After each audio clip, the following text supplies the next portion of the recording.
disinformation and misinformation. This is the fourth hearing of the Tricom, and as we convene, we find ourselves at a crucial juncture where digital landscape continues to evolve rapidly, presenting both challenges and opportunities for communication and information dissemination. The rapid evolution of technology and the rise of digital communication platforms have transformed the way we consume information. While these advancements have brought numerous benefits, they have also facilitated the spread of false narratives, manipulated truths, and an increasingly polarized public discourse. Today, we confront the daunting challenge of safeguarding our democracy and the integrity of our information ecosystem. Disinformation campaigns and the proliferation of fake news not only mislead citizens, but they also undermine trust in our institutions, weaponize public opinion, and threaten the very foundations of our democratic processes. Lalong-lalo na po sa panahon ito na kung saan ay naglipa na ang mga fake news laban sa mga tumatabo ngayong eleksyon. Nakakalungkot isipin na sa pagpapakalat ng mga maling impormasyon, hindi lang ang taong kanilang sinisiraan ang apektado, ngunit pati na rin ang ating bansa. Dapat tayo maging mapanuri. Huwag nating ipagwalang bala at bagkus labanan ang mga ganitong maling gawain. Together, we can confront the challenges posed by fake news and disinformation, ensuring a healthier public discourse. At sa hearing nito, we will continue our exploration of the multidimensional aspects of this crisis, examining the roles of social media platforms, the impact of algorithmic amplification, and the psychological mechanisms that make individuals susceptible to false information. We invited and will hear from experts, advocates, and those on the front lines of combating this misinformation epidemic, as well as those who have been adversely affected by its far-reaching consequences. Our goal for today is not simply to identify the problems, but to forge a path forward, developing actionable strategies for education, policy reform, and technology that can counter these threats. We owe it to ourselves, to the future generations, and to the principles of truth and integrity upon which our society is built. At gaya po ng sinabi ko nung nakaraang pagdinig ng Tricom, as we engage with our witnesses and panelists today, I urge each and every one of us to approach this inquiry with open minds and collaborative spirit. It is only through this kind of thoughtful dialogue and a concerted effort that we can uphold the integrity of information and empower individuals to become discerning consumer of news. I hope everybody will engage thoughtfully and openly as we delve into this pressing issue that not only threatens our present, but also shapes our collective future. Let us work together to reclaim the narrative, restore trust, and uphold the values that define us. Maraming salamat po sa lahat. May I now call the COMSEC to acknowledge the presence of the members of the committee and colleagues in Congress. Thank you, Mr. Chair. Good morning, everyone, Your Honors. For today's meeting, in attendance are the following members: Honorable Romeo Acop, Honorable Joseph Stephen Caraps Paduano, Honorable Salvador Plato, Honorable Francisco Pablo Ortega V, Honorable Franz Castro. Also in attendance online, we have Honorable Jordan Jesus Romualdo, Honorable Edward Vera Perez Maceda, Honorable Marie Bernadette Escudero, Honorable Zia Alonto Adiong, Honorable Ed Christopher Go, Honorable Ambrosio Cruz, Honorable Edgar M. Chato, Honorable Raul Buboy Tupas, Honorable Ching Bernos, Honorable Sunny S.L. Lagon, and Honorable Celso Resencia. For today's meeting, Your Honors, we're happy to have with us the following resource persons. From the Anti-Money Laundering Council, we have Attorney Patrick Arnold Tetanco, the Legal Officer of Investigation and Enforcement Department. And he's accompanying Attorney Adrian Arpon, the Deputy Director. From the Bureau of Internal Revenue, we have Attorney Tobias Gavin Arcilia, the Action Attorney for Legal and Legislative Division. From the Commission and Elections, we have Director John Rex Laudanco, the Director for Education and Information Department. And he's accompanied by Attorney Maria Lourdes Fogoso Alcain. From the Department of Justice, we have State Counsel Kirshen Bautista. From the National Bureau of Investigation, we have Ms. Agrifina de la Cruz, the Assistant Chief of LS Legislative Unit. From the National Telecommunications Commission, we have Attorney Kathleen J. Luz Egipto, the Chief for Consumer Welfare and Prosecution Division. From the Philippine Coast Guard, we have Commodore J. Tarella, the Commander, PCG WPS Transparency Group, and Commodore Nelson J. Timbang, the Deputy Chief. From the Philippine National Police, we have Police Brigadier General Bernardo Yang, the Acting Director of the Anti-Cybercrime Group. We also have invited several social media platforms. Your Honors, we have in attendance Director Rafael Frankel from Meta and Mr. Rob Abrams. From the broadcast industry, we have Attorney Rudolph Hularbal, the legal counsel for the Kapisanan ng mga broadcasters sa Pilipinas, and Attorney Mark Tolentino. From the MBC Media Group, or the Manila Broadcasting Company, we have Attorney Rina Seco, the counsel for MBC.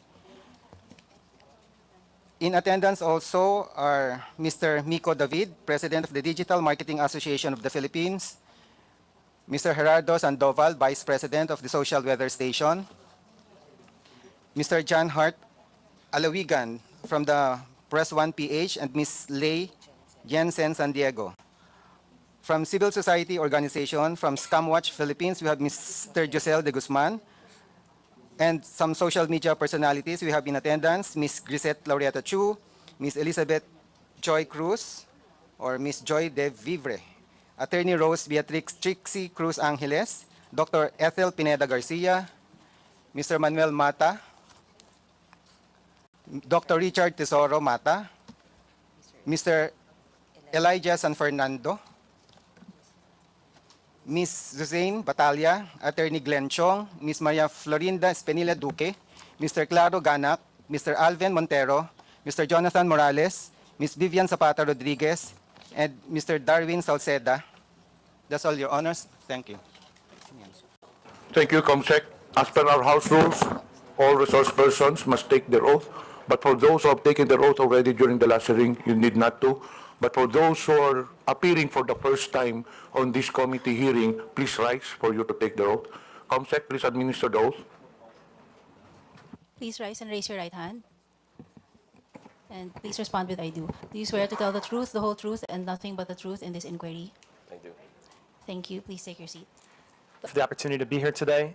We look forward to talking about our content policies, how we moderate content on our platform, and I know there's a specific emphasis today on how we treat misinformation, and I'm happy to walk the committee through that. I just want to also say that we really appreciate the opportunity to be here. We always wanted to be here. We absolutely appreciate the responsibility that Meta has in the Philippines. We know how important and essential our services are to the people, communities, government, and businesses of Philippines. We're very proud of the services that we provide in Philippines and the really wonderful relationship that Meta and the Philippine people have. We're proud of the support that we provide to Philippine businesses, in particular micro, small, and medium-sized enterprises. And so it's really an honor and a privilege to be here today. As you mentioned, Mr. Chairman, we do have a presentation, and I think that will serve really as my opening statement. And if we could therefore proceed to that, I'd be happy to walk the committee through our presentation, and then we're happy to take any questions. Okay, please proceed. Thank you, sir. But before that, may I acknowledge the presence? Oh, is he present or is he in the holding room? He's on the holding room. Later, we'll acknowledge him. Okay. May I acknowledge the presence of Honorable Arlene Brosas? Okay, please proceed, Doctor. Thank you, sir. Okay. So, Mr. Chairman and honorable members of the committee, this is a briefing on Meta's content policies and our enforcement, and like I said, with a particular emphasis on how we treat misinformation. Next slide, please. To begin with, I just want to emphasize some of the investments that Meta has made in the Philippines. Since 2017, we have been heavily involved in promoting digital literacy and digital entrepreneurship in Philippines. We have a project called Digital Tayo, which we have engaged in with the DICT, the Department of Education, DSWD, and a number of international and local non-governmental organizations in order to train Filipino people, including youth, on digital literacy. Mr. Chairman, you mentioned in your opening statement the importance of empowering Filipino people to understand how to interact with and then digest information in this digital ecosystem. And so this is the point of this entire program. And through this program, we have trained over 6.5 million Filipinos in digital literacy, and we are now incorporating into that program elements on AI as well, and we'll get to that in a little bit. The other emphasis we've had here in terms of our training programs has been on digital entrepreneurship. And our digital entrepreneurship training has really been focused on micro, small, and medium-sized enterprises in the Philippines. We give them tools and training programs to upskill and understand how they can better perform in the digital economy. We have worked in this regard with DTI, BSP, PCW, DSWD, DA, a number of NGOs. And in this program, we've trained over 60,000 micro, small, medium-sized enterprises in the Philippines since 2017. We're very proud of that work as well. And again, we are now incorporating generative AI and AI into those skills and upgrades. Next slide, please. The second area where we have made significant investments in Philippines is in digital infrastructure connectivity. These are mainly the subsea cable network, which we have built to connect Philippines both back to North America and further in other places in the Asia-Pacific region. There are 4 main subsea cables that Meta is involved in that touch in the Philippines.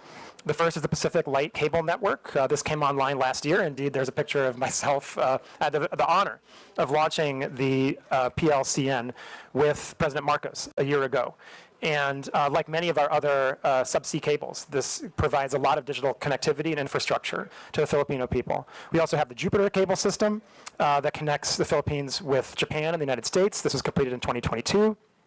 We have our Apricot system, which will connect Philippines with Taiwan, Japan, Guam, Indonesia, and Singapore when that's completed. And we also have our Bifrost cable system, and this is going to connect, again, Singapore with Philippines to Singapore, Indonesia, Guam, and the United States, and again, when that's completed.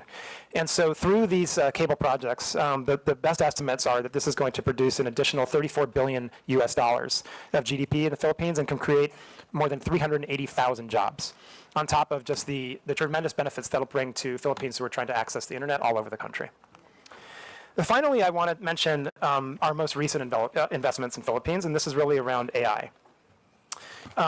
Only over the weekend, this is next slide, please. Meta launched our Llama 4 model, which is the most advanced, by many metrics, open source AI, generative AI model that's ever been released. And there's two main parts of these investments. In terms of Llama 4, what this means is that as an open source model, this large language model is free for people to use. Researchers, developers, academics, engineers, companies, they are free to download our Llama 4 model and use it so that they can create their own AI tools and their own AI systems. And this is absolutely true the world in the Philippines. And for this release, so for Llama 4, it's worth noting that this Llama 4 model specifically has capabilities in Tagalog, in Philippines local language.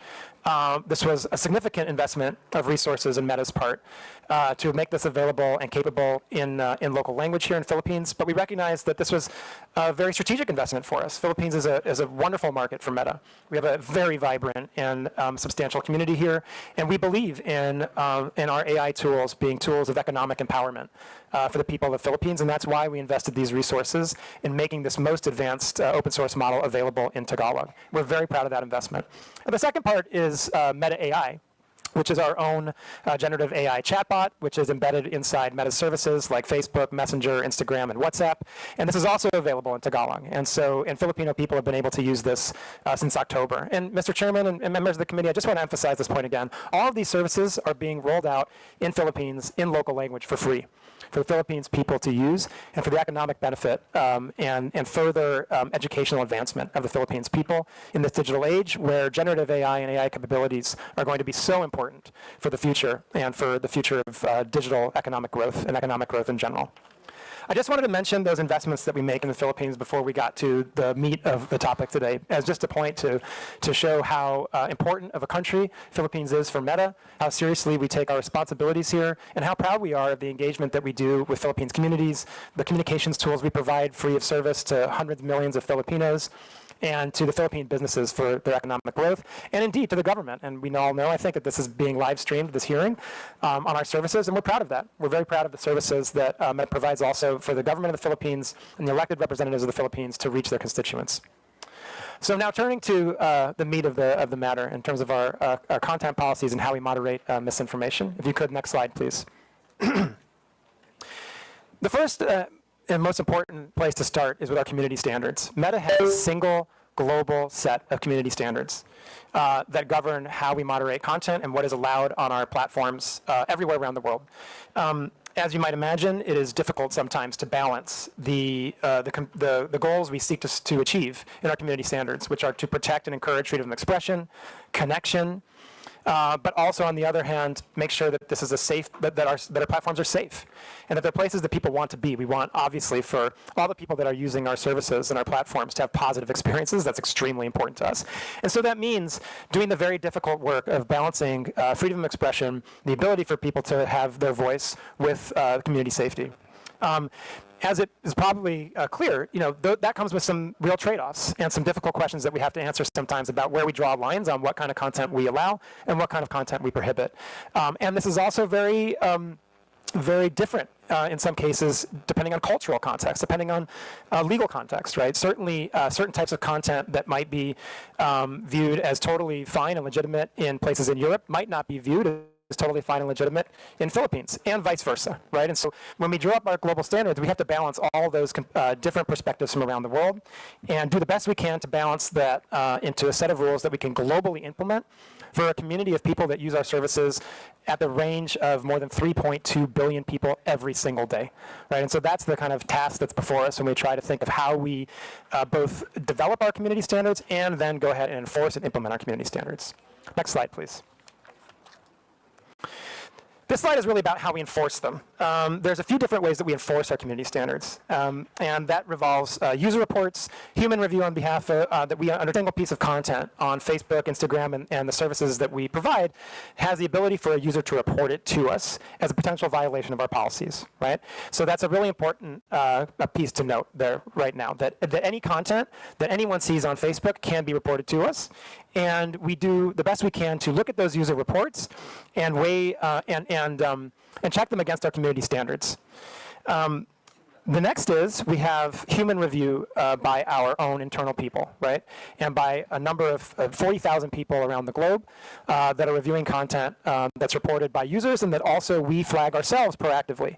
The people that review this content are looking at content that can be, in some cases, rather easy to make decisions on. If you're talking about content that is involving terrorism, graphic violence, child exploitative imagery, those kinds of things, you can get to decisions pretty quickly and pretty easily about taking those down.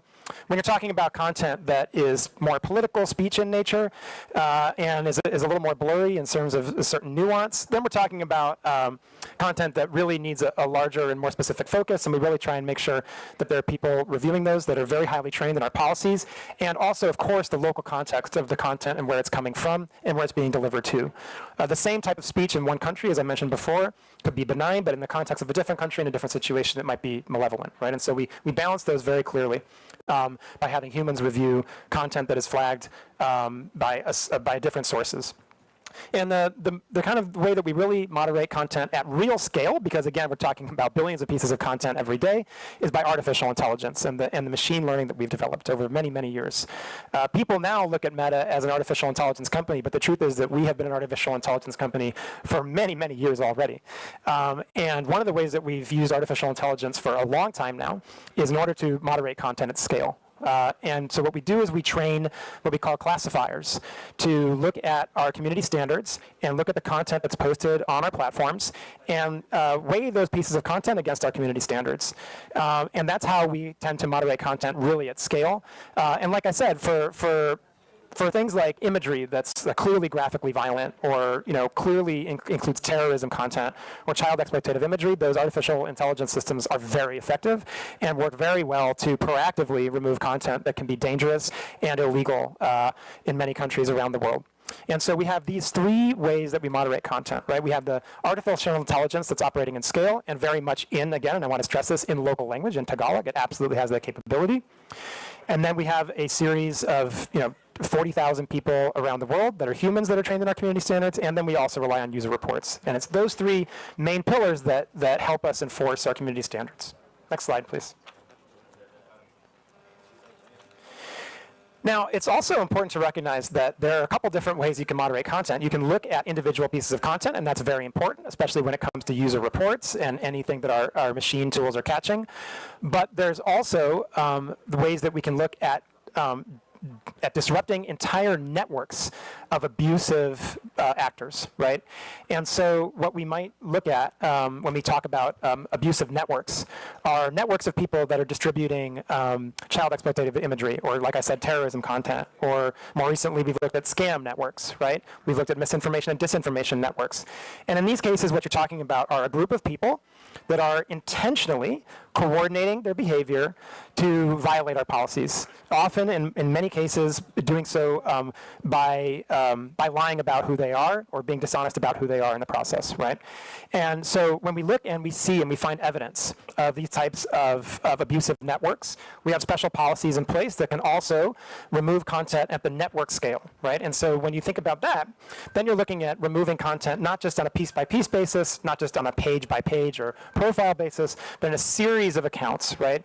And so if you're talking about, examples where we might see a few hundred accounts or a few thousand accounts engaged in coordinated abuse of our platforms, then you're looking at the potential to remove all in one swoop, thousands or even sometimes hundreds of thousands and millions of pieces of individual content, right? And that's an incredibly effective tool that we use against criminal networks, and also in cases where we find there to be specific misinformation, disinformation campaign and foreign interference networks. At this stage, before I get to the next part about some of that work, I'm going to turn it over to my colleague Rob Abrams from our law enforcement team. He's going to specifically talk about some of the work that we do in collaboration with Philippines law enforcement and the very close relationship that we have with them. And then I'll continue. Thanks a lot, Rob. Thank you, Rafi. So I want to talk a little bit in a bit more depth, but not with a level of granularity that would afford our adversaries any sort of unnecessary insight into the obstacles that we put up. But I want to talk in a little bit more depth about the network disruptions that we do. They're very strategic in in nature. They're not merely about scale and taking down, 10,000 accounts at one time. They're about removing a false web of bona fides that these criminals go to great lengths to create, so that they can contact people unwittingly by seemingly being friends of friends or having other sorts of connections. A lot of the work we do, especially here in the Philippines, is informed by the signal sharing and by the data requests we get from agencies like NBI, from the Office of Cybercrime, from CICC, from the Anti-Cybercrime Group at the PNP. And others. So a lot of the work that we've been able to do, I say this under oath, and I say this with a lot of passion. The Philippines has been seriously global leaders when it comes to helping us fight forced criminality and these scam centers, formerly known as POGOs, if you like, that operate here in the Philippines, target not only Filipinos, but are engaged in human trafficking, forced criminality, and are a large part of the scam and increasingly misinformation ecosystem that, again, have a big role here.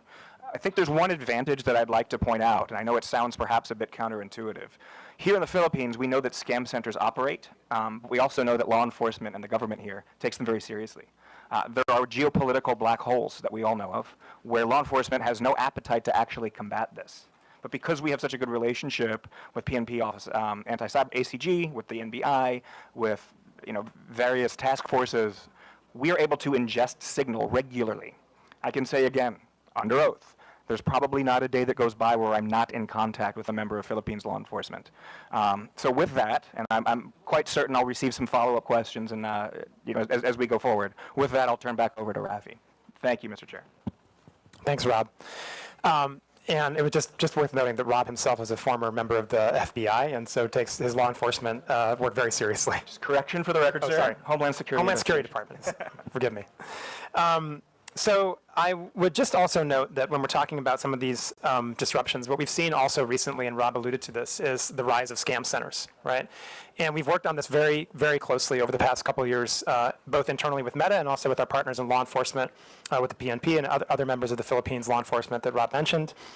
It's really worth noting that I think it's kind of clear at this point that what we see are these transnational criminal syndicates that are operating in a couple different countries around Southeast Asia and indeed globally, and they engage in forced criminality, human trafficking, and then of course the real horrible element of this is that not only are people forcibly trafficked to these locations, but then they're forced to engage in further crime and scams against other people. And so we've worked extremely hard to take down these networks on our platform to the point where by the end of 2024, we had removed and deleted over 2 million accounts that came from these organized criminal scam centers. in Myanmar, Laos, Cambodia, the UAE, and indeed a few here in the Philippines as well. Thanks very much to our collaboration with Philippines law enforcement. I'd also like to just add for the record, the Filipino law enforcement community, as well as the BICAM in general, were among the first globally to flag this as a national security threat. So that has really sort of stepped up the tempo of our work and the investments we're doing around this work. So I just want to publicly acknowledge the law enforcement agencies, the military agencies, the regulatory agencies, and indeed members of the BICAM, who have been among the world leaders in flagging this not only as an economic threat to individual Filipinos, but as a national security threat here in the Philippines and globally. Of course, I don't want to get too granular on that, but the law enforcement agencies, and I'm sure your good self, Mr. Chair, are aware of exactly what I'm speaking of. If there are further, more granular conversations that you'd like to have around that, Mr. Chair, I, of course, would be honored to do that in executive session. And we have a great relationship with your law enforcement agencies and CICC. We held a conference in November in Bangkok, largely closed door and held under Chatham House rules. Filipino law enforcement were among sort of the flagship entities that were there. NBI spoke. PNP spoke. The PNP attaché in Bangkok spoke. He's been a fantastic advocate and source of trend sharing. So I just want to express gratitude for helping shape the narrative on how serious of a threat this is to the global infrastructure. Thank you, Mr. Chair. Thank you. And if we can go to the next slide, I'd like to address how we specifically deal with misinformation on our platforms. Next slide, please. Thank you. Okay. Mr. Chairman, I mentioned earlier how there are some of our community standards which are actually fairly easy to enforce. The bans on terrorism, child exploitative imagery, these kinds of things, graphic violence in some cases. Then there are topics that are much more difficult, right, and much more highly nuanced and very contextual. And misinformation tends to be, not always, but tends to be more in that second bucket of more difficult types of content to moderate. So because of that, and for various other reasons, we have a three-pronged approach to how we treat misinformation. Number one, we remove the most harmful misinformation that can lead to offline physical violence. Number two, we reduce the distribution of misinformation if it is found to be false by one of our third-party fact-checkers, and then we will reduce that misinformation on our platforms so that people are less likely to engage with it. And number three is we seek to inform. If people have engaged with misinformation on our platforms, we want them to be informed that they have indeed done so. We want them to know that they have maybe unintentionally shared misinformation. And we want them to have access to authoritative sources of information. So those are our three-pronged processes, right? Remove the most harmful that can lead to physical violence, reduce other types of misinformation that may not lead to physical violence, and inform our community. I should also mention, and this is obviously very, very important in the context of the election cycle that we're also in. There's another type of misinformation that we'll outright remove, and that is misinformation on elections. Right, and so if there is misinformation specifically about electoral procedures, about the date the election is going to take place, the way you cast a ballot, those are other types of misinformation that we will outright remove from our platform. What's important to recognize, and I'll go to the next slide here, is how we determine the differences between what we remove, what we reduce, and how we inform. Right, so please go to the next slide. At Meta. And indeed, I think most digital platforms take the same approach where we want to be very careful about being the arbiters of truth, right? In many ways, in many aspects, we feel that that's a responsibility that is too great for us to have and can lead to situations where we're trying to make determinations that we're just not qualified to make about what is true and what is false. And as you might imagine, trying to police misinformation at the scale of more than 3.2 billion people every day would become practically impossible, right? And so what we do is we work with third-party fact-checkers in more than 60 languages around the world. These third-party fact-checkers are non-governmental organizations that are certified by the International Fact-Checking Network, the IFCN. That is how the fact-checkers are chosen, and that's how they are certified. And so what we do is, when we are made aware of a potential piece of misinformation, that piece of content will be enqueued to the third-party fact-checkers themselves. In Philippines, we work with 3 third-party fact checkers. We work with Verifiles, Rappler, and AFP. And they are very active fact checkers, I should say. And then we wait for, and while that content is in queued, then it's up to the third-party fact checker to determine whether that content is indeed false, or there are other cases, right? You can imagine that misinformation isn't just binary. It's not necessarily true or false entirely. There are cases where it can be partially false, it can be misleading, it can be lacking context, right? So there are a number of different ratings that fact checkers can apply on our systems, and those ratings will lead to different actions by Meta's platforms, right? But in a case where a rating is rated false, then that content will be reduced in distribution, and will have a label applied to it so that the people who potentially see that content can click on the label and read for truth or for authoritative information from the third-party source, right? And so that's our general approach to how we would treat misinformation when it would not be specifically lead to specific physical violence or lead to to misinformation on the elections process, right? Now, in a case, like I said, where a third-party fact checker not only clarifies that it's false, and we get additional signal that it can lead to violence, or additional signal that this could clearly impact the ability of people to have the access to information they need to properly access the electoral process, then we can outright remove the information. But that is not, but those, I just want to emphasize that the outright removals of misinformation are much more limited in scope. I would also just like to note that, if we see that there are repeated violations, or sorry, I shouldn't say violations, if there are repeated instances of misinformation from the same people, from the same pages, then that can lead to overall less distribution of the content by those people and by those pages, and it can lead to other actions such as demonetization, the prohibition on placing ads, and so forth, right? So there are a number of kind of increasing scale of penalties that can be applied if you're a repeat purveyor of misinformation on our platforms. I think we have an example. If the next slide, please. Right. So here's just one example of a fact check on our platform. This was a fact check of a claim that a blogger made that the Philippines had used water cannons against the Chinese Coast Guard. This was false. This was rated false by our fact checkers. And you can see on the left, this is the actual fact check. And on the right, this is how the content would now appear on our platform with a screen over it, right? And a warning along with the label that explains that this is false content, right?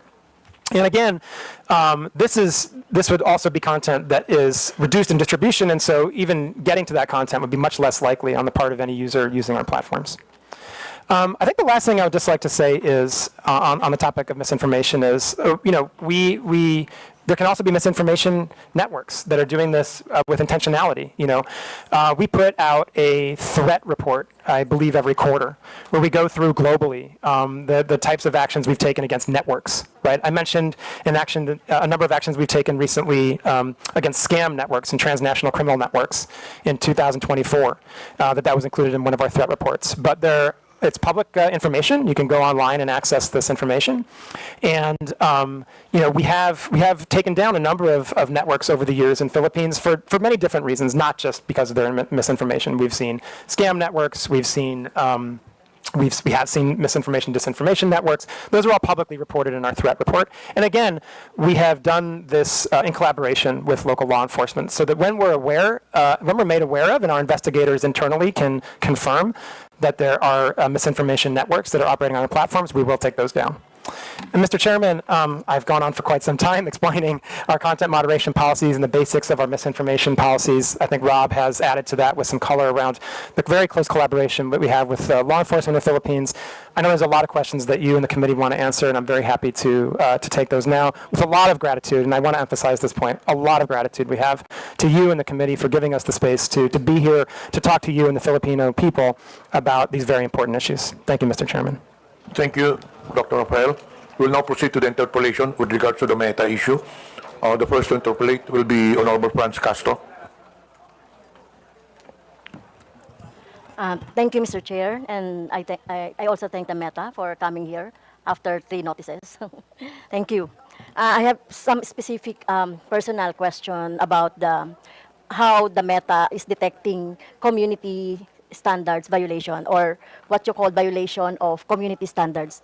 When you look at the when you look at your platform, we have here several when you report like a content, you will find here several violations like scam, fraud, or impersonation, unauthorized political ad, adult content, selling or promoting restricted items, violence, hate, or exploitation, bullying or unwanted content, intellectual property, suicide or self-harm, false information, problem involving 18-year-old or someone under 18 years old.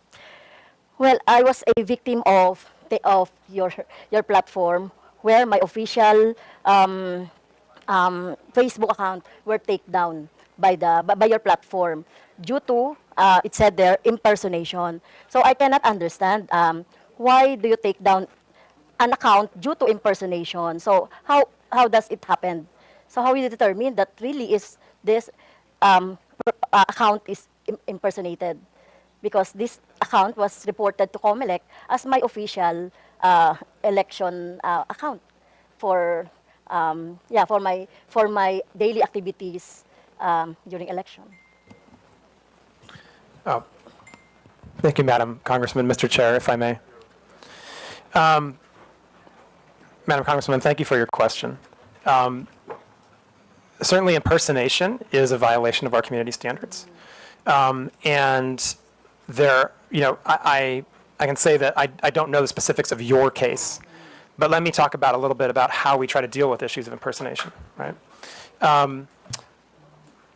First of all, there can be a number of different reasons that an account might be taken down, right? There can be repeated violations of our community standards, or there can be very severe violations of our community standards. But other times, it can be because someone was able to, unfortunately, gain access to your account. Not your account, but anyone's account, right? It can happen that unauthorized access can take place, right?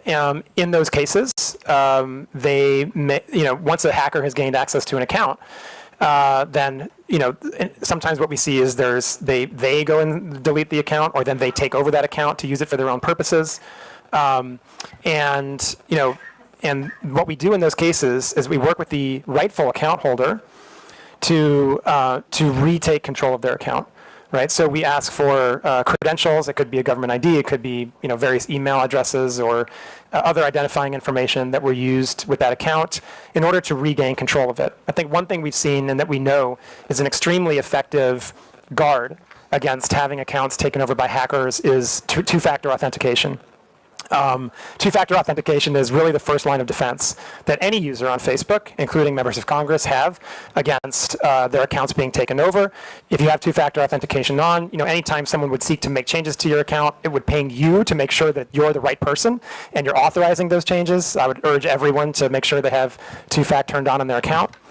I think it's also worth noting that, for government officials, for politicians who are engaged in an election cycle, we have specific channels where we can work together. We have our Meta Support Pro channel that you can access and that we're happy to work with you to make sure you have access to, so that if you have specific issues with your account, other members of Congress, other people running for election can access those channels. I think it's also worth noting, and I didn't really mention this in my opening comments, but I think I should, that that there are a number of different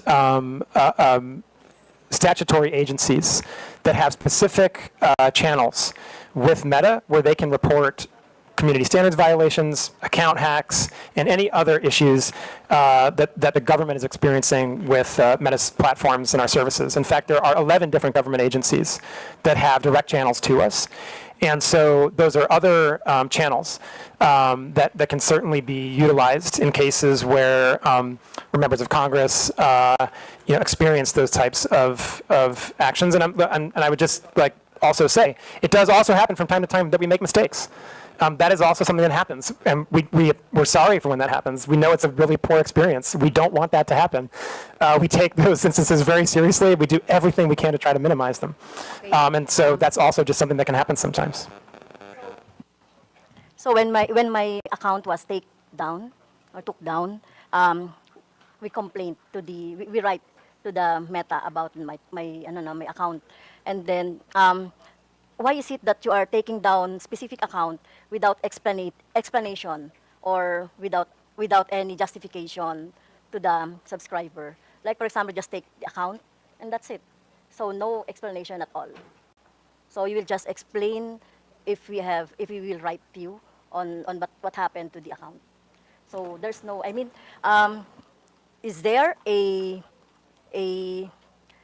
like for example, due process in place in your platform? Thank you for the question, Congressman, Mr. Chair, if I may. Madam Congresswoman, again, I'm not familiar with the specifics of your case, but I, again, can talk in general. Users should receive notifications if actions have been taken against their account. That is certainly part of the due process that we have in place, and users have the right of appeal. And in fact, when we see mistakes happen and users appeal those actions, the content in question, if it was a community standards violation, may often be restored. In some cases, the account would be restored. I do just want to highlight, in the specific case of hostile takeover of accounts, or what Meta believes may be a hostile takeover of an account, that can be a more complex process for very good reason. We want to make sure that we are not providing access to the account of someone who shouldn't have it. And so, Madam Congresswoman, I would just emphasize again that if you or another member of Congress is having any types of these issues, we can certainly provide you access to our Meta Support Pro and other channels so that we can solve these problems together. Mr. Chair, may I ask also that, are you familiar with troll armies? Troll armies, or mass reporting of an account so that it could be taken down for any other reasons? Are you familiar with that? Because I'm suspecting that my personal account was a victim of that scheme by army trolls, or by a group who would like to take down my account. Because as I can see here in your process of checking the misinformation and disinformation, it would be, if it is mass reported, it goes to your AI, and then after that, human checking, right? Right? In your graph of how to determine the disinformation or violation of your community standards. So, so my question is, are you familiar with that scheme? Mr. Chairman, thank you. Madam Congresswoman, coordinated mass reporting absolutely violates our policies. We have seen that type of behavior before and certainly if we detect that type of behavior, then we would seek to make sure that any decisions that are made about accounts are the correct ones. And then we would also try to go after the people who are engaged in the coordinated mass reporting, because that clearly does violate our policies. And that's the type of abusive network that we would seek to prohibit from utilizing our platforms. Another question, Mr. Chair, is about the inaction of the Meta on the AI-generated images abused. I was also a victim of that when I hold a gun. They are using the AI generated, but still in the platform. But the Meta is not doing anything about that, and many progressive organizations and individuals are victims of that, Mr. Chair. Mr. Chair, sorry. So the question. So how do you detect, or why are you not taking down AI generated images that you think are not, or inappropriate, or not true, or misinformation? Thank you, Mr. Chairman. Thank you, Madam Congresswoman, and for the committee. I think I would start from the place of our view of misinformation is that whether or not it's AI generated or not, it would be misinformation, right? And so I think first and foremost, what I would say and emphasize is that our misinformation policies apply to content that is AI generated and is not AI generated. Now, taking a larger look at AI generated content, okay. There's a few different pieces to this, right? First and foremost, if people use Meta AI in our own products to generate, for generative AI imagery or the like, we have the ability to detect that, right? And it'll come with a watermark, basically, and therefore a label, and be recognizable as a generated AI image. Now, if people are using other tools, right, then basically it's harder to detect what is generative AI and what is not. This is an area of very significant investment for Meta right now. We're working very hard on ways to detect what is generative AI and what is not. I think that part of the issue that we have here, and this is one where what we need is collective action. At the moment, there's no agreed upon industry standard for watermarking or for how platforms like ours should go about detecting the difference between generative AI and non-generative AI content. And so that's an area where we really need more focused industry collaboration, and certainly we are trying to drive that. For Meta, we believe it's very important for that type of collaboration to happen between industry, civil society, and governments. And I think the last thing I would really talk about when it comes to generative AI imagery or other content is really distinguishing between paid content and non-paid content, right? If you are, just generally speaking, at Meta, we take a much more stringent approach to moderating paid content, right? Because obviously we're taking money for it. We believe we have responsibility that's even greater, and the distribution would be increased, right? And so, in the context of anything that is, again, taking out the generative AI component of it, any type of content that is paid for, that is political in nature, that talks about a campaign or a politician or a social issue, right, is subject to our policies on political candidates and social issue paid advertising, right? And according to those policies, you would be required to disclose who is paying for the ad and sponsoring the content. You would also have to go through an authorization process, which would include, in most cases, providing a government ID. Okay, and you'd have to be, on that. if I could just finish one last point, you'd have to be located in Philippines, right? If you want to run a social issue or political ad, you'd have to be located in Philippines, right?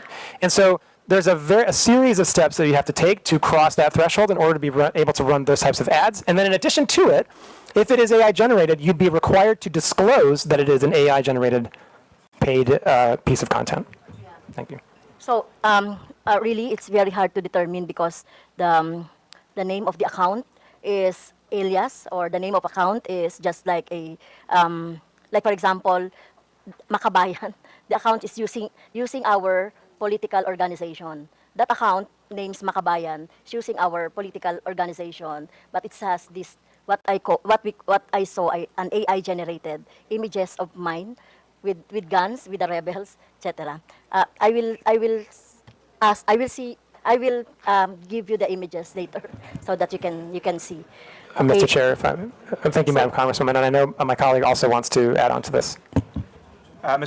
Mr. Chair, with your indulgence, Madam Congresswoman, it's my understanding that you reported this content, this image, to Comelec, and we have removed it. Yeah.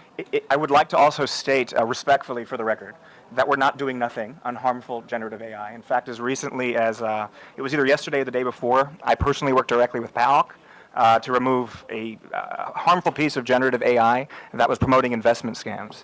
And what happens when something like that gets reported?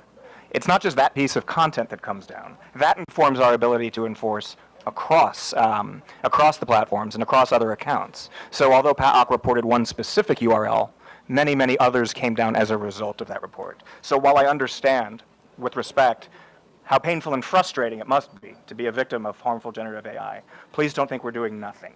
But we are not perfect yet, but we always strive to be better. We strive to be better by signal sharing and trend sharing with Filipino law enforcement, legislative, NGOs, civil society, etc. So thank you. Yeah, and I would just emphasize what Rob said about, please, if you believe that there's a piece of content that violates our policies, please do report it through Comelec, and we'll treat it with utmost urgency. Thank you. And Mr. Chair, last question. And in your presentation, you have also employed organization or fact checker organization. Can you name those? Do you have an example? The Vera files you have. What is AFP? Correct. What is AFP? That's a Mr. Chair, if I may. Agence France Presse. Okay. It's a global news organization. Okay. Thank you, Mr. Chair. Thank you. Before we proceed, may I inform everyone that this will be a working lunch, so please feel free to have your lunch while the hearing is ongoing. Before we proceed with the next interpolator, may I acknowledge the presence of Deputy Speaker J.J. Suarez, Honorable Jefferson Conghon, Honorable Julien Baronda, and present online, Honorable Janet Garin, Honorable Isabel Maria Zamora, Honorable Ramon Rodrigo Gutierrez, Honorable Joe Sobiri, Honorable Drixie Cardema. Next interpolator will be Honorable Salvador Plato. Thank you, Mr. Chair. Good morning, everyone. To our dear colleagues and our esteemed guests. I just want to ask a question to Mr. Abrams. What MITA's stance on government requests for user data? For instance, for example, there is a law enforcement investigation against a blogger suspected of peddling malicious content on social media, and his data and posts are needed for the investigation. Will MITA provide those requested data? What is your policy or misinformation and disinformation? Thank you. Mr. Chair, with permission, I'll do my best to address the concern. So our stance on data disclosure is governed by U.S. law because that's where data is stored. However, this being a rule of law country, we do voluntarily disclose data to Filipino law enforcement on a daily basis, which is in accordance with U.S. law, Filipino law, and our terms of service. I'd like to point out that in order for us to lawfully disclose data to your government, the offense also has to be a crime under U.S. law. That's not a decision me or any American tech company can make. That's federal U.S. law, several of them. So I'm aware of the subpoena that was issued by, I believe, it may have been your good officer. It's under legal review right now. But law enforcement agencies here in this room submit data requests to us quite literally every day. I personally, and many who work with me, worked closely with your government to help pass IATA and the anti-OSAIC laws, which brought the Philippines into a more sort of modern posture, if you like, in terms of not needing a warrant for crimes against children and human trafficking, so we can provide basic subscriber information on those. I was very proud to work with the NBI as the first ever data request under that regime was issued to us. But our stance is governed largely by American law. So if you have follow-up questions, I'll do my best to address those, sir. Thank you, Mr. Chair. Another question is, do you have a system of censorship on posts which are against moral values, especially those which can erode the minds of children? Do you have the power to delete those unlawful malicious libelous posts? Thank you, Mr. Chair. So it's hard for me to answer hypothetically, but I can speak pretty robustly about our child safety policies. And we work very closely with your government around those. So bullying and harassment, of course, CSAM and OSAIC and human trafficking, both illegal and against our terms of service. Rafi mentioned at the top, we're doing a lot on digital literacy so that Filipinos can analyze for themselves or are better equipped to analyze what is harmful content and what is not. But without more specific information, I don't know that I can address those. I do, however, think, as I stated in the Senate last week, we are among industry leaders, if not the leaders, when it comes to our forward-leaning stance around child safety. And we collaborated very, very extensively with the BICAM, both in the formation of the IATA legislation and the anti-OSAIC legislation, as well as the operationalization with the IRR procedures. And we, I believe, were the first to ever be issued a subpoena, and that was by NBI. We continue to get requests like those all the time, Paul. Congressman, if I may add to that, just as a sample of the type of content that's not allowed on our platform would be hateful conduct, bullying and harassment, incitement to violence, the sharing of any type of child exploitative imagery, graphic violence. All of these types of content would be prohibited under our policies. And I would just also emphasize another point. In addition to all the work that the ROB and the law enforcement agencies of Philippines have done over the course of the many years now to protect Philippine children, we have also, as a company, recently developed special, what we call teen accounts, right? So first of all, no one under the age of 13 is allowed to use Facebook or Instagram. But if you're within the age group of 13 to 18, we've recently developed special teen accounts. 13 to 18? 13 to 18, right? Because below 13, you're not allowed on our services. And obviously when you're 18, now you're an adult, right? So we're talking about special teen accounts for youth in the range of 13 to 18 years old. Just as an example of some of the features of those accounts, you would have filters against sharing of nudity. You would have blockers on the ability of people who are much older than you to reach out and contact you. If you're in the range of 13 to 16, there are specific elements of parental supervision and indeed control that are built into those accounts so that parents can really supervise what their teens are doing online. There are provisions to remind teens to not to basically set alarms for how much time they're actually using the services so that they're not using them too frequently. And those are just a few of the features that we have developed recently with the specific objective of protecting children and making sure that youth on our platforms have a positive experience that really aligns with what parents want and that gives parents really strong tools to understand how their children are using our services and in many cases to supervise the use of our services. Thank you, sir. Last question, Mr. Chair. I was asking, do you have the power to delete this unlawful, malicious, libelous post? Do you have the power to delete? Mr. Chairman, if I may. Mr. Chair, I was asking if you have the power to delete unlawful, malicious, and libelous posts. Mr. Chairman, please. Sir. Sir, I think it's hard to talk about unless we see a specific piece of content, right? But if I can, I'll be happy to talk about our general approach to those types of issues. As I said, we do not allow hate speech, bullying and harassment, incitement to violence as general part of our policies, right? Those types of content are prohibited. In some cases, as I'm sure you may agree, you may have a hard time defining exactly where to draw the line between something that is fair criticism and or libelous or defamatory under local law. I think it's worth mentioning that there are, we do allow for criticism under local law, criticism under our community standards, especially if it involves public figures. If there's a political campaign and as Philippines is a very vibrant and robust democracy, you have a very vibrant debate about political issues and about candidates. And so I think, we do allow for criticism of public figures, of politicians, of office holders, right? But where we would try to draw the line is where it goes into matters of true hate speech, incitement to violence, threats of physical violence, that type of thing.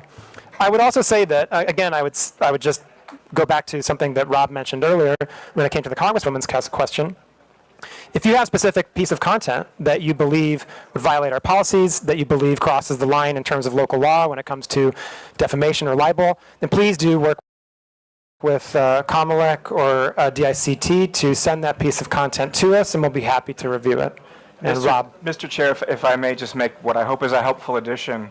Sir, you mentioned, we're pretty direct in mentioning the idea of local nuance and our ability to respond to something that is perhaps agnostic to someone who's not familiar with the Filipino context. So just by way of a very recent example, just last week it was brought to our attention that a keyword was being used in association with content that's very harmful to children. It's involved in CSAM and sex trafficking. It was brought to our attention by your government. It's a Tagalog word spelled backwards. If someone like Rafi or I were to look at it, we'd have no idea. But because we have such a good relationship with the government, it was brought to our attention, and very quickly we were able to ban it. So in terms of our ability to respond to local nuance, I think we're good at that, and we're trying to always improve upon that. It's hearings like these, it's our daily interaction with the operational folks that keeps us sort of hopefully on the cutting edge of all of the local nuance that's continually evolving. Thank you, sir. Thank you, Mr. Chair. Thank you, Mr. Abrams and Director Frankel. Thank you very much. The next interpolator will be Honorable Paulo Ortega. Thank you, sir. Good morning. I would like to, of course, thank Meta for the partnership given with our city and district, the PLC, and in San Fernando, La Union. You have created a lot of opportunities and jobs for our locals.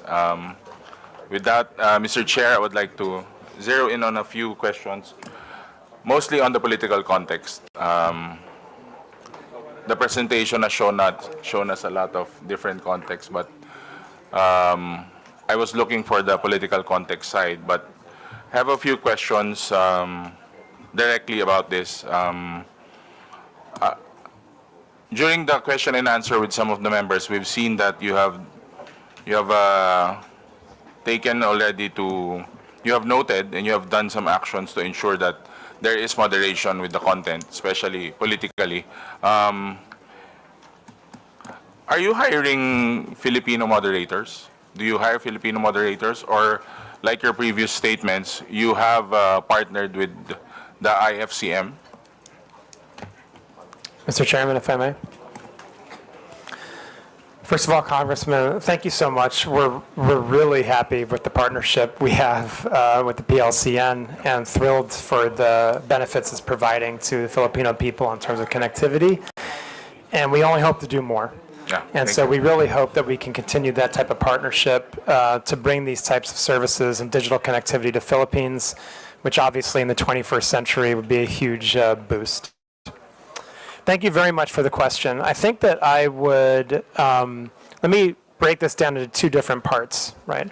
First of all, absolutely yes. We very much have moderators that are from Philippines, that are native language speakers, and they're looking at content in the Philippines every single day. So absolutely yes, we do have those. I just want to make a distinction between moderators that look at potential violations of community standards versus third-party fact checkers. They're not the same thing.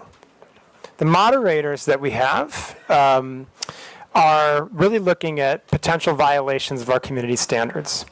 The third-party fact checkers are looking to determine if pieces of content are misinformation, right? But to be clear, those are also local. Right, we work with 3 third-party fact checkers in Philippines, Verifiles, Rappler, and AFP. And again, all of them, of course, are local and have the local context, local native language capabilities. So absolutely, very much yes. We have the capabilities to both moderate content against our community standards and work with third-party fact checkers on misinformation in Philippines. Mr. Chair, can I add, do you think they have the capacity for real-time review? Or is it a taller task than it is? Mr. Chairman, if I may. Congressman, again, I would like to break these because they're two different things, really. And I think we do have to make sure we're being distinct about how we talk about our general content moderation versus the misinformation. So starting with our content moderation and our community standards moderation, you know, what we do is we prioritize the most severe harms first. It is not necessarily a first in, first out content moderation system. What we do is we prioritize the most harmful pieces of content first. So, for example, if we see that there are reports of child exploitative imagery, that's going to jump all the way to the top of the queue, right? If we see reports of terrorism content, incitement to violence, right, those types of things, those are going to jump ahead because of their potential to cause harm, right? And then that's the type of process we use so that we ensure that we are acting in a timely fashion against the most severe harmful content. Now, when it comes to misinformation, again, different, right? What we can do is we can ourselves send content for the fact checkers to check, or the fact checkers can do it themselves. They have the ability not to wait for us and to actually check content on their own. And what we see in the Philippines is they are very robust. I think we have some of the most robust fact checkers in the world active in the Philippines. And very active in terms of many of the political and types of content trends that we're seeing on our platforms today in Philippines. So Mr. Chair, you're saying that you are prioritizing real-world harm, something that would really harm a specific place, a community, or even other countries, same country you're in. Is that how I understand it, sir? Mr. Chairman, if I may. Yes, I mean, there's some nuance here, but in a basic sense, yes, right? I mean, certainly if there's content out there that can lead to real-world, offline, physical harm, then yes, that's going to, generally speaking, jump to top of the queue, yes. So if I'm reading your presentation correctly, may I ask, what type of accountability does Meta have in the Philippines when these things go south, or even if we tend to go to something a lot worse than regular trolling, regular misinformation? I would like to be clarified on that, sir. So, Mr. Chairman, if I may. So, just to emphasize again, I want to be really clear. These systems are operating in parallel. Our ability to remove content that has the potential to cause offline harm has no impact on our ability to work with third-party fact checkers on misinformation. Those are operating in parallel, right? So I think, is that the answer to your question, or are you asking something different? Yeah, it is actually, but I would like a sense of something more accountable coming from the company's sense towards a local like the Philippines.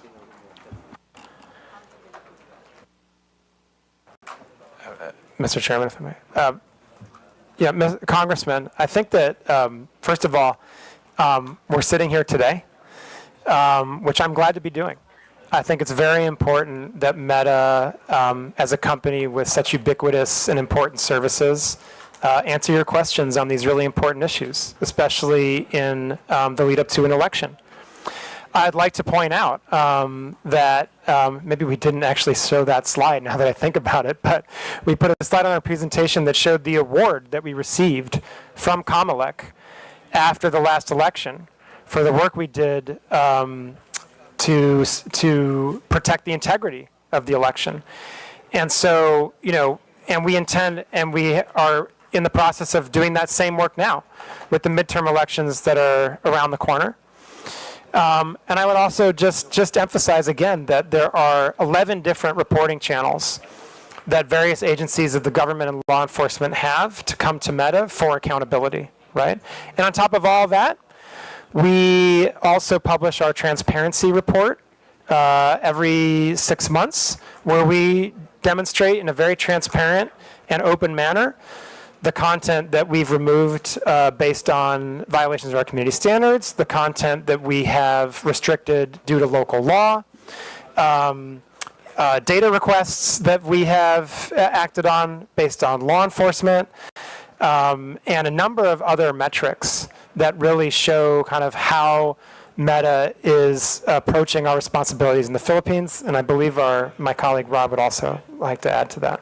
Mr. Chair, with your indulgence, may I add to the response? A very important question when you're talking about accountability. So I just want to speak briefly about real-world harm. When there is potential, and there's been a crime committed, and there's potential for real-world harm, law enforcement agencies in this room know how to lawfully request data from us. So we've helped mitigate innumerable threats here in the Philippines, from terrorist threats to kidnapping threats to child exploitation threats. We proactively escalate suicidal users. So when it comes to accountability, I think from the perspective of the law enforcement outreach team, we want to make sure that the Filipino law enforcement agencies present can probably speak to this as well, but we have a very robust data disclosure policy that's in line with our terms of service, American law, and Filipino law. And it's used each and every day by Filipino law enforcement so that they can go after the actual bad actors that are operating off-platform and coordinating off-platform harm. Thank you, sir. And lastly, Mr. Chair, to drive at my point, would Meta support Philippine Regulatory Committee for social media platforms so that they can partner and help out does the same regulatory committee if it was formed?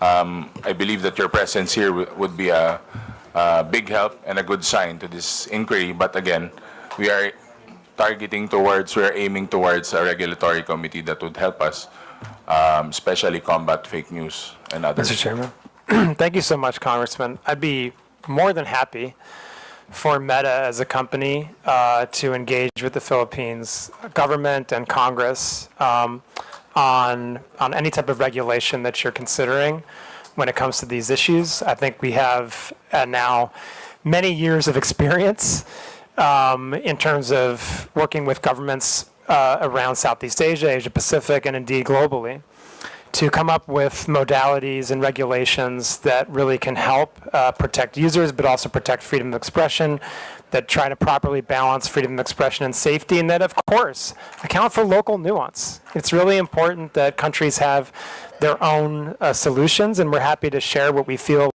like works, what's been more challenging, and what doesn't work, and we'd be very happy to engage Congress further on that issue. And I'd appreciate the opportunity, and thank you for it. Thank you, Mr. Chair. I'll reserve some of my questions for the second round. Thank you, sir. Honorable Arlen Brosas is recognized.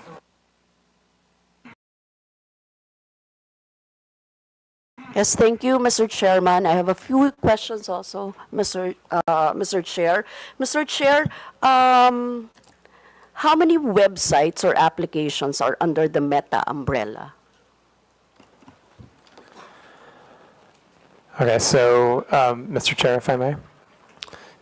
We have Facebook, Messenger, Instagram, WhatsApp, Threads, which is a part of Instagram to a sense. We have our Quest devices, which are virtual reality devices that also have application, and we have specific application for our Meta Ray-Ban glasses that we are now producing together with Ray-Ban. There's a specific application for that. And then, of course, we have the various websites that also operate these platforms, including now Meta AI. Thank you, Mr. Chair. If you'd like a very complete, thorough, total list, I'm happy to provide that for you in writing. Yeah, thank you, Mr. Chair. Mr. Chair, my next question is, do you have for example, a study of which is the most to have a content of disinformation and fake news? Which of these, the websites or applications have the most? Is it Facebook?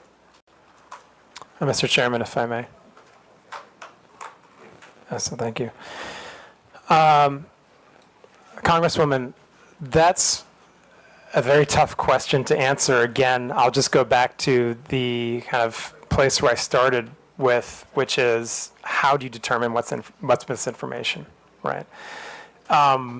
That is not an easy question to answer, but what I would say is we can qualify it as what's reported right now. Yeah. So if is you it Facebook? Can you give us? Oh. Yeah. So if you look at the fact checks that are reported. And now, but I just want to be clear, just speaking of Philippines, right? I believe, and I can check this to make sure that it's accurate after the hearing, but I believe that the most fact checks we see in Philippines are on Facebook. Thank you, Mr. Chair. Mr. Chair, my question is, how do you ensure that there are no disinformation or fake news that are being disseminated in, for example, in the Facebook platform? Previously, my colleague said that she reported the fake news, the AI-generated content. Do you have a mechanism of removing a content if it's disinformation or fake news, motu proprio? For example, if it's not reported and it's being generated, so those are two different things, right? One is reported and one is not reported. If there's no report of that, but it's an AI generated and it's a disinformation or fake news kind of news. Mr. Chairman, thank you, Congresswoman. The fact checkers that we work with, the third-party fact checkers, have the ability to, and they do very often, fact check content even if we have not reported it to us. So the answer is yes. And I would say, I just reiterate, from earlier in my presentation, that whether a piece of content is AI generated or not, we would still treat it the same as misinformation. So there's a form to, if there's no report, you can actually flag it as a disinformation or fake news, right? Mr. Chairman, if I may. Yes, so let me talk about all the different ways that this can be done, right? First of all, as your colleague showed earlier, a user that's scrolling through Facebook can report something if they believe it's false information, and that would flag it for our systems so that we would have a look at that and potentially pass it on to a third-party fact checker. Also, we ourselves have the ability to look at content that we see going viral, and if we have reason to believe that that would be a potentially harmful piece of misinformation, we can send it to the third-party fact checkers. And also, the third-party fact checkers can and very much do fact check misinformation on their own without any prompt from us or anyone else. Yes, And I would just like, sorry, and I would also just stress that the government also has its own reporting channels to us. So if we get a report of misinformation from Comelec or DICT or other agencies that are onboarded to our channels, we will also review that and pass it to the third-party fact checkers. Thank you. Mr. Chair, I have here an example of the fact-checked, example of the fact-checked image. This is from Digsan. If you think this is normal, then you are abnormal. Hashtag Quadcom, hashtag Duterte, hashtag NPA, hashtag HOR, hashtag Philippines. And there's an image of the three of us. It is alarming to see our leaders being questioned by NPA affiliates. The House of Representatives tolerates this, and it is very disturbing. So, Mr. Chair, it was fact-checked by Rappler, and the claim was it's false. No, so this is an example of how the Meta does it, right? I don't know how you fact check, for example, how you take down, or what is your standards on taking down the AI that is not being fact checked by this by Verifiles, by Rappler, by those that you've actually mentioned before. Mr. Chairman, Congresswoman. In the presentation I gave, I highlighted that we have a three-pronged approach to misinformation. We remove the most harmful misinformation if we believe that it can lead to, and we can independently confirm that it can lead to offline harm and violence in the real world. We will also do that in the case that it violates certain types of elections law. With misinformation that does not meet that threshold, we will use our third-party fact checkers to check if indeed that misinformation is false or partially false or missing context or any of those kind of labels.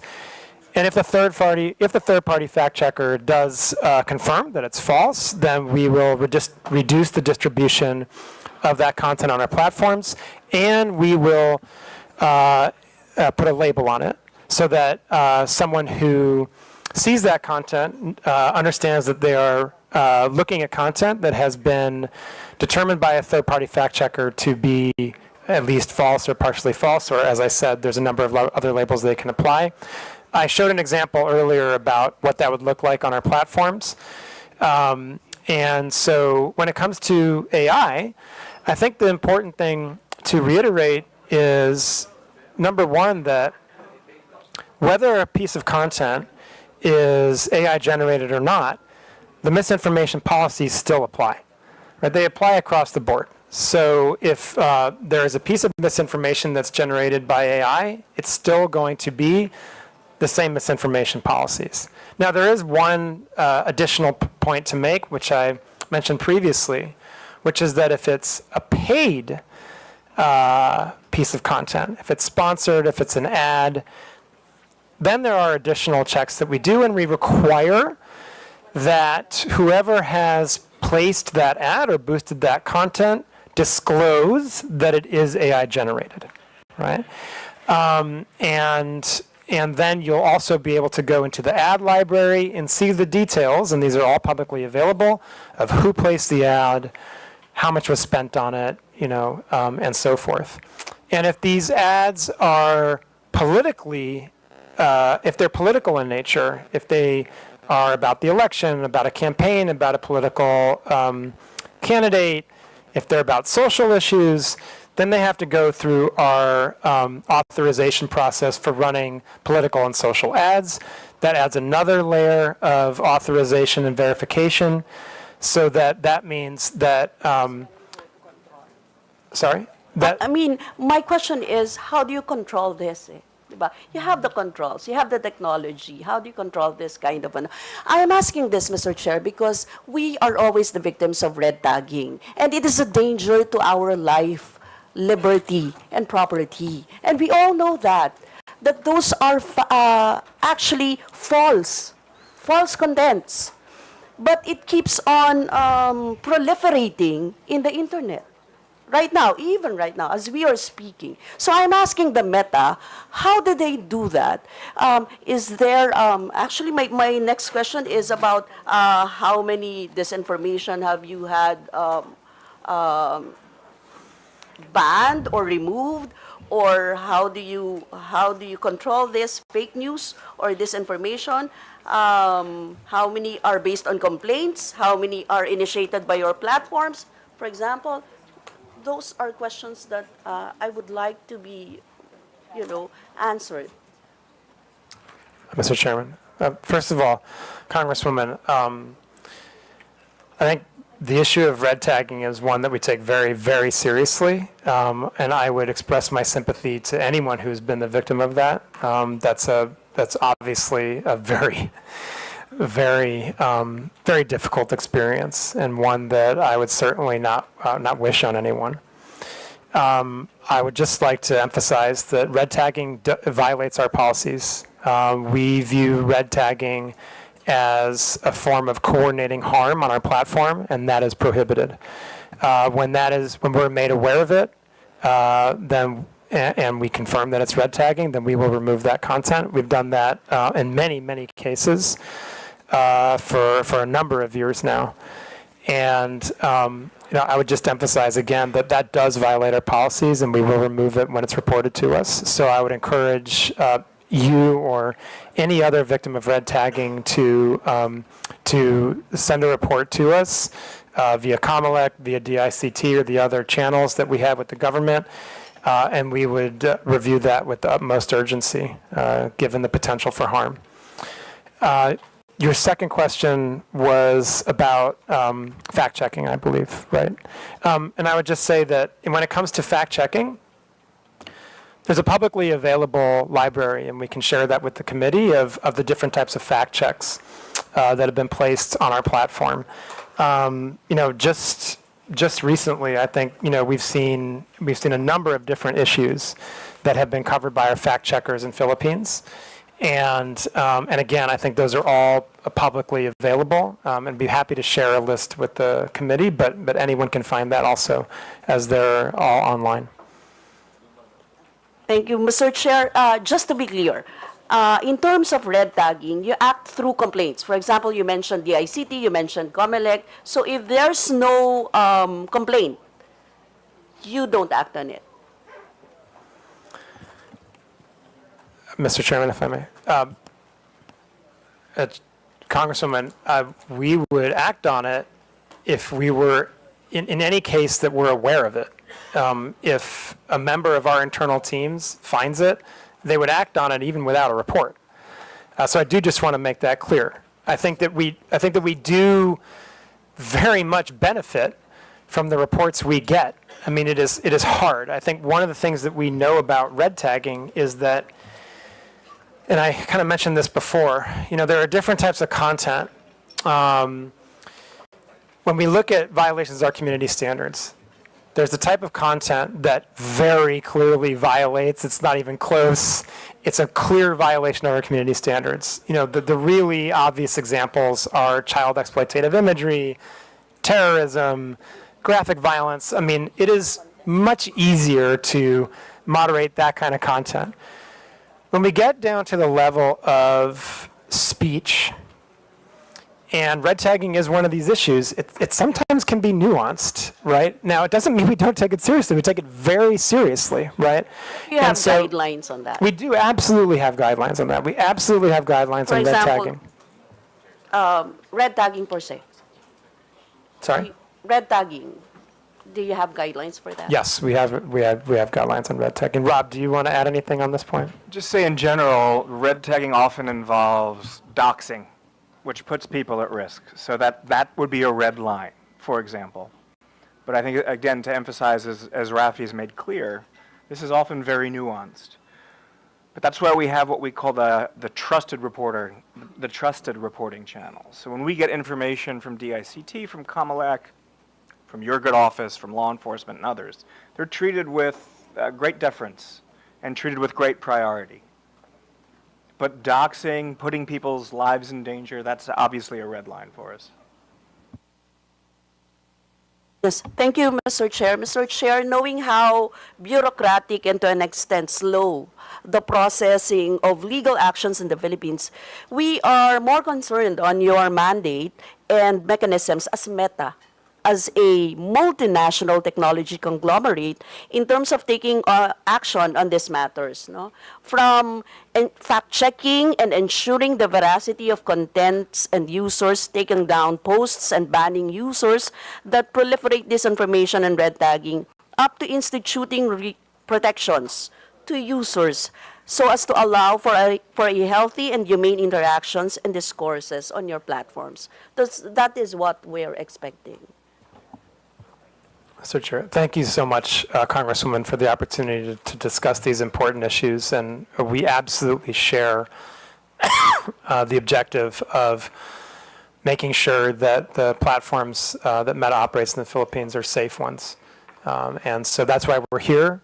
That's why we're having this conversation. And we're always, always happy to take more feedback, to look at things that if the Congress believes we can do better, we're happy to take that back and see what can be done.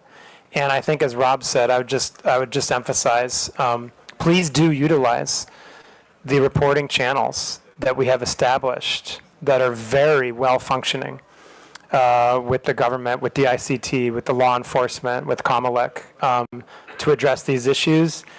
Anything that can lead to the potential for physical harm, we treat with the utmost severity and urgency. To share, maybe they can help us in the data. For example, how many complaints have they received?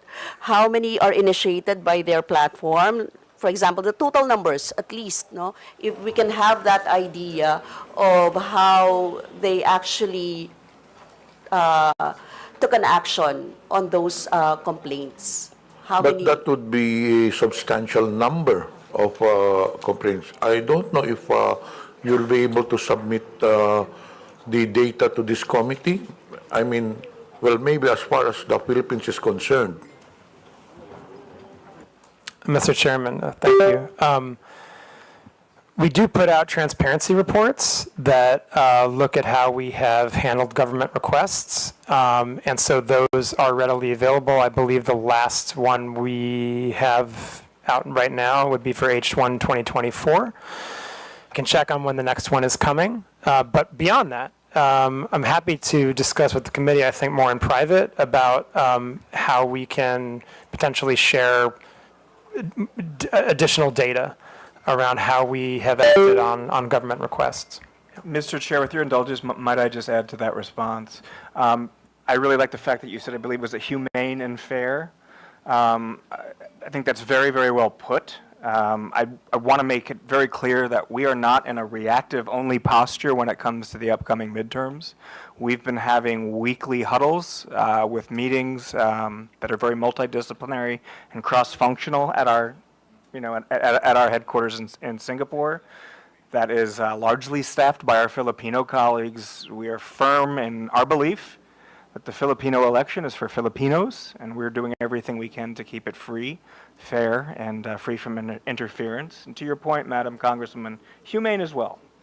But as the chair and I were discussing along with Rafi, we've seen firsthand, and this is now my second or third round of elections here in the Philippines, it's a very vibrant, bare-knuckle democracy here. So yeah, it can get pretty rough and tumble. Yes, Mr. Chair, but we would like to lessen the fake news and disinformation. So we need those data that we really need those data. Would you allow releasing that data? Would it be proper if this committee would write you an official communication to access those data? Mr. Chairman, thank you. Yes, I think it would be helpful if you could, as a committee, specify the type of data you'd like to see, and then we can take that under advisement and share what we can, and have a discussion about what type of data we share and kind of what's most helpful to you. Yeah, okay, we will send an official communication for that data. Last question, Mr. Chair. Do you have ways to ensure that the same people, for example, if an account is banned or removed from the platform, or the account holder, they can simply make a new one, right? So how do you ensure that the same people will not be able to make a new account? For example, like banning their IP addresses instead of just removing their Facebook accounts. Do you have that power? Mr. Chairman, if it's so. Yes, so we do have policies against this, which we call recidivism. We can and do, in many cases, try to ban IP addresses. I would say that this is difficult. It's a difficult space because That in it's CSAM, right? In the Yes. in cases of child pornography and OSAIC. Yes, absolutely. For those types of very high severity violations, those people would be banned from our platforms. And we do our best to keep people off once they have been deleted. But what I would say is what we encounter are various levels of adversarial behavior. There are some people, including very well-financed criminal organizations, who are very determined to maintain a presence on our platforms, and that is a hard battle that we fight. We do our best. We continue to fight that battle every day. We do it with the help of our law enforcement colleagues in Philippines and around the world. But it's not always easy. We try to do our best we can. We have also new technology that we use. AI is incredibly helpful and a remarkably helpful tool in helping us kind of try to. Also a helpful tool for those who makes this. Yeah, we've talked a lot today about some of the potential harm of AI, but I think that what I would emphasize is that AI is also the best shield in many cases, right? We've developed AI technology to help moderate our platforms, both at the content level and, as you were talking about, the user level, for many, many years. We're able to delete literally billions of accounts, like the ones you're talking about, because of AI. And so those are capabilities that we have. They're always turned on. They're always active. Again, our transparency report does go into the numbers of the billions of accounts that we delete from people like that who are trying to get back onto the platform even though they've been banned, or they're creating spam accounts, or many other reasons, right? And AI is one of the best tools we have in our arsenal to act against that type of work. We're also in the process of looking at other technology, as we long have. For recidivism, you referenced IP blocks. It is something that there are cases where that's possible, but that's again difficult because there's technology that very well-financed people can use to even evade that, right? So this is an adversarial space in some cases, and we do the best we can working with our partners in government and law enforcement to keep people off the platform once they've been removed. Rob, do you want to? Sure, I'd be happy with the chair's indulgence to add some additional context to that. So when we're talking about the use of AI for detection for harmful content, the reason that north of 99% of child exploitation material doesn't make it onto our platform is because of things like machine learning, AI.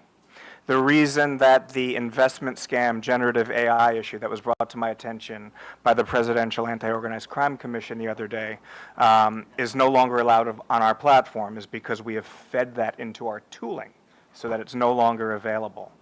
The reason it's a very big step for us to take an entire device offline is because here in the Philippines, there are still places where families share a single device, where internet cafes share a device. So we want to make sure we're still providing voice to people who are lawfully using the same device. We do, however, to your point, have certain absolute red lines. So a terrorist-related piece of content, CSIM, human trafficking, there's no warnings given to users on that. Their accounts are disabled when something like that happens. Or when they post content of that nature is what I should say. Thank you, Mr. Chair. Mr. Chair, may we be furnished a copy of the red tagging guidelines na lang. And for the guidelines that they use for determining fake news and the specific timelines for the violations, for example, of the community standards violation, how long does it take? Is that being addressed to Meta? Yes, Mr. Chair. We'll include that in the official communication. Yeah. Thank you, Mr. Chair. May I remind the interpolator, I think this would be the last interpolator because before we proceed, may I acknowledge the presence of our co-chair, Honorable Joe Aquino, and Representative Benya Abante. The Meta representatives will have to take their flight at 3 p.m. So can you make your questions concise? The next interpolator would be Honorable Roch Gutierrez. Thank you, Mr. Chairman. I understand the busy schedule that our resource persons have. I'll try to make it quick. Good afternoon to our dear resource persons. I'd like to direct my questions to the Meta while they're here. Mr. Chair, just very briefly, I hope you can bear with us. It's been, it could be confusing for us, especially. Ideally, we would be tackling this together with Google and TikTok. However, understandably, due to schedule concerns or for whatever reason, you've appeared separately. So we'll be going through this all over again. I hope you could bear with us. Before we begin, I'd just like to verify. So, Dr. Frankel, is it, Mr. Chair, to the Honorable Chairman, can you tell us what you do in Meta? Mr. Chairman, Congressman, I'm the Director of Public Policy for Southeast Asia. And you are based in where? Singapore. In Singapore. And you are part of Meta, the American company. So I'm an employee of Facebook Singapore PT Ltd. Meta Platforms is the American company. Meta Platforms is American company, the Singaporean company. And Mr. Abrams, to the Honorable Chairman, may we know your position in Meta? So I'm one of the heads of law enforcement and national security outreach, handling a large chunk of Southeast Asia. My employer is the same as my colleague Rafi's here. So likewise, based in Singapore? Also based in Singapore. Okay. Here in the Philippines quite often. Here in the Philippines quite often. And generally for Meta, although Meta Platforms, the American company, when they operate in Southeast Asia, they would do so through Facebook Singapore. Is that correct? Every country, sorry, Mr. Chairman, if it's okay. Congressman, every country has a different legal structure. Here in Philippines, we have a representative office of our Singaporean company. It's important to note that that representative office is not in charge of business or operations. It does not do anything involving content decisions, right? Those are really, those are undertaken by Meta Platforms. Mr. Chair, I'm glad you brought that up, and actually that would be my next question. So if you are representing Facebook Singapore, and you are doing these regulatory work in behalf of Meta Platforms through Singapore, I assume for Southeast Asia, what is it that Facebook Philippines, what do they do? If it's not anything to do with the support services or content regulation or the actual business of Facebook, Meta Platforms, sorry. It's actually very much about the business of Facebook. So we have sales and very robust sales and support team. Our public policy team, who's based here, while not involved in takedown decisions and data disclosure decisions, do work very closely with Comelec and with DICT and with many NGOs. I think what we're trying to emphasize is that no decisions are made here. Those decisions are undertaken by our parent entity in Singapore or in the U.S. So this is really a sales and support office that exists here in BGC. I'd also say there are various programs that we run that are supported out of our Philippines office, including some of those I talked about earlier, which revolve around digital literacy. And the digital literacy programs with Digital Tayo that we've used to train over 6.5 million people.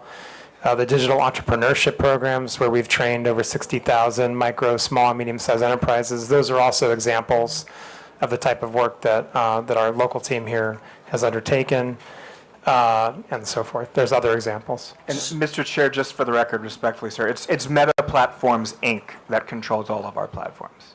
Okay. If that's helpful, Paul. Thank you for that clarification. And in fact, it is more helpful, so we have a better idea now. So Facebook Philippines is mostly in the business of, well, the business, which is sales, and I would assume this is advertising?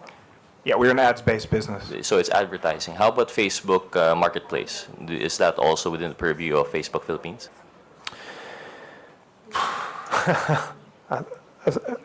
Mr. Chairman, if I may. I want to check to make sure I get you the totally accurate answer, but I believe the answer is no. I think that Facebook Marketplace is, again, operated by the parent company in the United States, but I do want to qualify that by saying I definitely do want to check to make sure that's correct. Thank you. So I hope you understand where our confusion is coming from. So I would assume that Facebook Marketplace would be part of the business end of Facebook. So we would assume that that would be something within the purview of Facebook Philippines, considering that there would be regulatory requirements under the DTI and such. Mr. Chairman, if I may, this is where it does get a little complicated, right? I mean, to be clear, so there, there's no commerce that's taking place on Marketplace, right? And so but it doesn't mean that we don't comply with local law, right? We, as a global American company that lives up to the best legal standards in the world, we always want to comply with local law. So just because any of the platforms are being operated by an American company doesn't mean that we still won't comply with local law. Yeah, Mr. Chair, absolutely agree with you, and we are not implying any disregard for local law, but precisely, I think, if you've been listening to our fellow colleagues here, what we're driving at is accountability, which goes beyond just the legal requirements. So I hope you understand where we're driving at with this and why I'm asking these questions. We aren't implying that you aren't following local law. And in fact, we do appreciate all of these efforts that you've done above and beyond the legal requirements that we may have, such as your public outreach programs that you may have, and your facilitating the requests of some of our stakeholders in government. However, I hope you understand that what makes it very difficult for us is that when we have problems, it's very hard to reach Meta Platforms, Inc. So understandably, we are of the position that if we have any problems or anything that we have to relay, we have to go through Facebook Philippines. But as you can see from our previous hearings, they've been tossing us around left and right.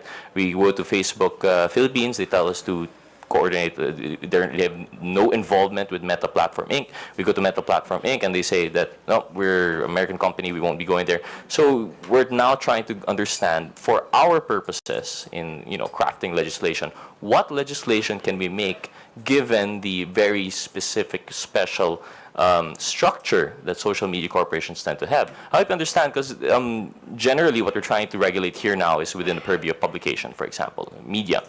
But unlike media, which would operate specifically within a country, we're talking now about, a foreign entity that would now be in the business, not just of, public expression, but also the commercial side of it and advertising. As you said, you're a ads-based business. So now we'd like to just differentiate.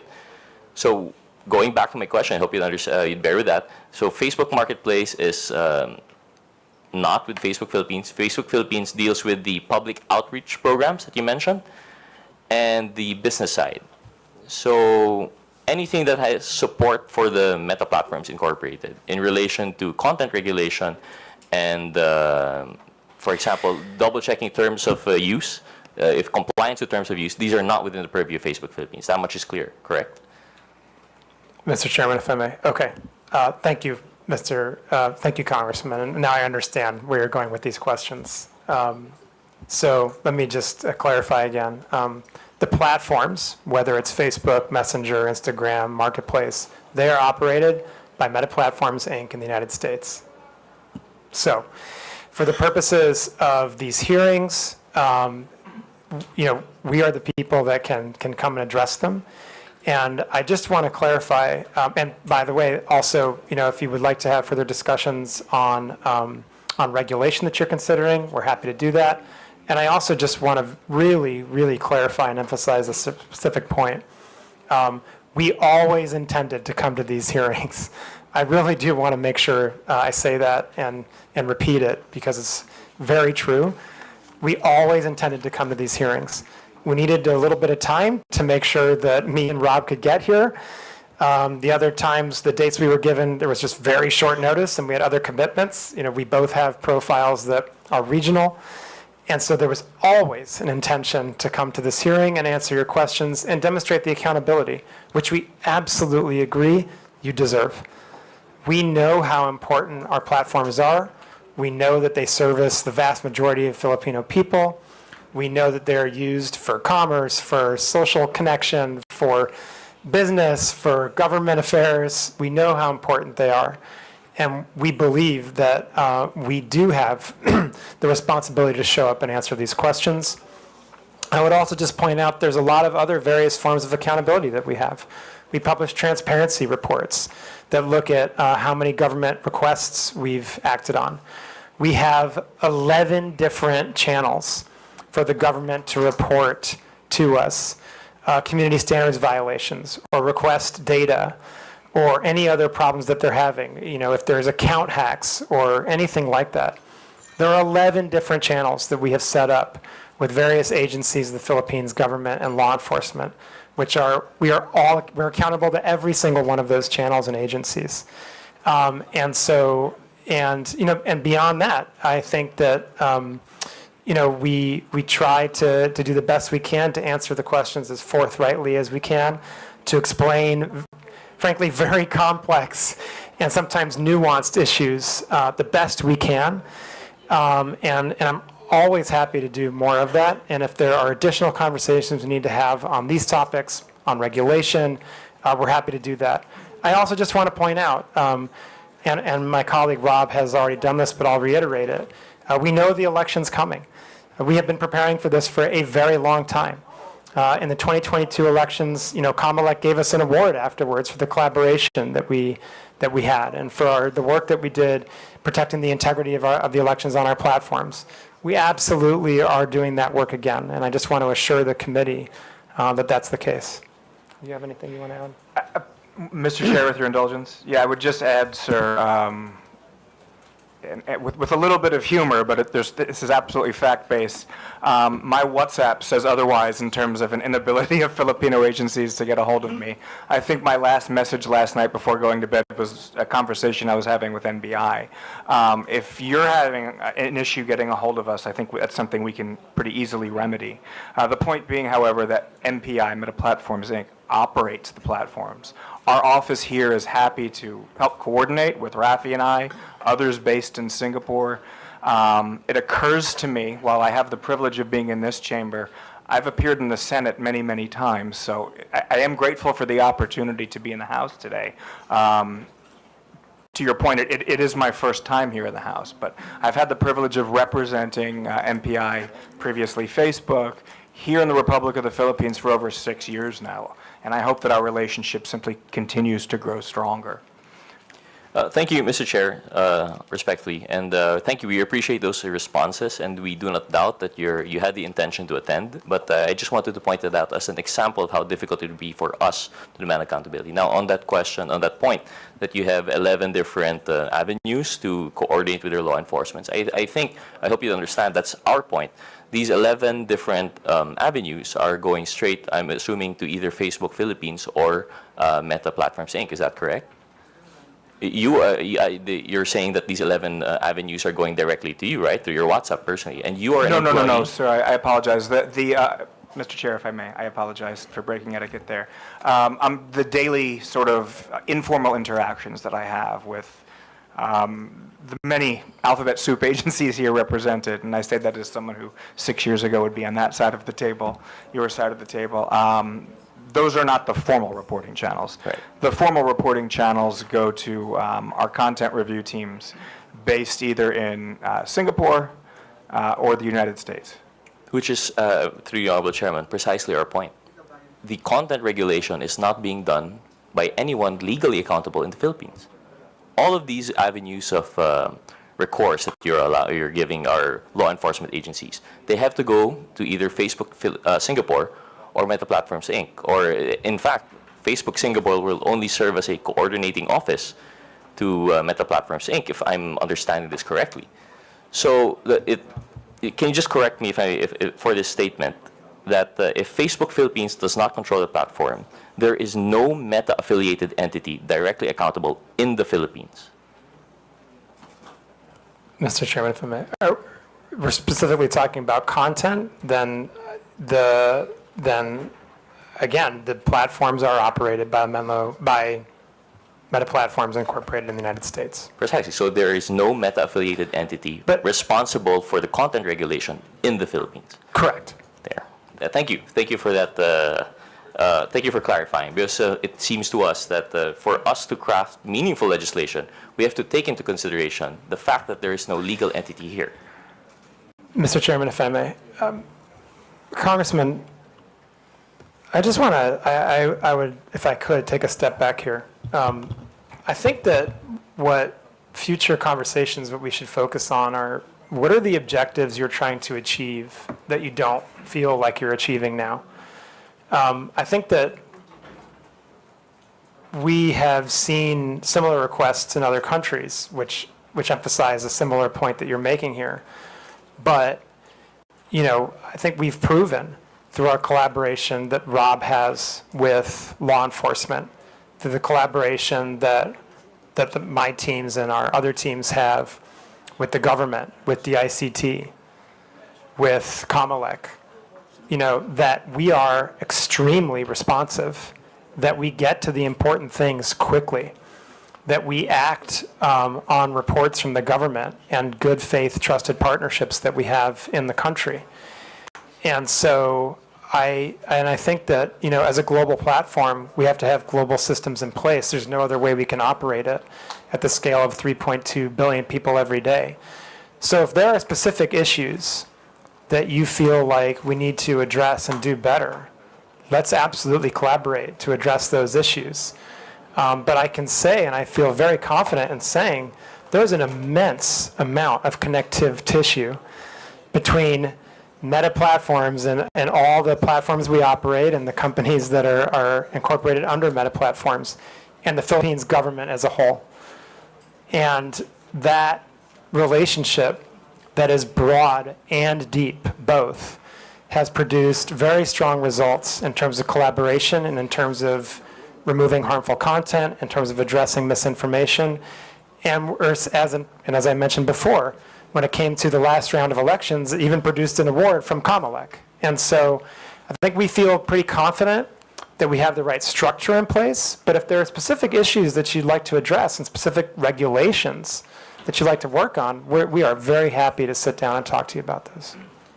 Thank you, through the Honorable Chairman. We appreciate that response, but as we mentioned, what we're trying to come up with here is meaningful legislation to curb fake news and misinformation.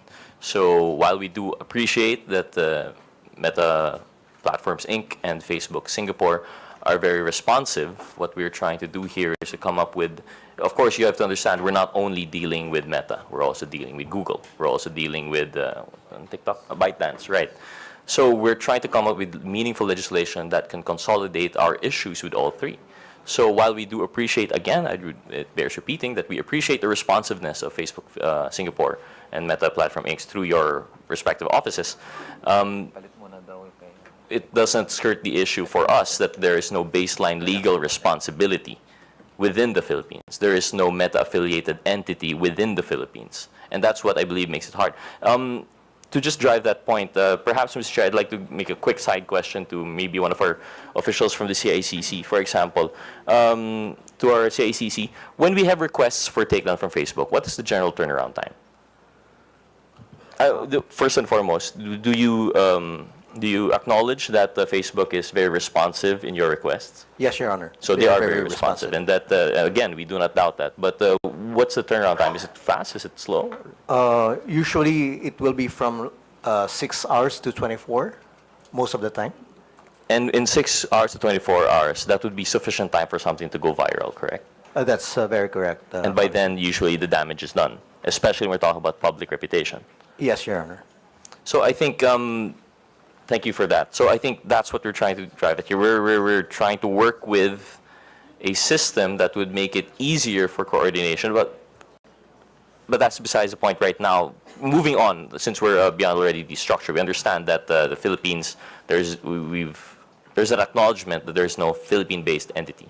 I just want to go back to something you were discussing with Congresswoman Castro, that you said that there was a side-by-side, these working in parallel. You have the fact-checking, and you have, what was the other system that you have in place? Sorry? Community standards. Yes. Community standards. So community standards would be the more general approach, right? This comes into the general terms of use of your platforms, while misinformation is more specific. Is that correct? If I may, Mr. Chair. Okay, so the community standards, yes, you can look at them as they're not exactly the terms of service. That's a different legal term. But the community standards are the policies and the rules by which we moderate content on our platforms, right? They're the rules that say this is allowed on our platforms, this is not allowed on our platforms.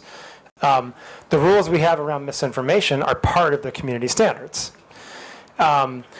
I think the distinction I was trying to make with the Congresswoman earlier is that when it comes to misinformation, because we believe that it's really third parties that are the ones that are most capable and most appropriate to determine the veracity of information, there is a parallel system that we have in place, which is the third-party fact-checking system, right? And that system is in place, and those fact-checkers can proactively act even without any action on our part. They can act if we send them content that we want them to review from misinformation, but they can also act on their own if they think that there's a piece of misinformation that's going viral and could potentially cause harm. That's what I was trying to distinguish between. Whereas the other community standards violations, such as hate speech, incitement to violence, bullying and harassment, terrorism, child exploitative imagery, those community standards, those would be looked at by our content moderators, right? And who will make a determination about whether they violate the community standards or not, and therefore are removed or not. And I think Rob would like to add to that. Your point, Mr. Chair, if I may, your point is very well taken in terms of how the internet works and virality, and we've all seen how that works. The upside to that is when we have a piece of content that's violating, I'd like to just underscore once again that feeds our ability to prevent its future proliferation. So just by way of example, for something that's a very non-controversial sort of content subset, so terrorism-related content and child exploitation-related content. Every piece of video or every photograph that's uploaded to Instagram or to Facebook is compared against an enormous bank of hash values, digital fingerprints, if you like. So once we identify one of those and it's added to the bank, so to speak, it can no longer be spread on our platforms. And as members as the GIFCT, the Global Internet Forum to Counter Terrorism, we share those with our partners. We don't compete when it comes to safety, we collaborate. But to your point, yes, 6 hours is enough time for something to go viral. When you're operating at a scale that we are, a little bit south of 90 million users here in the Republic of the Philippines, just on Facebook, 6 hours we think is pretty good. We would love to get it down to 30 seconds. I don't know how realistic that is, but I do want to thank Director Hesolios for the acknowledgement of the progress we've made on turnaround times. Thank you for the response, and we appreciate that point. And I stand corrected. It's not just the terms of use. It's terms of use and community guidelines, which are two different things. But in general, these are the two pillars in which you would base that one part of the parallel operation in screening, and then the other, the misinformation, would be more specific, if I understand it correctly. So in relation to that, if we're talking about response times, and going back to the question of the Representative process, I believe, so is there a pre-posting screening mechanism? Because, for example, what we've learned from ByteDance is that when you post a video, there's like this buffering, which isn't actually required to post their videos. But during that time, they're already screening it amongst, like you said, it's probably a digital bank of other prohibited content before it gets posted. So is that the same with Meta? Mr. Chairman, if I may. Yes, we proactively screen content. And every piece of content that's posted on our platforms is going to go through some type of automated screening. Yeah. Every piece of content will go through some type of automated screening. It does not mean that our screening is perfect, and I do want to emphasize that, right? And as I kind of pointed out previously, our accuracy rates on really clear violations are very high. If we look at our proactive removal rate on, again, issues like terrorism, child exploitative imagery, we're talking above 99%, approaching 99.9%, right? When we get down to other issues that are more nuanced, that are more contextual, that are borderline, then those proactive systems, they may flag it for a human to review, right, as a next step, because it's just kind of too difficult for a machine to make that determination, right? So the review process is complex, but it involves like many different layers. The first one very much would be an automated one as a proactive measure. Thank you for that response. So generally, the automated pre-posting screening would be very effective for those that are obviously wrong, like you have hate speech, child pornography, terrorism, and the likes. And when it comes to the nuanced parts that we have difficulty, right, which would include the point of this committee hearing, the fake news and misinformation. We understand it to be pretty difficult, and that's where, if I understand correctly, that's where the fact checkers come in. In addition to that, we came across a piece of news that Meta was actually dropping fact checkers in favor of something, I think it was community notes mechanism. Is that correct, or is that not being rolled out globally? Mr. Chairman, just one thing I want to point out. In the list of violations, you mentioned hate speech. Hate speech sometimes can be obvious, but other times it cannot. And so that one's a little more nuanced than terrorism, for example, right? Okay, yes, turning to our global fact-checking program. As of, I believe, yesterday, if I'm not mistaken, in the United States only, we have moved to a system of community notes as opposed to our third-party fact-checking system. But everywhere else in the globe, the third-party fact-checking system is the system we still use. Could you please enlighten us as to why the United States has dropped that fact-checking mechanism? Were there difficulties on their previous review system, and do you foresee that this difficulty would actually be the same all around the globe? Mr. Chairman, if I may. Congressman, the fact-checking system in the United States, I think what the determination by our global leadership was that we saw that it had become in some way politicized, and that they believed that there was the potential to improve on that system using the community notes system, right? Which companies like X have already developed and implemented for quite some time, which relies on many, many, many more users and many, many more diverse points of view to determine whether content is false in some way. And that system has now been implemented in the United States only.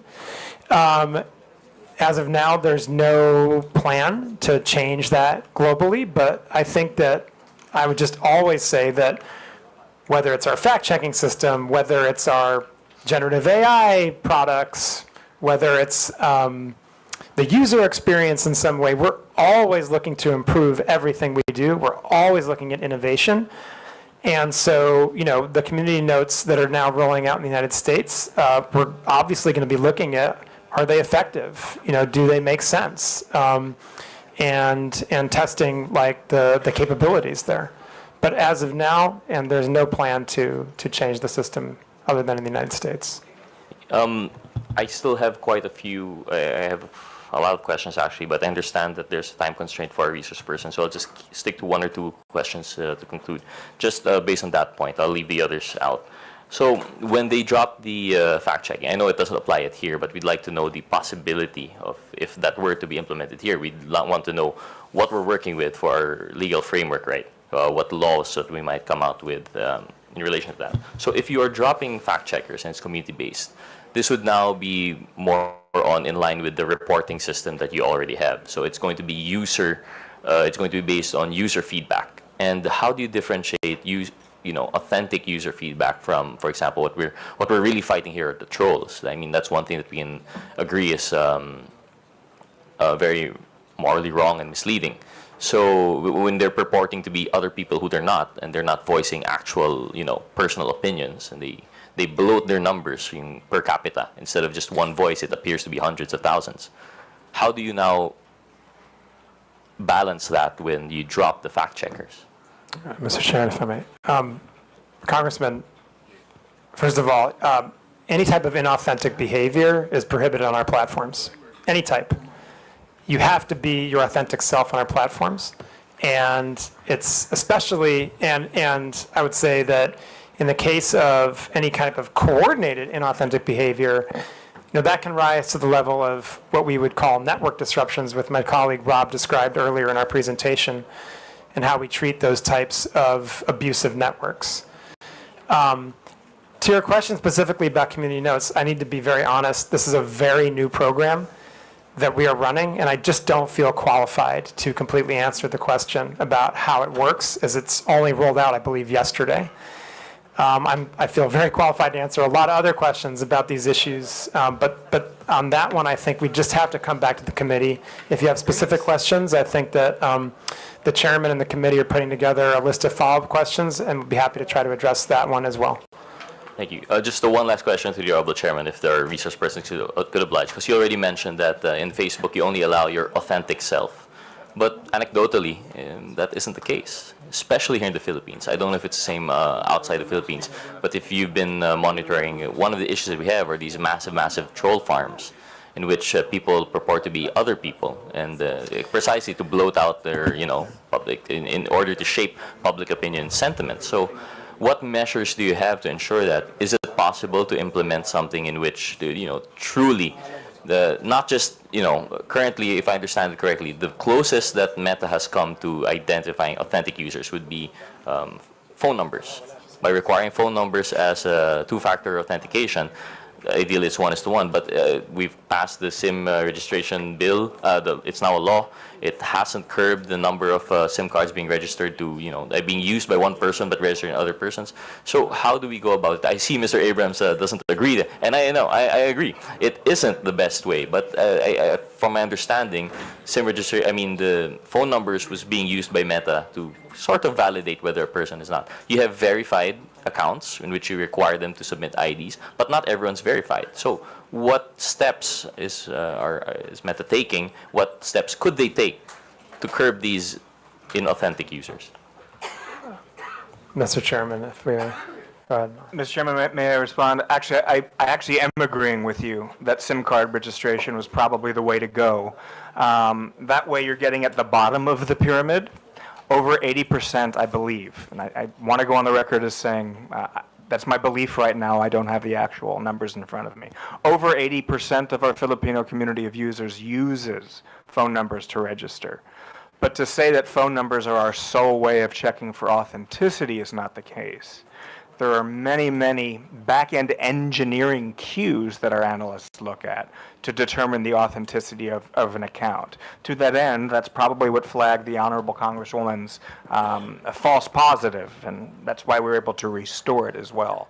But to go into too much granularity as to the cues we use would give bad actors an advantage. So perhaps an executive session with your good office would be in line for a further discussion on that, Paul. I would just if I may add, the inauthentic behavior.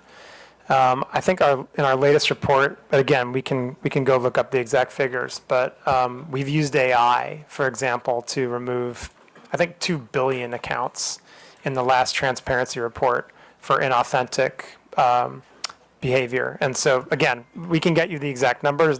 We report those transparently. But what I would also just emphasize, and I think this is really important because I get your question is about troll farms. So I just want to address that head on. We would view that type of behavior, generally speaking, under our coordinated inauthentic behavior policy, which prohibits exactly what that sounds like. Any kind of coordination by people not being honest about who they are for the purposes of spreading misinformation, right? And we have very stringent policies on that, where not only if we find someone engaged in that kind of behavior, we don't just take down that account. We do what we call fan outs, and we investigate what other accounts that account is coordinating with. And that is what leads us to undertake much larger network disruptions of accounts that are coordinating in abusive behavior on our platform. We've undertaken, I believe, 9 different types of those actions in Philippines over the last, since 2017 or 2018, I think the numbers are. Again, these are all public. We can get them to you. And I think it's really important to point out, this is where our relationship with law enforcement really comes into play. A lot of those come from leads that we act on from law enforcement. And the intel sharing goes both ways. And so I would emphasize to you, I'd continue to emphasize to law enforcement, although they already know this, and other members of this committee, if you have reason to believe that there are accounts that are engaged in that kind of behavior on our platforms, please do send them to us. And we will do everything we can to investigate to see whether they are engaged in that kind of coordinated abusive behavior. Thank you. Thank you to the Honorable Chairman. Actually, if you had the time and you stuck around with us, I think you'd see through our other resource persons in questioning later on that it is, while we do appreciate that you have the guidelines and the protocols in place, it doesn't seem to be all that effective. I understand the scale that you're operating, perhaps it's very difficult, but at least in the situation here in the Philippines, you'd see later on that it's very difficult. But I understand with the time constraint, I actually still have more questions, but given that we wouldn't want you to miss your flight, so I'll be yielding to the next interpolator. I'd like to thank Dr. Frankel and Mr. Abrams for their time today. Thank you very much, Mr. Chair. The last interpreter on the meta issue, Honorable Romeo Acop, you have the floor. Thank you, Mr. Chair. Before I proceed, Mr. Chair, I'd like to briefly manifest that the absence of a clearly accountable and empowered meta entity here in the Philippines is a crucial issue. And I hope the meta people would agree with that. As we have heard, Facebook Philippines does not control the platform, nor does it handle content regulation or policy enforcement. This makes it difficult for Filipinos to seek timely and effective recourse when harm occurs online. That is why we are exploring the idea of requiring accreditation or registration for social media platforms operating in this country to ensure that there is a readily accessible, responsible point of contact that understands and complies with our laws. It's a matter of accountability, Mr. Chair, not just for regulation, but for the protection of the Filipino people. And may I proceed, Mr. Chair? I'll touch on accountability, which was a little bit touched by the Honorable Gutierrez. May I ask, Meta, are you aware of the number of Filipinos who use Facebook and Instagram? Are you aware of the number? Mr. Chairman, if I may. Congressman, I assume you're referring to here in the Philippines or globally? Philippines. Yes, I think the last numbers that we've reported were over 90 million. 90 million. Over Filipinos. 90 million. Okay. And would you agree that you have a responsibility to these users to keep the space you provide them free and open? You have that responsibility, would you agree? Sorry, do we have the responsibility to keep our platforms free and open? Yes. Sir? I think we have the responsibility to do the best we can to balance the rights of Filipino people to free expression, but also the rights of people to have a safe space on our platforms. I believe that's what you're getting at. Yes. And because of such, the posting of false information and misleading news, the content that harms not only the subjects of the questionable post, but also the public trust in state institutions should not be tolerated. Would you agree with that also? Mr. Chairman, if I may. Well, the answer is yes or no. I think, Congressman, would you agree with that? Congressman, when I want to answer this question carefully. May I know why you are going to answer it carefully? Sir, yes, absolutely, sir. I want to say that when we come to topics like misinformation, there are different interpretations of that. And this is why we rely on third-party fact checkers to be the authoritative sources of what is true or false and to make those determinations so that we, as a neutral platform and one that is committed to providing, again, the best we can do to balance freedom of expression and safety, are not the ones making the determination about what is true and false. So I believe that we have the proper system in place where we rely on third-party fact checkers that are internationally certified to be the authoritative sources on what constitutes misinformation. And from that point, we have the responsibility to act on the findings that those third-party fact checkers provide to us. If they provide us the finding that that's false, then we do have the responsibility, and it is in our community standards, to make sure we've reduced that distribution of the content and properly labeled it, so anyone seeing that content knows that they are viewing something that is false and that they can access the authoritative source of information so that they can understand what the real situation is. And I think that that's the way that we do our best to make that proper balance of providing freedom of expression, but also safety for the people of Philippines and indeed our global community. And again, I just want to emphasize, even then we will go as far as to removing misinformation if it's clearly false and can lead to physical violence or violates elections law. Right? In those cases, we will remove it. And I think that that's the best that's the best system we've had over many years of dealing with these issues around the world, to kind of balancing to the best that we can those dueling objectives of freedom of expression and safety.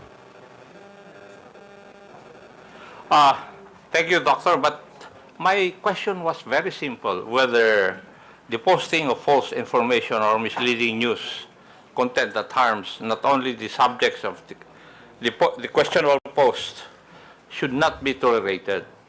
It's answerable by yes or no. Should this not be tolerated by platforms? Yes or no? Mr. Chairman, if I may. But Congressman, again, I want to just emphasize the point that people disagree. We're in a world right now when people disagree on what's true and what's not true. Are you trying to tell this committee that you do not agree with that? I'm trying to explain to the committee, Mr. Congressman, that the approach we have is based on remaining a neutral platform that tries our best in very difficult circumstances, in very robust democracies like the Philippines, where there are very charged political debates going on.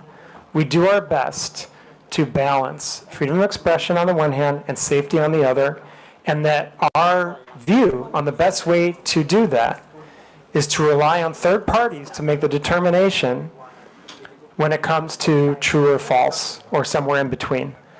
And we think that that's the best way forward. And Mr. Congressman, actually, I would say, I don't think you necessarily want us to be the ones that determine what's true and false. I don't think you would want us to undertake that kind of that kind of power, basically. I think that, this is, in a democratic system, this is kind of the best balance we can possibly strike when it comes to how to moderate these types of issues on our platforms in the type of context that we have in the lead up to an election, for an example. And I would just note again that we take our content moderation very seriously. We take our fact-checking program very seriously. We have 11 different channels between the government and our platforms to address any type of misinformation or other harmful content. We undertake network disruptions if we see that there's a coordinated abusive pattern when it comes to misinformation or disinformation or any type of foreign interference. And as a result of that, and I would just, again, in the last election cycle, we were given an award by Comelec for this work. And so I just have to continue to lean on that posture and on that approach as the best way that we can support the community that we have here in the Philippines. Thank you. But as we have discussed earlier, that there are systems and controls in place to remove posts that violate community guidelines. So we can both agree that some posts do not belong on the platform. Yes, we can absolutely agree. We can absolutely agree on that, yes. You can agree with that already? But there are some posts that don't belong on the platform? Yes, absolutely. And as the platform itself, you would take action to remove this post? Yes, sir, that's correct. And if they therefore, violate our community standards, we would remove them. yes, thank you. And therefore, it's fair to say that the platform has a duty to prevent the spread of such posts because they can cause harm. Would that also be correct? Mr. Congressman, we have a duty to act on content that violates our community standards, and in some cases, specifically if it violates local law. No, Doctor, my point is that you have a duty to prevent the spread of such posts because they can cause harm. That's the gist of my question. We have a duty to remove posts that we're aware of that violate our community standards, yes. Thank you, Doctor.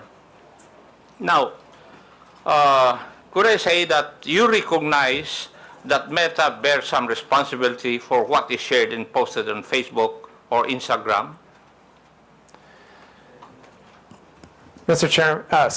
Chairman, if I may. Sir,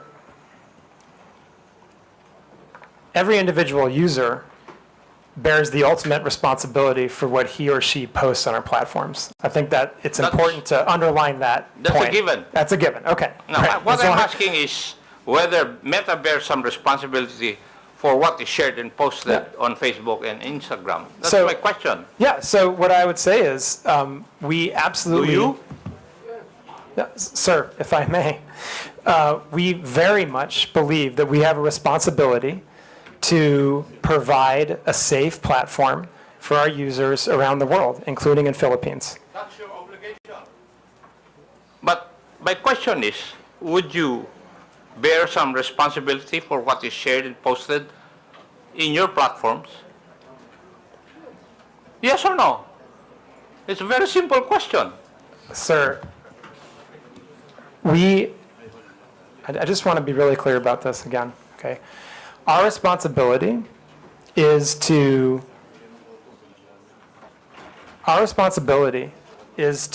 make sure that we are doing the best we can to balance between voice and safety, okay? And the ultimate Mr. Chair, responsibility, for the people, Chairman, for the content posted is the I people think that post the it. doctor is evading the answer to my question.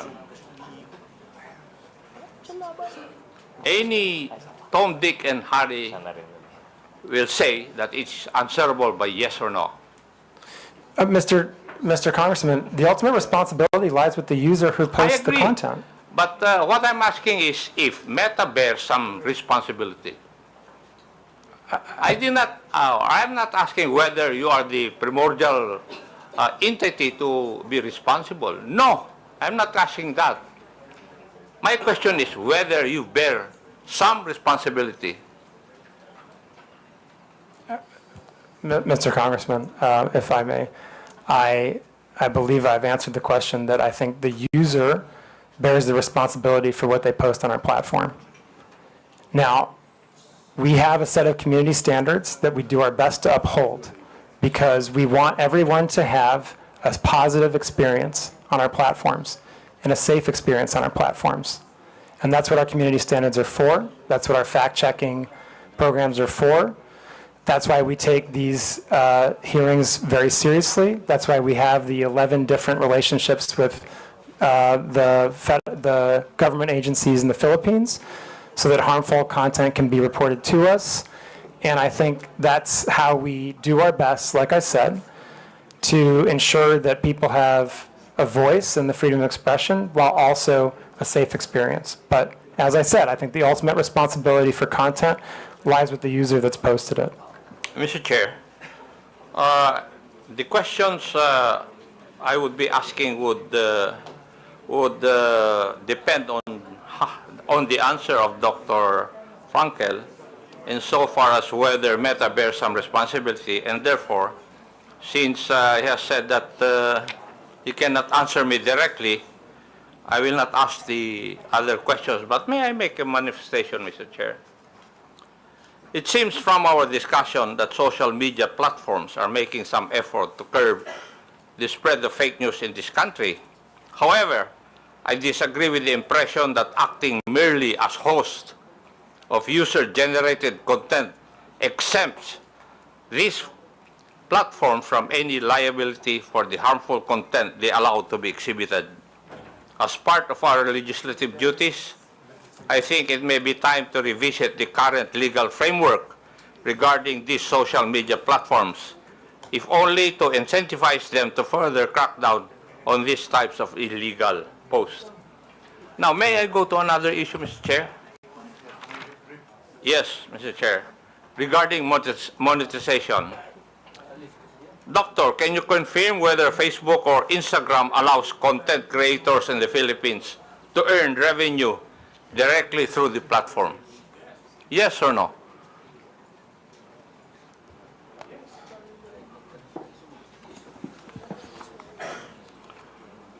Congressman, I believe the answer is yes, but I want to make sure to check on that. I believe we have content creators that can monetize on our platform in the Philippines, yes. Thank you.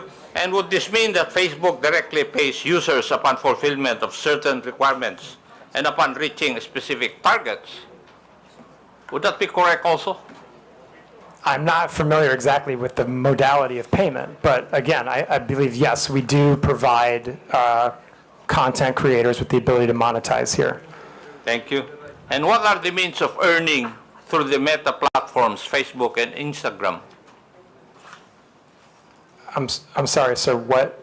What are the means of earning through the Meta platforms, Facebook and Instagram? There's different ways.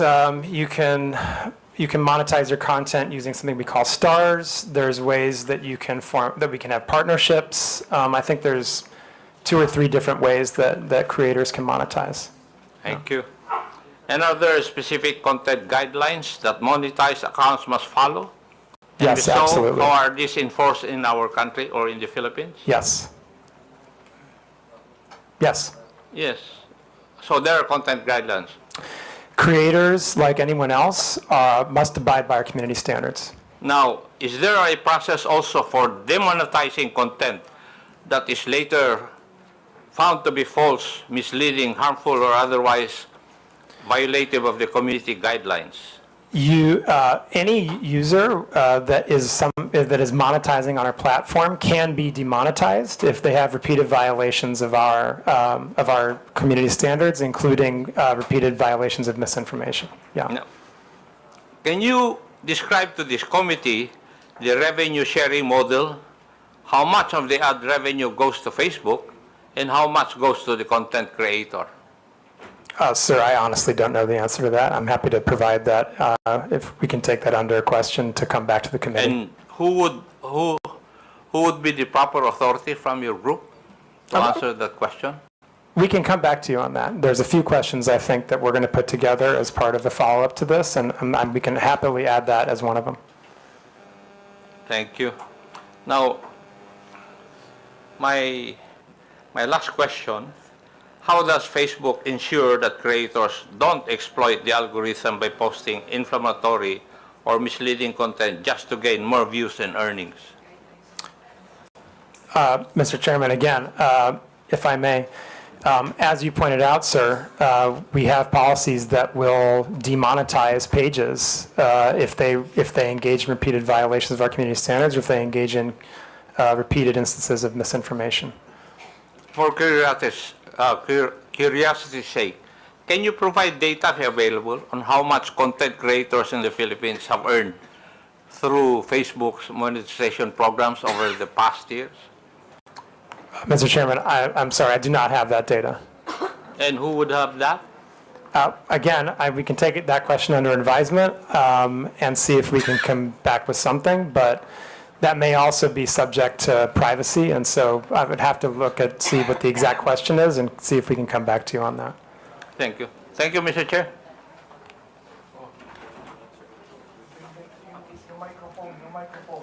Pakipatay. Thank you. Okay, for a last manifestation, you're given 5 minutes. Honorable Abante. Mr. Chair, thank you very much. I really would like to ask some questions, but I'm not going to ask any questions anymore. But as I listen to your explanation, I begin to realize, and I don't understand what meta actually is, all right? I have to admit I'm ignorant of what you're trying to do. But I would think, Mr. Chair, that meta is a self-regulatory agency because you have community standards. Content and accounts that violate our community standards, including harmful misinformation, and you remove it. And you're not telling us that you have, in a way, a responsibility to do it. You have, because you are a self-regulatory agency of your company, of Facebook. Now, Mr. Chair, I'd like to ask if Meta could be able to provide us a data of whatever your community standards are, because we don't even know. We'd like you to give us a data of what you mean by harmful this misinformation. I'm not going to ask this question anymore because I know you're going to answer us with a lengthy statement, but just give us a data. What do you mean? Guidelines. What do you mean by community standards? What do you mean by harmful misinformations? Just give us the guidelines for that. Can you do that, Mr. Chair? Mr. Chairman, if I may. Congressman, our community standards are publicly published and available in No, no, no, Tagalog. Mr. Chair, I'm asking that you give us the data, not being able to see it on public. We would like to ask you to give us the data. Anyway, Give us the guidelines for your Honorable community Abante. standards. there are many requests as per interpolation from the different congressmen. So we will incorporate all these requests, requesting data. Thank you. Including your Guidelines. request regarding the community's standard guidelines. There was a request also from Arlene Brosas. So we will incorporate this on our official communication, and hopefully you'll also to give us a feedback. Just one thing, Mr. Chair. Comparing the Philippines to different countries, do we have more misinformation here and violation of community standards? Do we have more of that than any country in the world? Do we have more? Mr. Chairman, if I may, Congressman, I think that I would have to go back and look at the statistics, but we publish our transparency report on community standards enforcement every 6 months. And our fact checks, again, are also very transparent. That information is publicly available, as is our community standards. All the information that you've just requested is publicly available information. So, Rob, Thank did you. you want to add Thank you. anything? You're asking, with your indulgence, Mr. Chairman, you're asking, obviously, Congressman Abante, a very important set of questions. The first thing I would say is just to reiterate, our community standards are readily available online. Number two, they're iterative. So in our consultations with your government and many others, they're revised with a lot of regularity. A lot of what we do is self-regulation, to be fair. But here in the Philippines, sir, if I may, we not only consulted with, we agreed to lots of legislation that has placed on us turnaround time burdens when it comes to certain types of harmful content, data disclosure burdens, not burdens, but obligations that we've agreed to, and we're beating turnaround times. We are largely compliant with data requests. I would hope, and I wouldn't dare speak for the law enforcement community here, but I would hope that they would agree that we are amongst, if not the most forward-leaning when it comes to protecting our Filipino community of users. And I absolutely think I understand that we're in the middle of an election cycle. Things are heated here at the moment, but that does not distract me or my team from our constant, everyday work in battling off-platform harm for our users. And not everything we do is self-regulating. We do a lot to follow local law.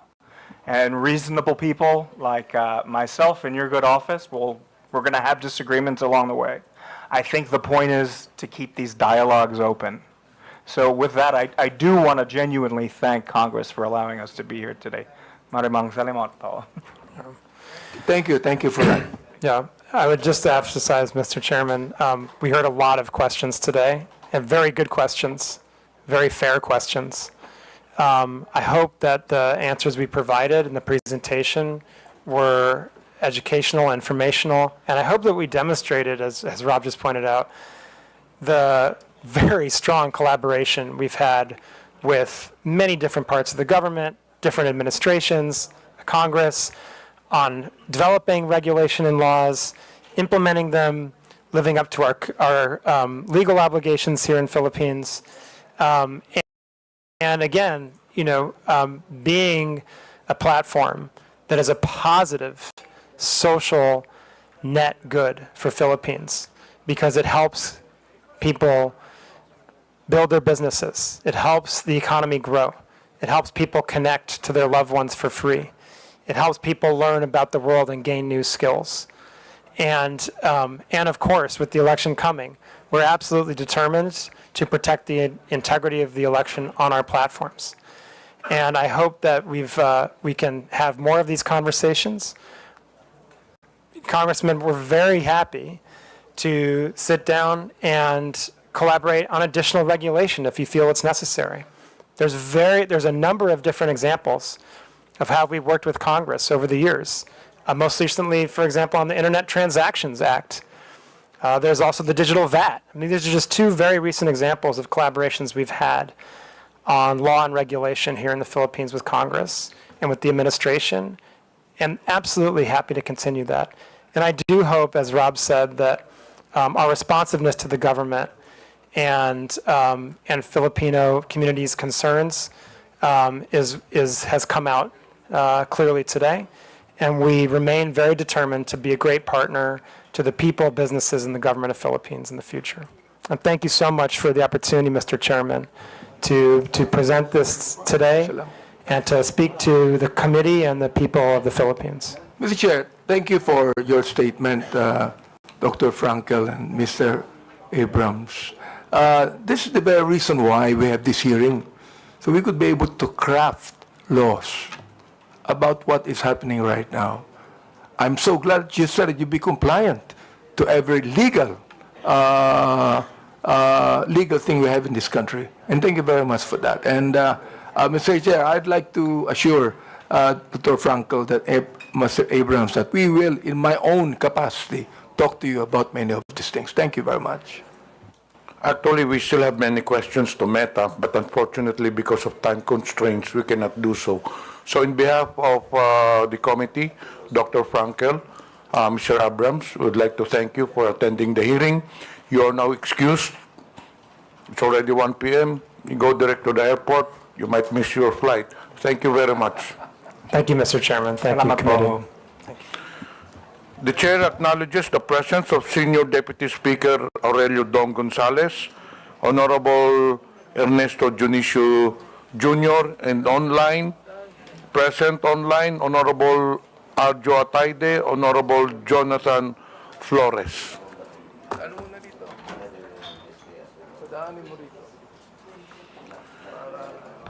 We have 5 issues to be discussed in today's hearing. 1, social media platforms. 2, celebrities. 3, testimony from Commodore Tarella. 4, testimonies from social media influencers. And the last one is testimonies from government agencies. So for celebrities, may I understand Kabayan Noli de Castro is present, so may I request the COMSEC to invite Mr. Noli de Castro?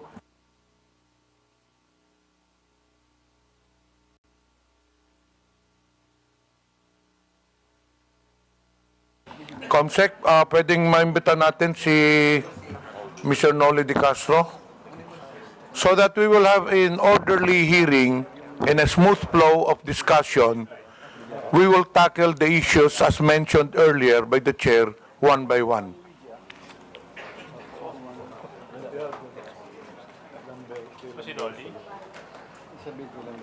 COMSEC, I understand, I was informed earlier that Mr. Noli de Castro is in the holding room. Yes, sir. This one is Louise. Okay. Can we invite them?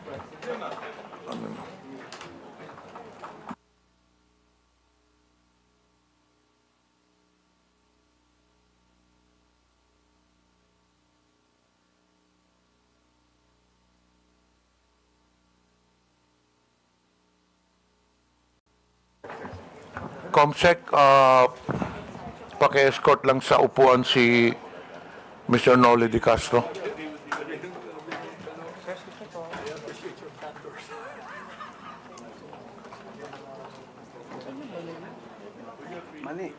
Thank you, Kabayan Noli, for attending the hearing. We will give you an opportunity if you would like to make an opening statement.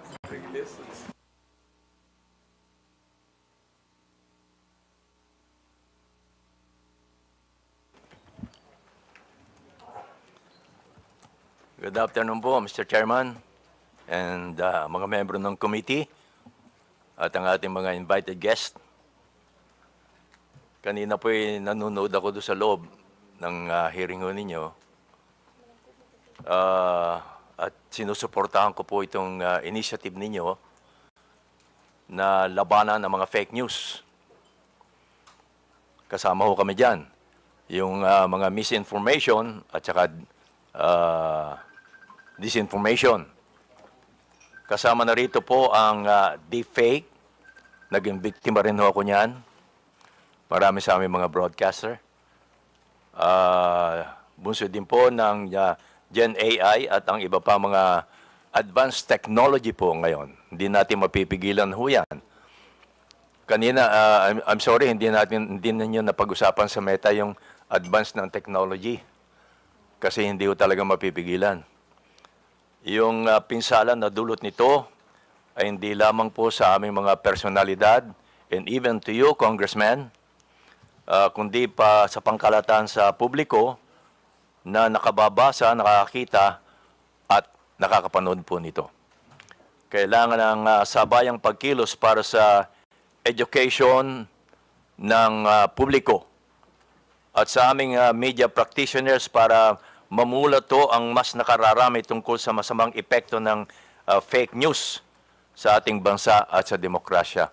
Kami ho sa media ay alam ko malaki rin ang responsibility sapagkat mas mabilis kaming ma-check ang mga fake news.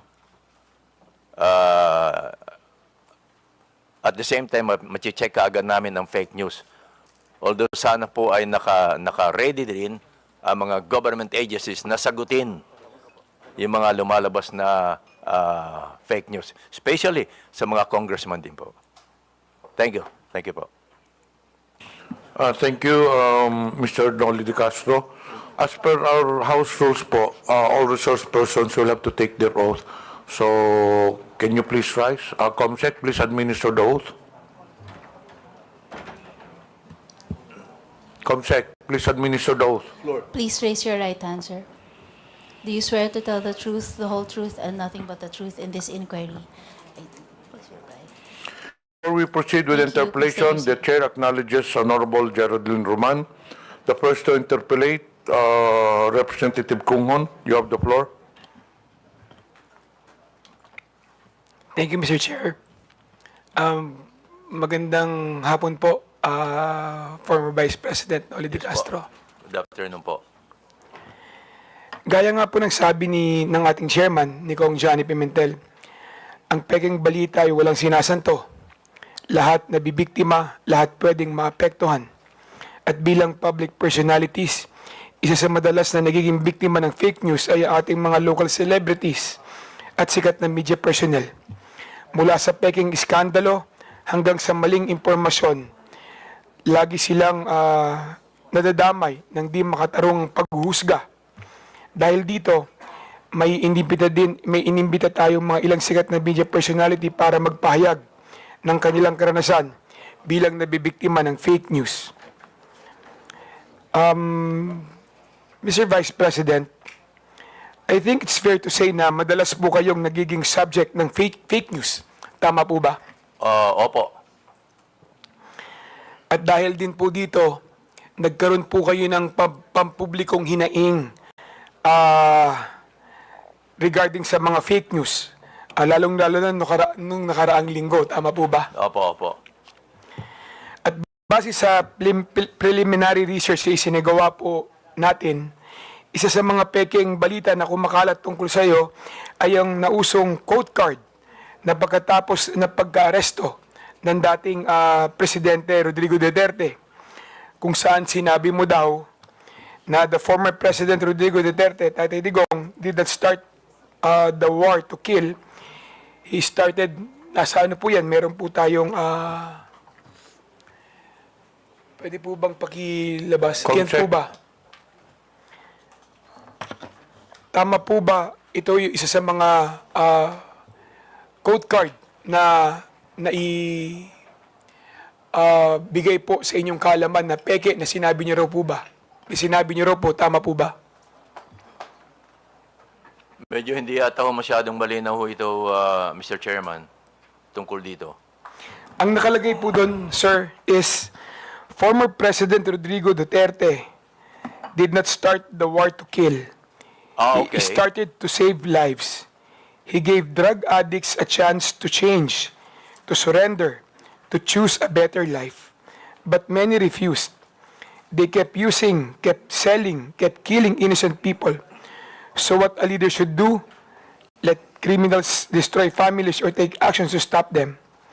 One addict lost is tragic, but thousands of innocent lives saved, that is justice. Duterte made the streets safe. Yan po yung mga nakalagay sa quote card na na-attribute po sa inyo. Opo. Pero hindi ho lahat totoo eh. Kaya kami ho, fortunately, kami sa media, sa mga broadcaster, nakokorek kaagad ho namin on the air. On the air. Once na lumabas yung fake news, nakokorek kaagad namin. In my case, meron po akong IG na ginagawang ko kaagad doon ng word na malaki na in bold letter na fake. Tapos nakikiusap po ako sa aking mga kaibigan na may Facebook din, may IG, and other form na ipakalat naman nila na yung lumabas na ba na news item ay fake. Yun ang mga ginagawa ko para mabilis na nakakakalat yung information na that item ay fake. Thank you, Mr. Vice President. Mr. Vice President, nakikita niyo po ba yung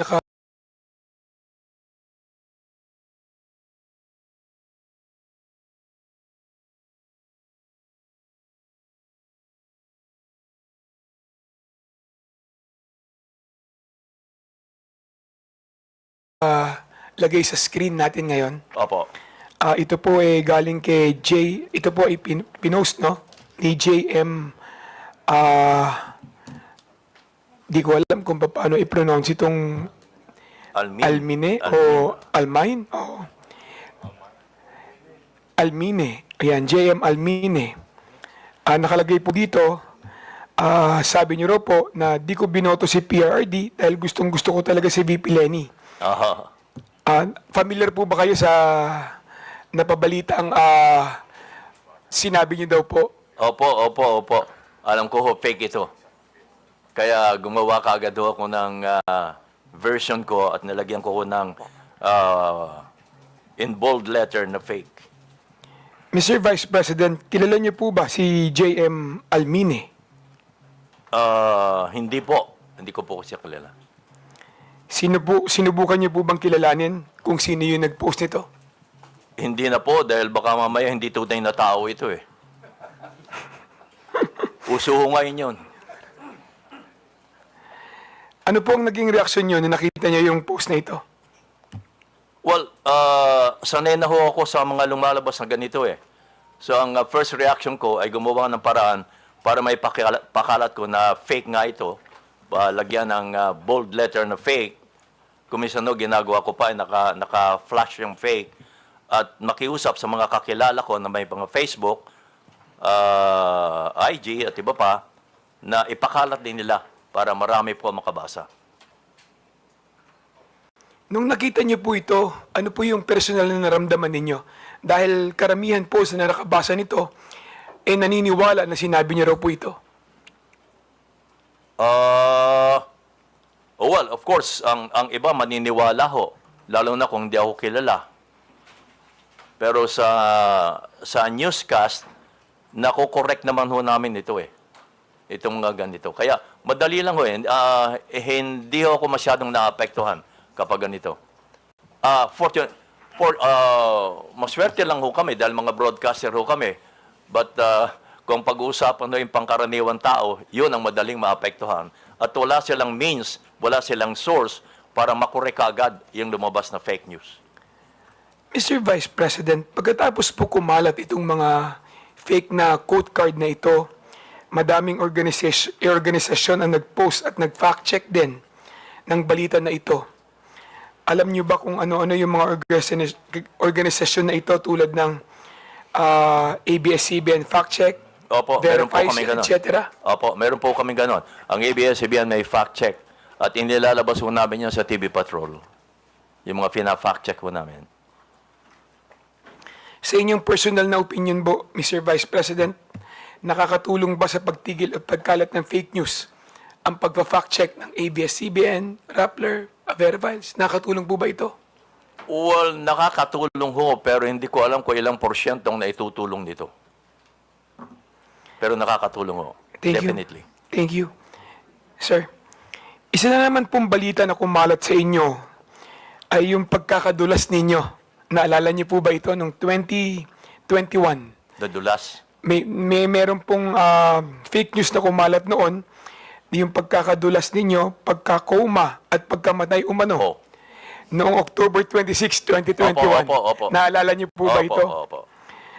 Kung saan kayo po ay nag-post katabi ng inyong koi pond ng magandang umaga bayan. Pagpalain sana po ng Diyos ang inyong umaga, mga kabayan. Naalala niyo po ba yun? Kasunod po nito, yan po yun, kabayan. Nasa screen po natin. Kasunod po nito ay nag-post kayo ng isang video na may caption, miss ko na po kayo, mga kabayan. Abangan. Opo. Naalala niyo rin po yun. Pati po ang inyong anak na si Madam Kat Di Castro ay nangangailangan pa mag-post upang patunayan na ang balita na yon ay fake news din sa inyong pagkamatay. Kaya ang sabi niya, "Hi everyone, my dad's absolutely fine. We just had dinner." Ang post ni Madam Kat Di Castro. Opo. Ano po ang inyong reaksyon nung nakita niyo na may kumalat na kayo ay pumanaw na? Well, sabi nga ho nila, kapag kayo nabalita na patay na kayo, ay masahaba ang buhay nyo. But isa pa ho, sabi ho namin kami mga personalities, bad news or good news ay publicity pa rin ho. Kaya kung may ganyan, ay pag-uusapan pa rin kayo. Pero may mga news naman na medyo masakit na. Lalo kung affected ang ating bansa, Kung ako lang, okay lang 'yon. Pero pag affected na ho ang bansa, iba na 'yon. Mr. Vice President, yung mga tao sa paligid nyo, yung pamilya nyo, naapektuhan ba sa fake news na ito? Medyo ho, mas una silang naapektuhan kapag may mga fake news na involve ako. Naniwala ba sila agad nung nakita nila yung balita na yan? Ay hindi ho, dahil alam mo naman nila ang nangyayari ho sa akin. Kaya hindi sila naniniwala kaagad. Kaya lang, nag-worry lang sila. Sir, yung mga taong hindi mo naman personal na kilala, tulad ng karamihan na yung mga viewers, na yung mga fans at supporters, ano ang naging reaksyon nila sa balita na yan? Well, ang nababasa ko lang ho, hindi rin sila naniniwala. Yung iba naman ay nagko-condolence na, lumabas ng balita na ako'y patay na. So, sinasagot ko sila, hindi ho, buhay pa ho ako. Yung mga ganon. Sir, sinubukan niyo po bang alamin kung sino yung nagpalaganap ng fake news na ito? Gusto ko ho lang alamin, pero wala akong means na alamin kung paano Kung ang meta nga, walang masyadong means para alamin Napansin ko kanina sa tanong nila, Congressman Gutierrez Sir, ni-report niyo po ba yung fake news na ito? I mean sa Facebook, sa Meta? Hindi na po. Hindi na po. Lately ko lang nalaman na kinakailangan pa palang i-report mo para umaksyon mo sila. Kailangan pang i-report. Actually, pagkatapos nung kumalat na kayo ay pumanaw na, marami din po ang nag-fact check, no? Na organisasyon para siguraduhin na may tama yung kumakalat sa inyo na balita na kayo ay pumanaw na.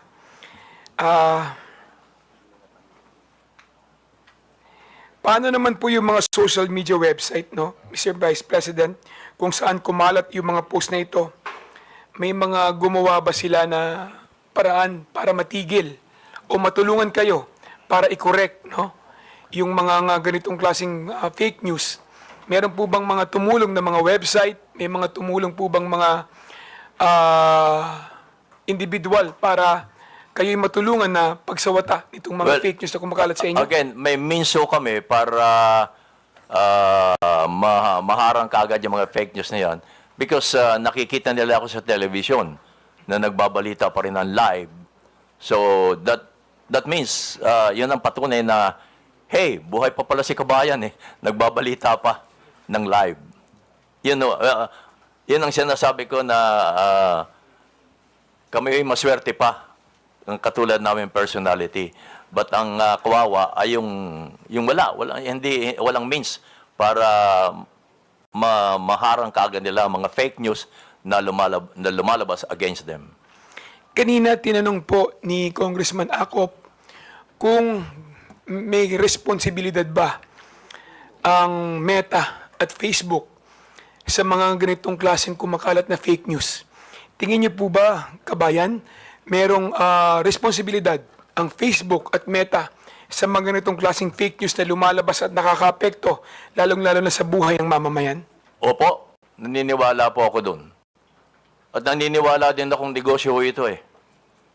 Pati na po sa mga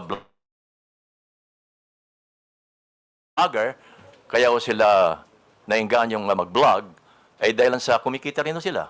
Aminin natin, huwag na tayo maging hipokrito ho dito. Pati ang Meta, alam naman nila yon, negosyo nila yon eh. So, tingin niyo po, hindi lang sa content creator o nag-post ang sole responsibility pagdating din po sa mga post na pinopost nila, pati rin po ang Meta. Opo. Meron tingin niyo, meron din pong responsibilidad Yes patungkol po. sa mga post na ilalagay sa kanilang platform. Mahalaga po yon. Dahil sila ang means eh, para may pakalat yon eh. Wala namang iba. Sila rin kung Facebook, kalimbawa, Facebook lang ang magpapakalat niya, wala nang iba. Facebook to Facebook, yung may mga Facebook. So, naniniwala ako na ang Meta ay malaki ang responsibilidad. Thank you, Mr. Chair.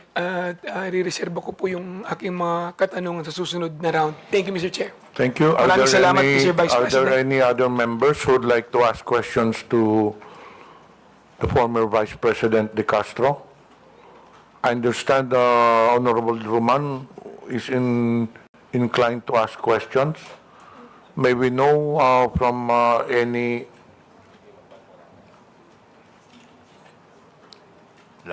Nagpalista po si si General Honorable Roman.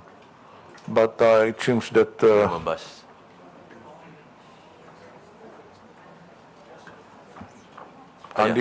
Dito po. So the next interpolator is Congresswoman General Din Roman.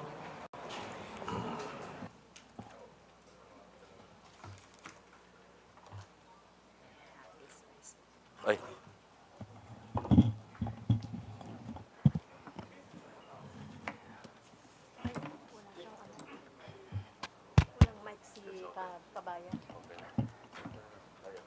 Hindi ko naman kayo interview.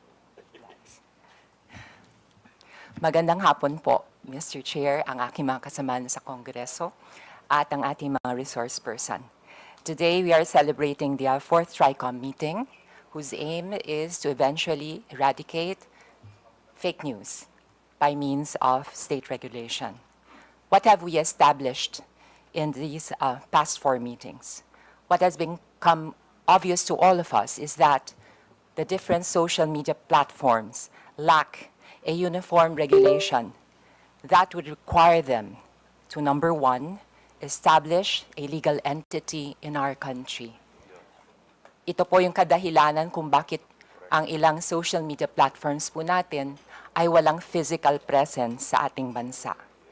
Wala rin po tayong isang regulation kung saan nasasaad na ang kanilang perang kinikita ay dinedeclare o binabayaran ng corresponding tax. Pero hindi ko na po panghihimasukan yan sapagkat yung aspekto ng taxation ay beyond our objective here in the Tricom. Also, we do not have a regulation that will actually establish the duties and obligations of the different social media platforms in relation to the other stakeholders, such as the content creators. Paano po ba ang relasyon ng mga social media platforms sa content creators? Also to the advertisers, digital advertisers. Also to the government itself. It is this void that I think that our committee can be most useful to regulate the social media platforms. I know I am thinking ahead, but this is how we work. We look at the problem, analyze it, while toying with the possible solutions that come up from different members. So we can regulate social media platforms. But to actually regulate the area of content creation is potentially and most probably unconstitutional. In my research, I have discovered that any kind of state regulation over content creation should pass the strict scrutiny test that will be actually applied by the Supreme Court or any corresponding court if the constitutionality of this state regulation is questioned. So from a pragmatic point of view, mas mabuti pa sa puntong pa lang ito, alam na natin kung ano ang haharapin kung tayo ay magkakaroon ng state regulation over content creation. Why? Because content creation is the expression of our fundamental right to free speech. And this is guaranteed by the Constitution. We cannot regulate opinions. We cannot regulate how and what content creators should produce. But we can regulate social media platforms by empowering them and requiring them to act as gatekeepers by establishing guardrails. To give you an idea kung ano po ang magiging problema kung tayo ay magre-regulate ng content creation, ay yun ho, mangyayari, magdedemanda to, question sa Supreme Court, at by default, actually, it will be considered as unconstitutional. Dahil automatically, we are dealing with a fundamental right, the right to free speech and the right to expression. And the government will have to state and prove and establish a compelling reason, which is rather difficult. So if you were to ask me, and this is something that I've been wanting to tell my colleagues, if we are to regulate, let's regulate the social media platforms. Mr. Chair, this afternoon, I would also like to report to the committee what has been going on in the past weeks. Actually, in the past Tricom meetings, I have been proposing the establishment of a Digital Council of the Philippines. To recall, it is similar to the kapisanan ng mga broadcasters of the Philippines, to be formed among the stakeholders themselves by associations and groups of content creators, as well as the digital advertisers, as well as digital marketing firms, as well as the Global AI Council, as well as members of the academe, rather, because the idea was to make the Digital Council of the Philippines a medium by which we can educate the public, in particular the youth, on the responsible use of social media and, most importantly, critical thinking. We also wanted representation from the DICT in the Digital Council of the Philippines, as well as the NBI and the PNP. So the idea is basically self-regulation. It has worked for the advertising world. When commercials are submitted to the scrutiny of the Ad Standards Council to see, based on their own code of ethics and standards, if the commercials are fair and true. So, depende po sa findings ng Ad Standards Council of the Philippines, ay aaprubahan ng isang commercial o hindi. Sa kapisanan ng broadcasters ng Pilipinas naman, sa aking pagkakaunawa, ito po ay hindi government-controlled. Ito po ay self-regulating. And they came up with their own code of ethics and standards, which is to be followed by its members. And they also have their own redress system.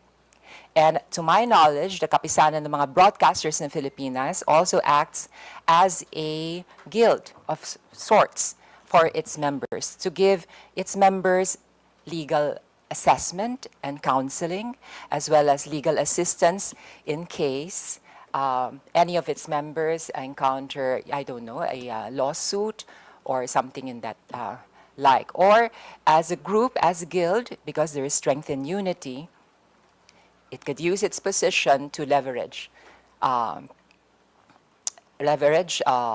if there is something they have to negotiate with the government. So going back to the Digital Council of the Philippines, in the past weeks I have met with the CICP, I have met with the Global AI Council. I also met with the Digital Marketing Association of the Philippines. And they are all in agreement that they would rather that they form their own council and that they come up with their own code of ethics and standards than being regulated by the government. Now, you may ask me, para pa tayo entonces nag-investigation? Well, as I said, the regulation should come with regards to the social media platforms. Okay. Kasi mukhang interesado si Vice President Noli de Castro, I will briefly explain kung anong functions itong Digital Council of the Philippines. Yun na nga, unang-unang kailangan meron siyang ma-formulate na code of ethics and standards to be followed by its members. Number 2, ito po ang mag-serve as a vehicle to address complaints of victims of fake news.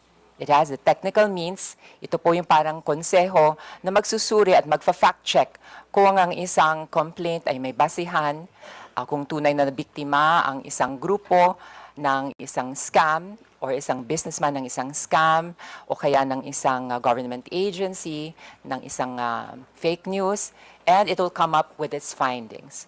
So what do we do with the findings of the Digital Council of the Philippines? Pag nalaman po niya at napagtanto ng isang piece of information ay walang basihan at fake, ito po ay ifa-flag niya at sasabihin doon sa social media platform. Para po, by law, ang social media platform will be obliged and required to flag a certain piece of information as fake or to take it down, which is already being practiced by TikTok, to my knowledge. And also by some other social media platforms that have community annotations, community notes, no, na nagsasabi itong information na to ay lacking information o ito'y walang basihan. So this is a way of administering justice without stepping on the constitutional right to freedom of speech or expression. Kasi sa laban po sa fake news, ang kalaban po natin talaga dyan, syempre, of course, is the piece of news itself. Ako po ay naniniwala kapag ang isang piece of information ay walang matibay na pundasyon na nakapatong at nakasalalay sa katotohanan, ito po ay babagsak. Pero kailangan nga lang ho ay mag-cooperate ang ating mga social media platforms.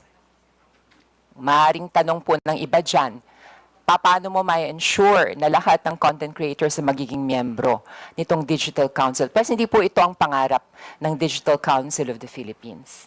Kahit hindi ikaw ang miyembro ng Digital Council of the Philippines, kapag ang isang piece of information na generate mo ay nireklamo dahil wala itong batayan, ay mafa-flag ito at madetect ng Digital Council. At eventually, if we pass a law that would require social media platforms to adhere to the findings, recommendations, instructions of the Digital Council, ay mafa-flag ito as fake and it could be taken down. At syempre, kung ako naman ang content creator, kung sa 10 pieces of information na gine-generate ko, siyam ay nafa-flag as fake, edi parang humukay na rin ako ng sarili kong libingan as a content creator. I shall have lost my credibility and whatever is left of my moral authority to actually express my opinion over social media.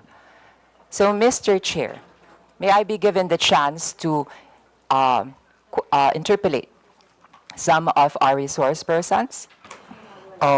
Congressman Geraldine, I thought that you're going to ask question to Noli. Okay. So May I ask we you? are tackling the issues one by one.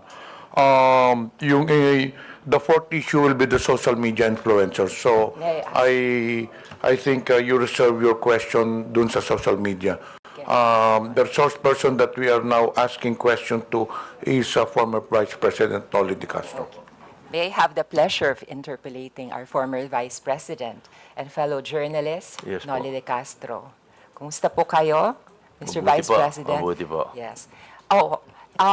Kayo po bilang isang mamamahayag, gaano nyo pinahahalagahan ang ating constitutional right to free speech and expression? Of course, kami yung mga broadcaster, kami tayong mga broadcast journalists, mahalaga po siyempre ang constitutional rights natin to free speech, freedom of speech. Number one ho yun. Pero, as a broadcaster din po, sinabi niya sa kapisanan ng mga broadcaster ng Pilipinas, during our seminars, way back, ang ini-instill sa aming utak ay maging responsible journalist. Responsible on the air. That means, ang sasabihin namin ay may batayan, may source, sabi nga ninyo, ay titindig yung mga balita. Kahit sinong komisyon ay nakatindig yung mga balita, may mga patunay.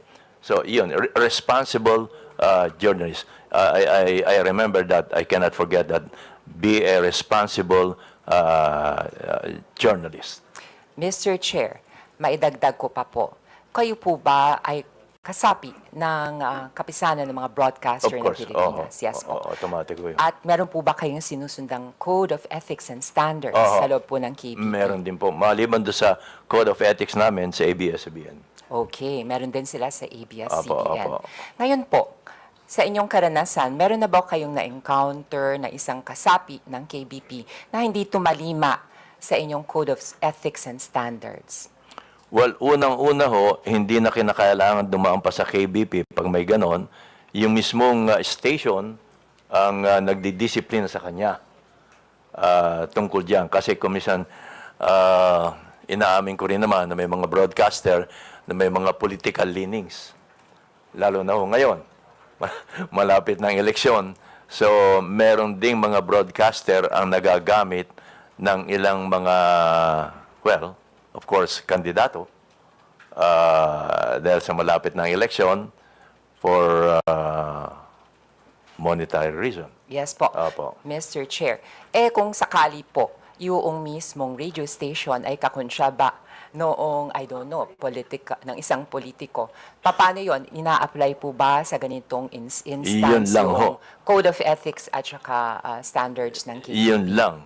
Baka ho mamaya ay utos din ng istasyon. Opo. Pero po, ang sabihin ko, doon po, meron po bang in that case, i-apply ang KBP? Meron dapat to magreklamo ang isang kandidato sa kapisanan ng mga broadcaster ng Pilipinas. Okay po.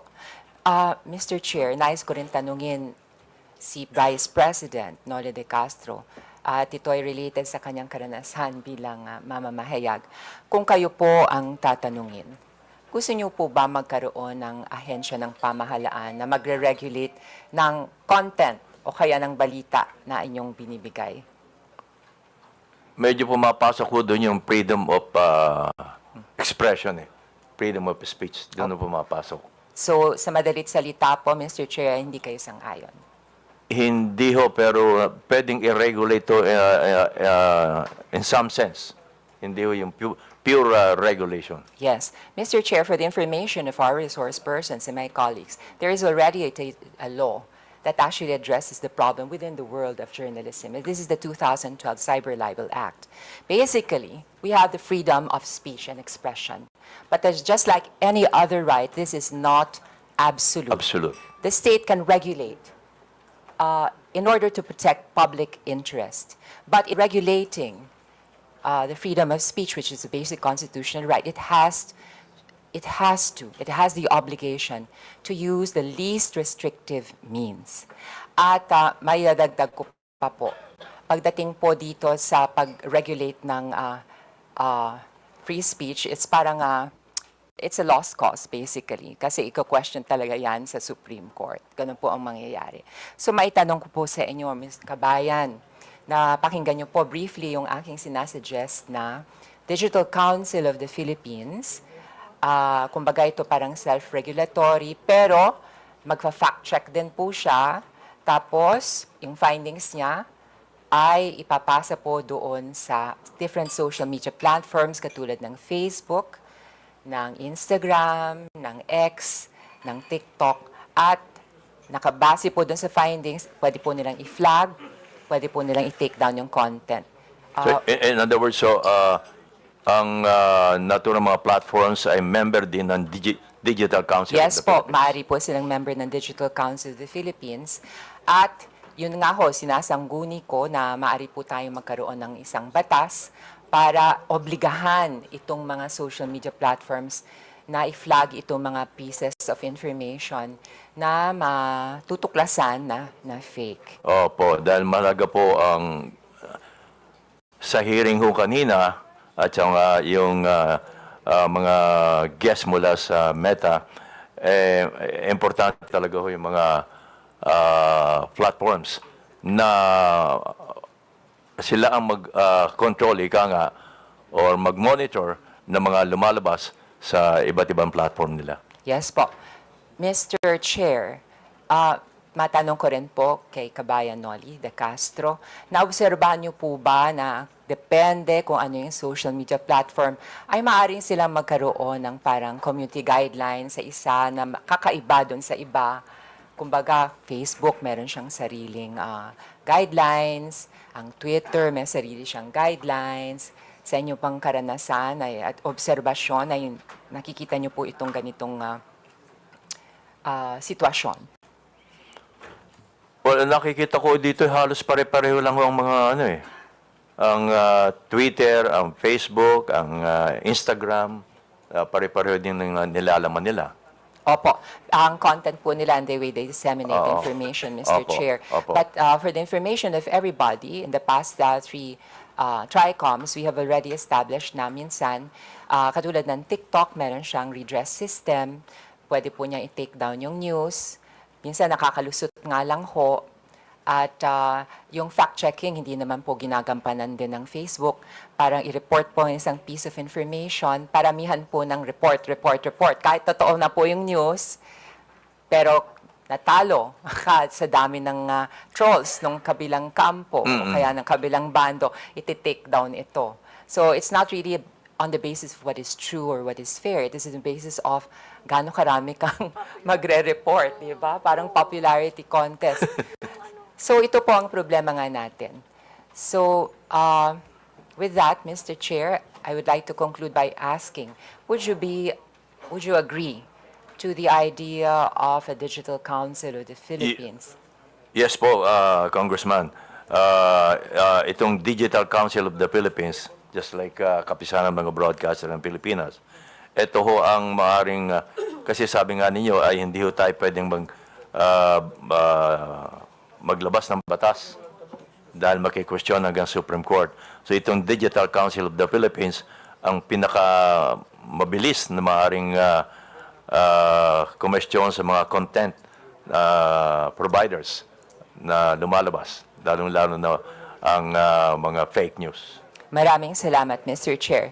I would just like to conclude by reiterating my stand against fake news. It is really alarming. It is appalling. Yes, of course. Appalling is an understatement, in fact. Nakakainis na po talaga. It's really annoying. Especially na ngayon, maraming political developments, it's election time, iba-ibang paninira. And I have also observed, it is also, katulad ng isang araw lang, meron akong isang constituent na halos mabiktima ng perang scam. Ginamit ang deep fake ni Mr. Ramon Ang, as well as ni Katunying. And they were actually trying to sell this pyramid scheme. And alam nyo naman, not everybody can exercise or has the ability to exercise critical thinking. At minsan, dahil sa kahirapan na rin ng buhay, ay kumakapit sa patalim, sinasakyan ito mga scam, ginigive up ang kanilang, at nawawala ang kanilang hard-earned money. Not only that, Itong nakaraang weekend nga rin, maraming mga fake news na lumalabas. And kahit anong ginagawa na positibo ng ating pamahalaan ay nalulunod sa dagat ng fake news. And this situation cannot be tolerated. This is the hope of this humble representation, that we can come up with regulation that will effectively control the spread of fake news while respecting our basic constitutional right to freedom of speech. Maraming salamat po, Mr. Chair. Honorable Franz Castro is recognized. Thank you, Mr. Chair. Magandang hapon, kabayan. So, ano lang, yung iba naman na tanong na ni Geraldine. Yung tungkol doon sa ang mga broadcaster po ay regulated, self-regulation sila, di ba? And regulated din po kayo ng KBP at saka ng station. Kasi meron nung isang hearing, Mr. Chair, na dito, vlogger siya at the same time, meron din siyang station. No? Meron din daw siyang parang network na kinabibilangan. So, di ba, Mr. Chair, may mga broadcaster din, journalist, na nagiging vlogger. So, paano po ba ito nare-regulate? Kasi itong vlogger na to, halimbawa, broadcaster siya, pero may mga disinformation or fake news. Nire-regulate din ba ito ng station o yung network na kinabibilangan niya, kabayan? Dapat po, kasi kung mga fake news ang sinasabi niya, at hindi lang once, twice, or thrice, dapat ay kumilos na ang istasyon or even ang kapisanan ng mga broadcaster ng Pilipinas. Okay, so nag-a-announce ba ang network na may mga ganitong disciplinary doon sa mga broadcaster at the same time vlogger na nagbibigay ng disinformation? Normally ho, ang aking experience ay sinasabihan lang ho sila. Okay. To stop yung ginagawa niya. At nagko-correct. Tama po ba? Dapat i-correct niya. Dapat kino-correct no, yung mga disinformation. Kasi kung hindi niya i-correct, paulit-ulit na siya sasabihan or until isuspindi siya. Okay. Kahit na po ito ay information, dapat po kung meron siyang sasabihin na opinion, ay dapat nakabase pa rin sa facts. Sa tamang impormasyon. Yes, sa tamang information. Opo. Pangalawa, Mr. Chair, ito syempre, kanina sinasabi natin na hindi naman maiwasan na yung isang broadcaster o kahit na kayo po kabayan, meron kayong sariling opinion sa mga bagay-bagay. So, paano nyo po yun masasabi? I mean, di ba, freedom of expression, pero kung kayo po ay nakapaloob sa, sa isang network, na halimbawa may political leaning, paano po nyo ma-express yung inyo pong sa programa ninyo? Well, sa akin pong experience, hindi ko po tinitingnan yung kung ano man political leaning ng istasyon. Ang sa akin po ay kung ano aking opinion, kung ano ang tama, yun ang sinasabi ko. Wala pa naman ako na-experience na sinabihan ako ng istasyon, oy, medyo hinay-hinay ka dahil yung ating boss ay iba ang political leaning. Yes. Wala pa naman akong ganong experience. Dahil ang human being po, Mr. Chair, ay socially and politically charged. Siyempre, meron siyang sariling opinion. So, naniniwala kayo na among broadcasters, journalists, wala naman talagang sinasabing neutral. Tama po. Kasi meron din kayo talagang sariling choice, political opinion, etc. Opo. Talagang meron ho kami. Okay. So, gusto ko lang sabihin, Mr. Chair, kasi katulad din sa teacher, experience ng teacher, na yung mga teacher kasi, minsan, minomonitor yan ng mga kanilang superiors. Kaya, syempre, ang mga teachers dapat din nagpapahayag ng sarili nilang experience or sarili nilang pong choices, etc. So, katulad din po yan ng mga broadcasters, though, meron po silang tinatawag na regulation. So, ano pa rin po, Mr. Chair, above all pa rin yung freedom of expression. Thank you po. Maraming salamat, Honorable Franz Castro. Mr. Vice President, mukhang wala na yatang magtatanong na congressman. Pero bago po kayo umalis, meron lang akong katanungan out of curiosity sake. Hindi pa niyo sinubukang alamin kung sino ito mga nagpakalat ng fake news sa inyo? Hindi na po, Mr. Chair. Kasi karaniwan naman hindi tunay na pangalan na ginagamit nila eh. Oo. Although, nag-isip sana ako kung lumapit na ako sa NBI kung hindi siya hihinto. Pero huminto naman ho nung sagutin ko na sa pamagitan ng paglalagay ng bold letter nga na fake. Madalas po ba kayo ginagawa ng fake news? Well, pag ganito malapit ng eleksyon. Pero pag walang eleksyon, hindi ka na kayo ginagawa. Medyo tahimik ko sila. Pero sa tingin nyo, Vice President, bakit kayo ginagawa ng fake news? Meron ho bang galit sa inyo? Hindi naman no, siguro being a radio and television personality, nakikita nila na kapag akong ginamit, mukhang sisikat sila. Yes, parang gano'n no. Oo, parang gano'n no. Pati nga, sorry to say this pati nga yung utot ho binibintang sa akin. Nag-viral ho yun Sikat ho talaga kayo You're well known all over the country. So probably some of these, I would say, vloggers are taking advantage of your popularity. Ika nga ginagamit kayo para naman sila maging popular din po. Oh well, sabay na ho yun. Sabay na yun. Kaya lang ho, hindi ako kumikita, silang kumikita. Hindi, kumikita naman po kayo doon sa broadcasting. Last tanong ko po, yung ganyang fake news, hindi po ba nasasaktan? Hindi po ba kayo nagagalit? Hindi naman po Hindi ako tinatablan Hindi ako tinatablan po. Hindi kayo naapektuhan, kagaya noon na pinagbintangan kayo na hindi kayo bumoto kay PRD, bumoto kayo or yung sinabihan patay na po kayo, hindi ba kayo nadidepress o nagagalit? Hindi po kasi nasasagot ka agad. Yun ang advantage ho namin, nasasagot namin kaagad bilang isang broadcaster.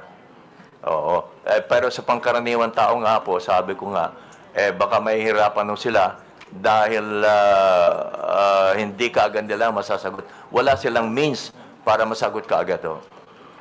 Alam niyo, Vice President, you're very well known sa broadcasting industry.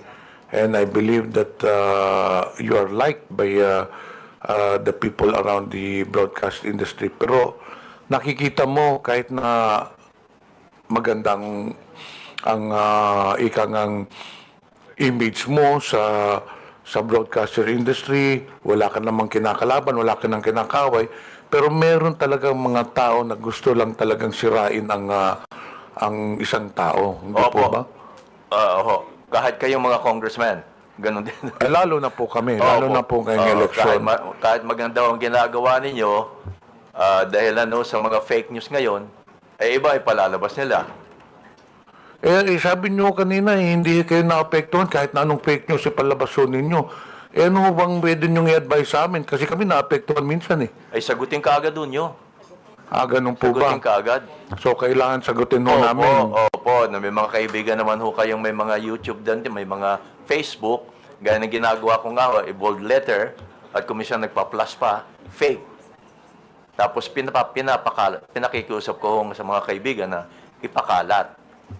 Yan kasi hindi naman kayo pwedeng o kaya, tumawag ko kayo sa mga broadcasters, sa mga broadcast journalists. At ipakiusap niyo kung pwedeng ma-interview kayo para ipaliwanag niyo itong lumabas na balita. Siguradong tatanggapin naman po kayo. Basta open lagi po. Yan ang pinakikiusap ko sa mga government agencies na open lagi sila kapag may lumalabas na balita. Kasi kung minsan ay kumakalat na yung balita ng mali, hindi ka agad nasasagot ng mga government agencies. Sa tingin po ninyo, kailangan ng Kongreso gumawa ng batas para mapigilan ang paglaganap nito mga fake news, para naman maprotektahan yung mga reputasyon ng mga tao. Kasi nakita naman ho ninyo, marami yung mga personalidad nasira rin ng reputasyon because of fake news. Tingin nyo, kailangan ho natin gumawa ng batas? Baka ho magandang pag-aralan nitong kay Congressman na digital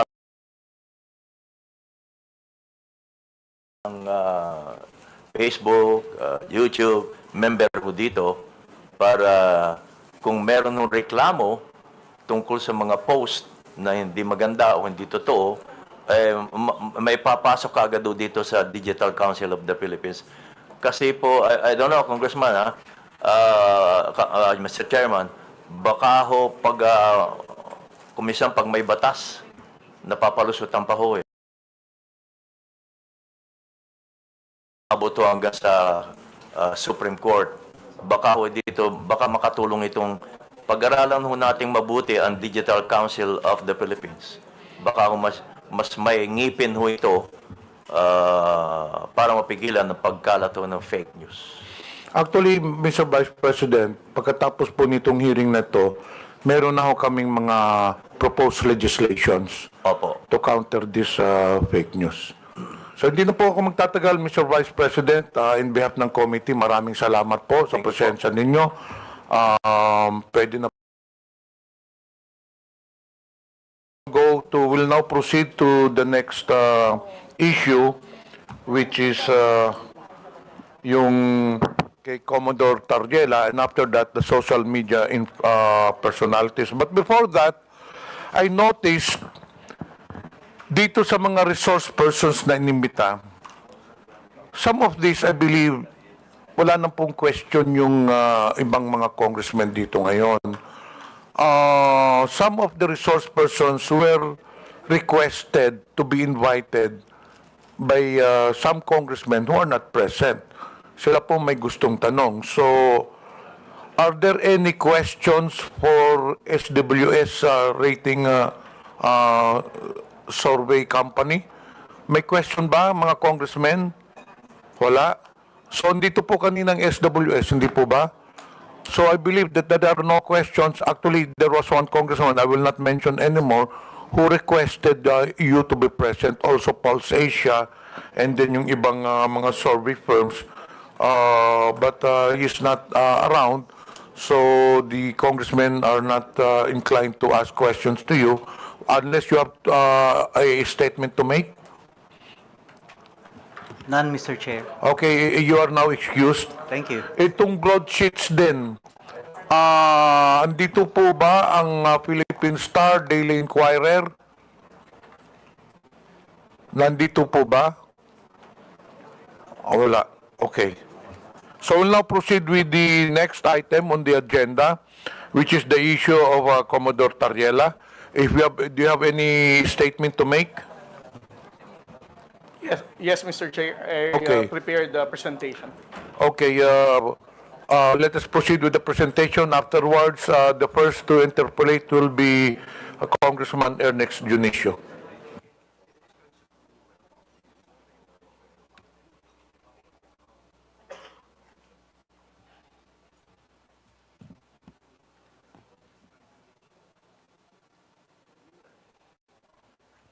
Mr. Chair, can I proceed? Pakilapit lang po yung mikropono. Mr. Chair, can I proceed already? Yes, please proceed. Thank you, Mr. Chair. Isang magandang hapon po sa ating lahat. Sa loob po ng 2 taon, nagsimula po ang ating administrasyon sa pagpapublicize ng mga insidente na nangyayari sa West Philippine Sea, ay nakita po natin ang mataas na bilang ng pagtaas ng fake news and disinformation and misinformation pagdating sa usapin ng West Philippine Sea. Sa loob po ng 2 taon na inanalyze po namin ang mga fake news, peddlers, and trolls na nagpapakalat ng maling informasyon. According to our analysis, we can actually came up with 3 levels of fake news purveyors in terms of social media platforms. The first one is what we call the initiators. Ito po ang mga kilala po nating social media influencers na nagbibigay ng maling impormasyon pagdating sa usapin ng West Philippine Sea. On the later part of my presentation, I will discuss what are those information that they are using to counter the factual narrative of the Philippine government. At the same time, the initiators have high number of followers. Marami po silang followers sa different social media platforms, whether sa X, sa Facebook, sa Instagram, or sa TikTok. Sila po ang kinikilala nating mas known figure pagdating sa pagpapakalat ng maling impormasyon. We call them initiators because if we're going to trace the misinformation and fake news about West Philippine Sea, sila ang pinakaunang mga tao na nagpakalat ng maling impormasyon na to. The next level is what we call the disseminators. Gaya po ng sinabi ni Kabayan Noli de Castro, marami po tayong trolls sa social media na soulless account. Alam po nating wala silang totoong identity, newly created ang account, but these disseminators are being used by the initiators to spread this initiated information na mali. Sila po ay walang kilalang known network, but they are used only to spread this misinformation and fake news about the West Philippine Sea. And then the third one is what we call the reposters. Ito po mga reposters ay kapwa po natin mga Pilipino. Maaaring sila po ay sumusuporta lamang kay initiator o meron silang sinusuportahan na politiko na umaayon dito sa narrative na ito na mali naman. And then the last level is what we call the general public. The general public is actually the victim of the disinformation and fake news in the social media. Dahil po sa mga maling impormasyon na ito na ipinapakalat sa West Philippine Sea, ay nahahati po ang opinyon ng ating mga kababayang Pilipino. Minsan po naniniwala silang walang West Philippine Sea, minsan naniniwala silang tayo ay inuudyukan lamang ng Amerika, minsan sila ay naniniwala na ang gobyerno mismo ang gumugulo pagdating sa usapin ng West Philippine Sea. Next slide, sir. Ngayon ang tanong po ay who are these initiators, no? Gaya po ng sinabi ko kanina, the initiators are the ones who start the conversation. They are the ones who spread the initial fake news and misinformation. At ang account nila ay may mataas na bilang ng follower. At most of the time, the initiators are known or recognized na social media influencer. At ang posting nila sa social media are always publicly posted. Hindi po ito nalilimit lamang sa kanilang mga followers or friends. Intentionally, their postings are made public so that it can be easily shared ng kanilang mga disseminators at ng kanilang mga followers. Next slide. The initiator social media lines. Over the course of time and analyzing the lines of these initiators who spread fake news in the West Philippine Sea, it can actually be divided into 6 parts. Ang una sa lahat is yung sinasabi nilang, we do not have legal basis in our fight in the West Philippine Sea. Ilang beses na po nating narinig yan. Later, I will discuss all of this, how they make use of these lines as a way for them to mislead the Filipino people. Second, ang West Philippine Sea ay hindi natin primary concern. Ito daw ay hindi dumudugtong sa sikmura ng ordinaryong Pilipino, kung kaya't ang ordinaryong Pilipino ay hindi dapat makialam sa issue ng West Philippine Sea. Pangatlo, Philippines is one escalating the tension in the West Philippine Sea. Sinasabi po nila na ang Coast Guard or BFAR or other agencies of the government are the ones responsible for the escalation of tension in the West Philippine Sea. At ang pang-apat po is the fear-mongering, ang pananakot po sa ating mga kababayang Pilipino na kapag patuloy nating tinindigan ang laban natin sa West Philippine Sea, ay magkakaroon po ng gera. At ang panglima po, ang Philippines is only dictated by the United States. Ilang beses na rin po nating narinig ito na ang nangyayari sa West Philippine Sea ay galing lamang po sa pag-uudyok ng Estados Unidos. And the last part is that the West Philippine Sea spokesperson, kasama ko po si Jonathan Malaya at ang iba pong mga akademya na dumidepensa sa paninindigan natin sa West Philippine Sea, has always been a victim of disinformation and fake news. Next slide, sir.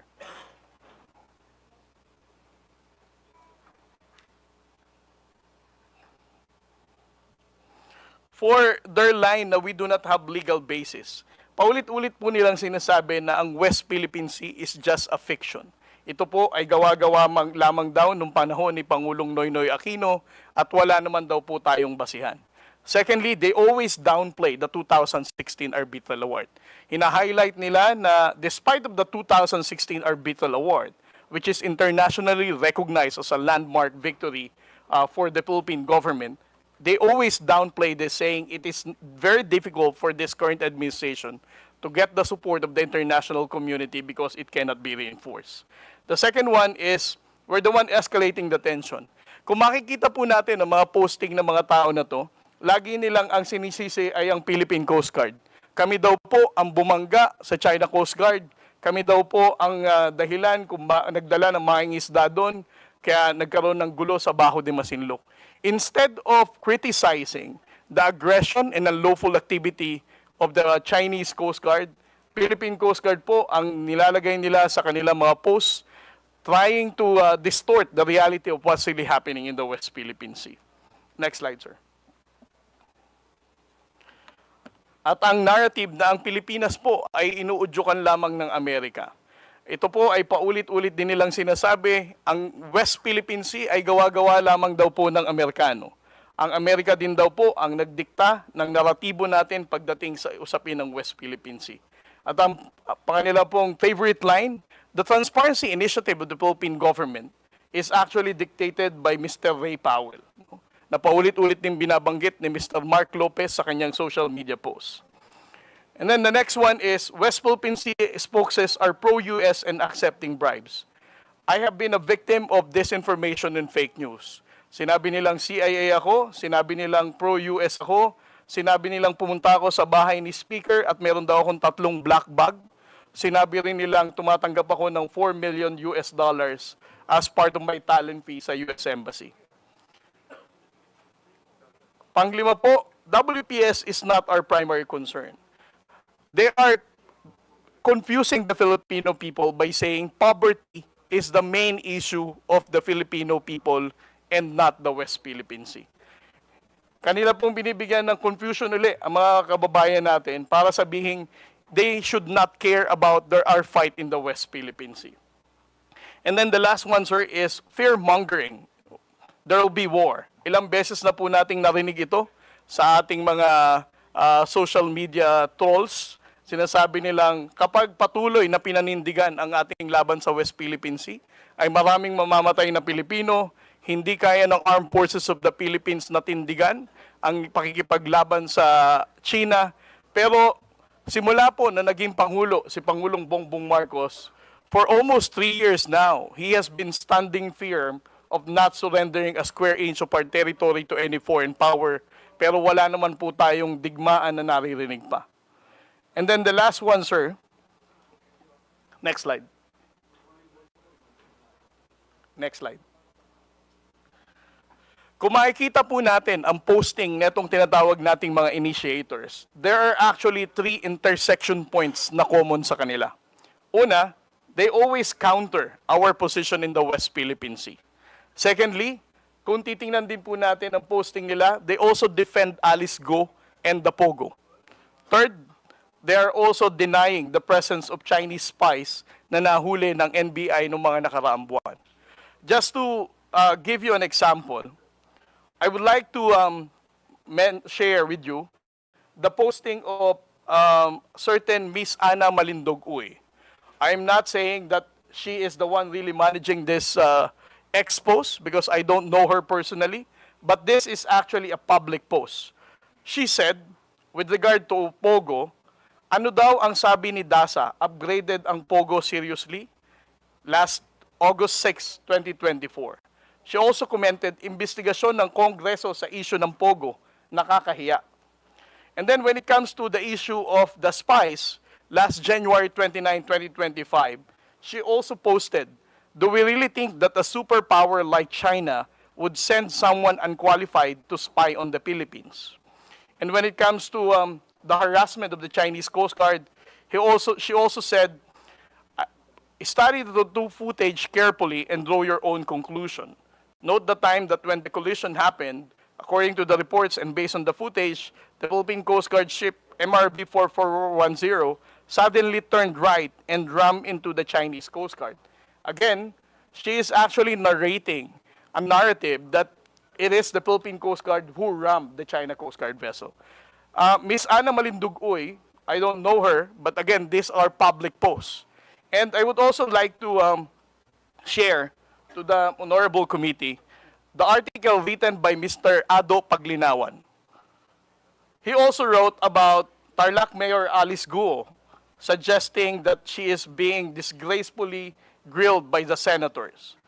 And when it comes to the spies, he also wrote an article 2 months ago saying that it's a mistaken identity is a result of sheer incompetence. And when it comes to the issue of the West Philippine Sea, publicly posted last February 27, he said the West Philippine Sea lunacy continues as China Coast Guard simply ignores our cheers. These are the types of the issues that I would like to present to the honorable committee, sir, to highlight that the issue of disinformation and fake news is actually countering our own position in the West Philippine Sea. Thank you very much, Mr. Chair. We'll now proceed to the interpolation. Ernest Dionisio, representative, is now recognized. Thank you, Mr. Chair. Thank you to our colleagues. Commodore J. Tarella, magandang hapon po sa inyo. And thank you very much for the detailed presentation. Actually, marami po akong tatanungin sa inyo, supposedly, but it was already answered by most of the questions na tatanungin, nasagot na po ng presentation ninyo. Commodore J, alam ko yung laban nyo sa West Philippine Sea eh. I would see you in the news, yung mga fake news naman na kayo yung dinidiin pa na masama. Yung masakit kasi dito, Mr. Chair, kung sino na yung nilulusob, sino na yung inaargabyado, yung pa may kasalanan. This has to stop. So, Mr. Chair, just like to ask a few more questions kay Commodore J. Commodore J, ito bang ano bang talagang diferensya sa opinion ninyo yung pagkakaiba ng opinion sa fake news?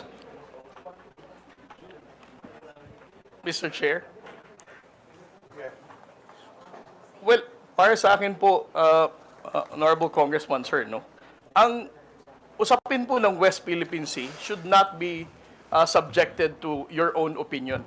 Actually, as part of the transparency initiative of the Philippine government, we have been disclosing factual reports, no? Incidents that really happened, supported by photos and videos to show the Filipino people what really transpired. So if you are a blogger or a social media influencer trying to counter such narrative, I think we should understand everybody's entitled for their own opinion, but disclose countering a factual narrative of what really transpired with regard to our own national security is really a concern.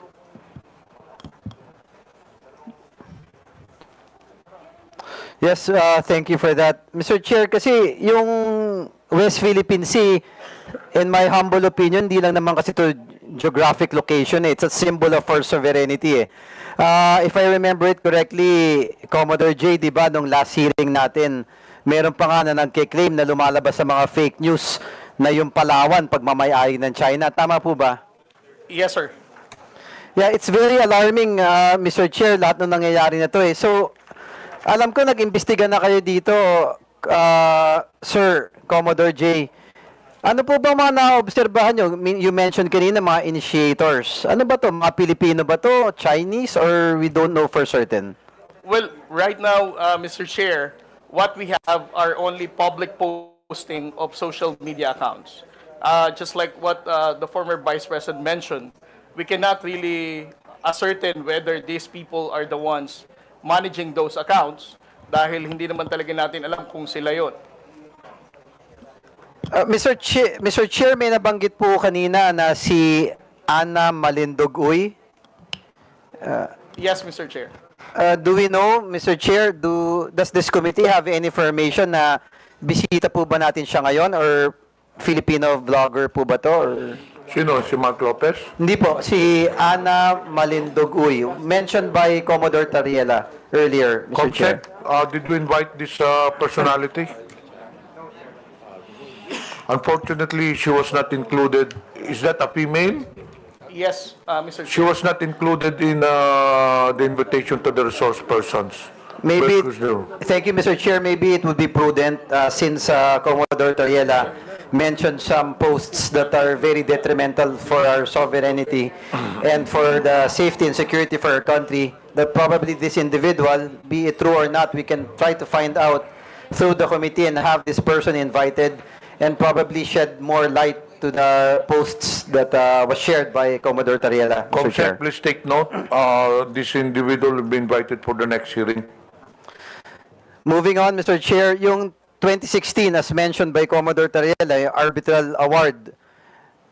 In my humble opinion, ito napakalinaw na na pagmamayari ng bansa natin yung kinokontest ng ibang bansa What I don't understand is bakit kinokontra pa to.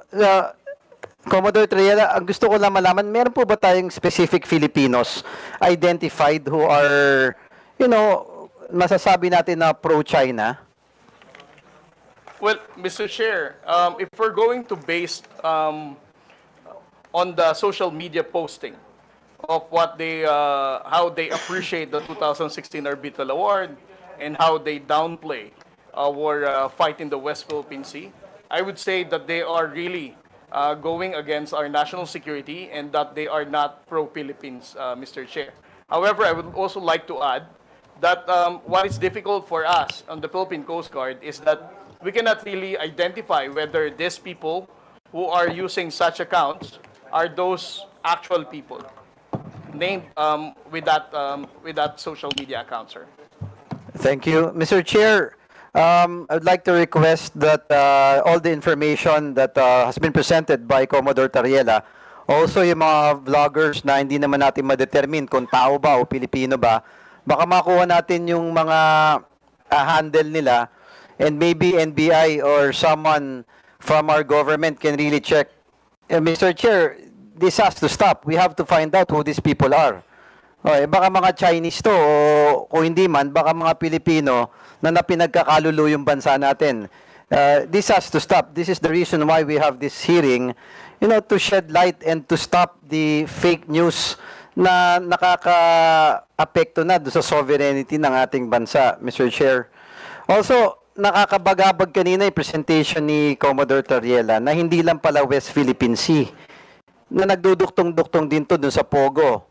O, nadinidepensahan pa nila, na naduduktong pa doon kay Alice Guo, na allegedly, na spy, na, ang narrative nila all about pro-China So, Mr. Chair, na again, kay Commodore Tarella, kung hindi naman kalabisan sa inyo, please give this committee a copy of all the information that has been gathered by on your side sa Philippine Coast Guard, and we will try to dig deeper and find out who these people are and put a stop to it. It will also give guidance to us on the laws that we will be making to determine, Mr. Chair. Ito na nga yung pinag-uusapan last hearing tsaka ngayon with what Congressman Rog was saying earlier, na importante talaga na naka-register yung mga tao sa account ng mga social media Anyone can simply make an account, gagawa ng false claims, kung ano-ano, tapos ini-influence yung mga Pilipino. But I do believe Filipinos are very smart at walang Pilipinong tunay na magkakalulo. Ang hindi ko maintindihan, kung meron man, ano bang reason nila? Is it political? Or is it because of monetary gains? But there should be no Filipino na dapat ipagpapalit mo yung bansa mo para sa mga idol nyong politiko o para lamang sa pera, kapalit ang sovereignty at security ng ating bansa. This has to stop. So again, Mr. Chair, may I manifest that we really have to find out who these people are. We will not stop. The committee will not stop. And again, ako lang, simple manifestation, Mr. Chair. To Filipino vloggers, minsan nakikarried away tayo sa mga nababasa natin o napapanood. Last hearing, tinanong ko yung mga vloggers natin. Sinabi naman nila na walang naniniwala sa kanila na ang Palawan parte ng China. Yun ang pinapakalat online Ako yayayain ko lang yung ibang vloggers natin, I know masipag kayo mag-post o gumawa ng iba't ibang content. Why not do a content that will protect our country? Why not do a content, meron kayong mga following meron kayong mga taong naniniwala sa inyo. Isn't it prudent enough for a Filipino na kung gagawa ka na lang ng content mo, it's to fight for our country. Sometimes nalulungkot ako kay Commodore Tarella, tinitira pa ng ibang tao na tuta daw ng Amerika. Tapos yung Amerika minsan tinitira na yun daw may gusto ng gulo. No. Let's try to dig deep. Sino ba nanggugulo sa Pilipinas? Sino ba ang pumapasok? Sino ba ang agresor? Mr. Chair, enough is enough. Kami sa Tondo, mga batang Tondo, hindi kami papayag sa mga taong ganyan. So, Mr. Chair, again, I appeal, sana sa mga kaibigan nating vloggers, if you are true Filipinos, let's all work together. O i-prove natin na maka-Pilipino tayo at makabansa tayong Pilipinas. Labanan natin ang negative news ng China, and let's stand for our country. One flag, one country, and one Filipino. Thank you, Mr. Chair. Thank you. Mr. Chair, Honorable Pabante. gusto ko lang pong tanungin si Commodore Tarella kung sino yung mga vloggers na yun. Can you identify those vloggers now? Isa lang ba o meron pang iba? Can you identify them? Well, Mr. Chair, I cannot attribute it to the person, but what I can quote are the name of their handle account, social media handles.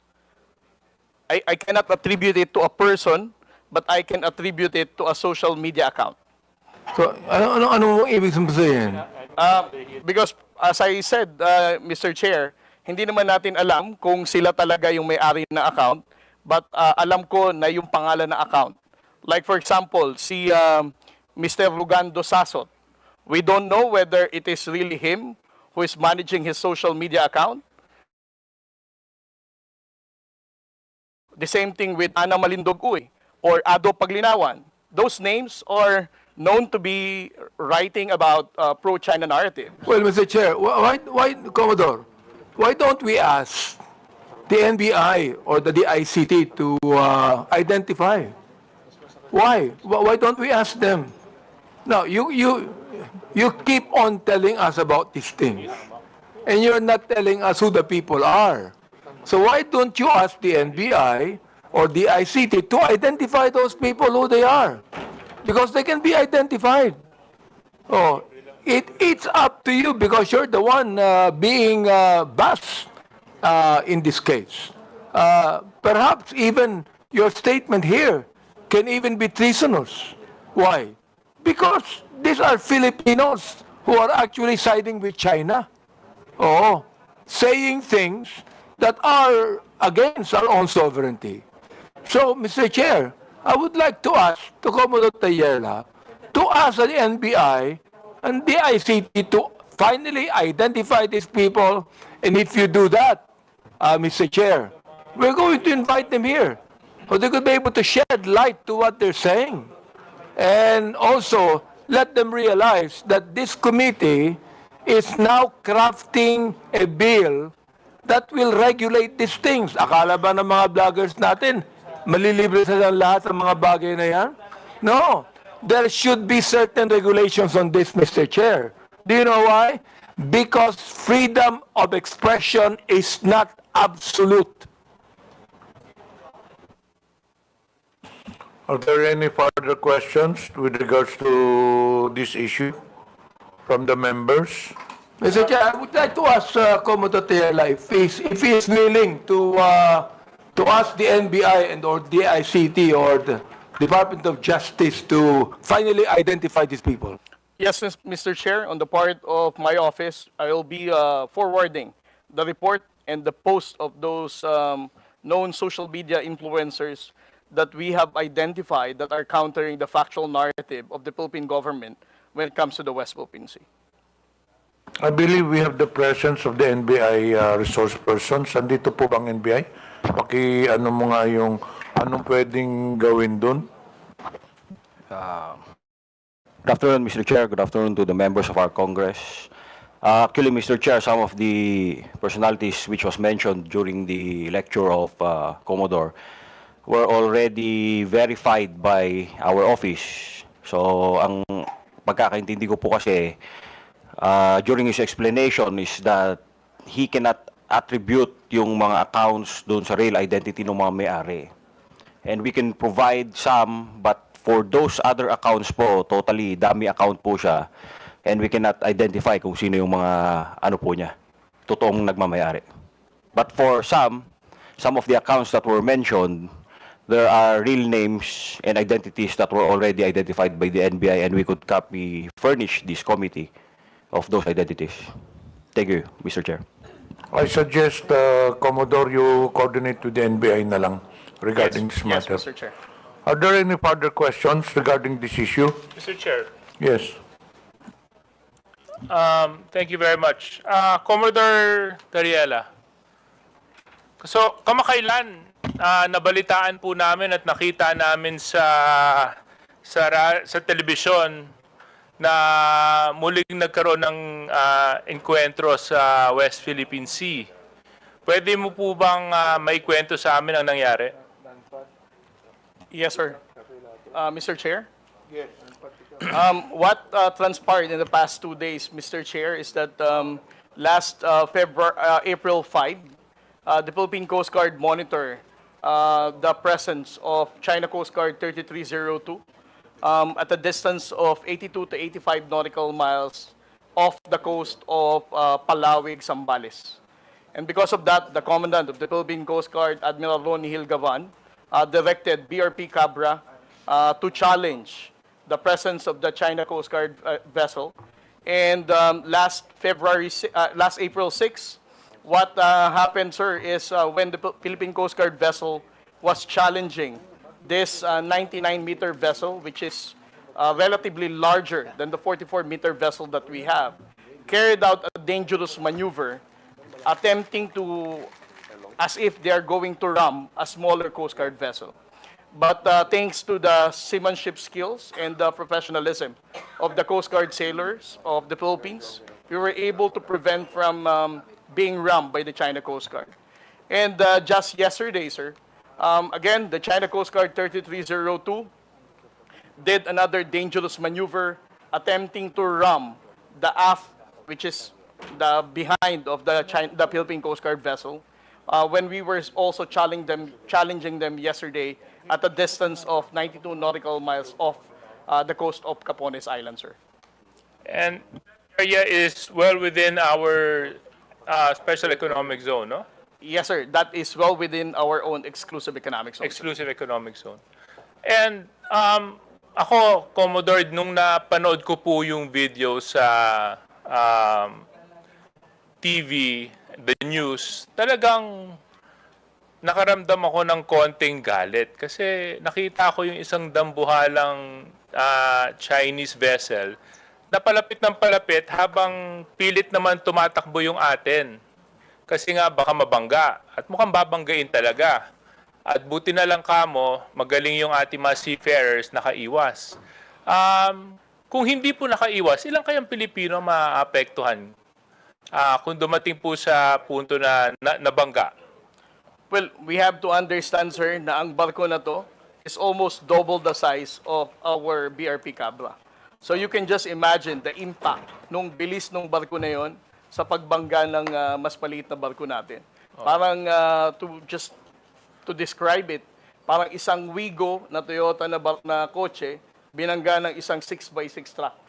So that is the reason why the Philippine Coast Guard has to run away for them not to be rammed by the China Coast Guard. Kung sakali pong nabangga tayo, definitely ang mga crew po ng Philippine Coast Guard vessel ay nasa harm's way na po.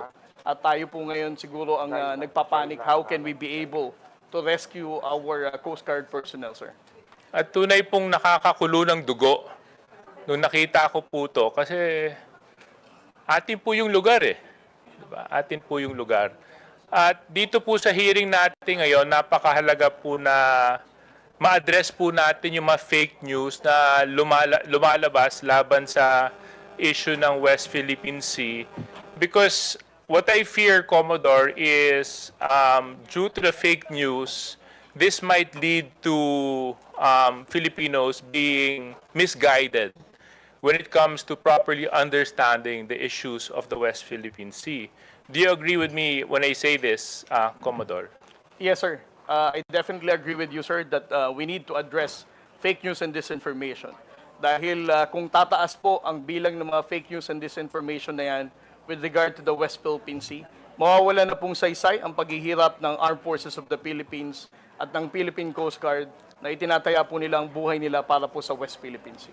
So sa isang bahagi, Commodore, would you agree with me when I say that maaaring isang strategiya to na ginagamit ng isang banyaga laban sa Pilipinas para magkaroon ng confusion sa ating mga mamamayan sa paglaganap ng fake news laban sa Pilipinas sa usapin ng West Philippine Sea. Yes, sir. I definitely agree with you, sir, that most likely this is a state-sponsored misinformation tactic para gibain po ang pagkakaisa ng ating pong bansa pagdating sa pagtindig sa issue ng West Philippine Sea. Okay. Thank you very much. Now to our vloggers present. Mr. Chairman, can I get a show of hands kung sino-sino po sila nandito ngayon? Actually, we will proceed on that. Tapusin na lang natin yung kay Tarella. Yeah, patapos na po ako, but critical lang po kasi sa akin yung mga vloggers dito. The social media personality that was mentioned by Commodore Tarella, George Paglinawan, is here. May you know where George Paglinawan is? Oh, yan. If you have any questions.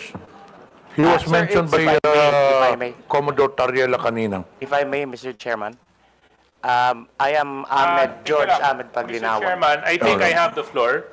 Okay. Yeah. So anyway, Mr. Chair, I just wanted to ask first, I don't have any particular questions to Mr. George.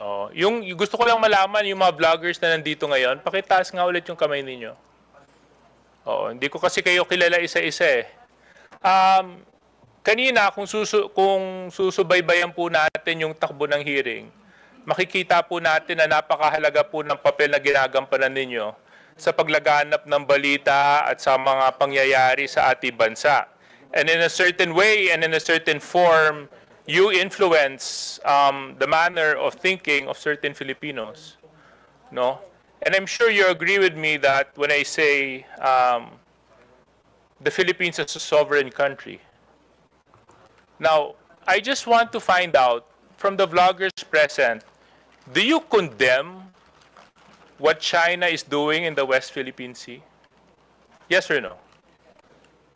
Can you raise your hand? Can I just, all of you? All of you? Yung mga nasa dulo, hindi ko po masyadong, sorry malabo kasi yung mata ko. Are those vloggers as well at the end? Yes? Do they also, are you also raising your hand? Yes? Okay, so you also condemn what China is doing in the West Philippine Sea. Is this correct? Yes, okay. If so, then, Commodore Tarella, you mentioned na maraming mga disinformation, fake news na lumalabas patungkol sa usapin ng West Philippine Sea. Can you further elaborate on this? Yes, sir. Just like what I mentioned a while ago, sir, no?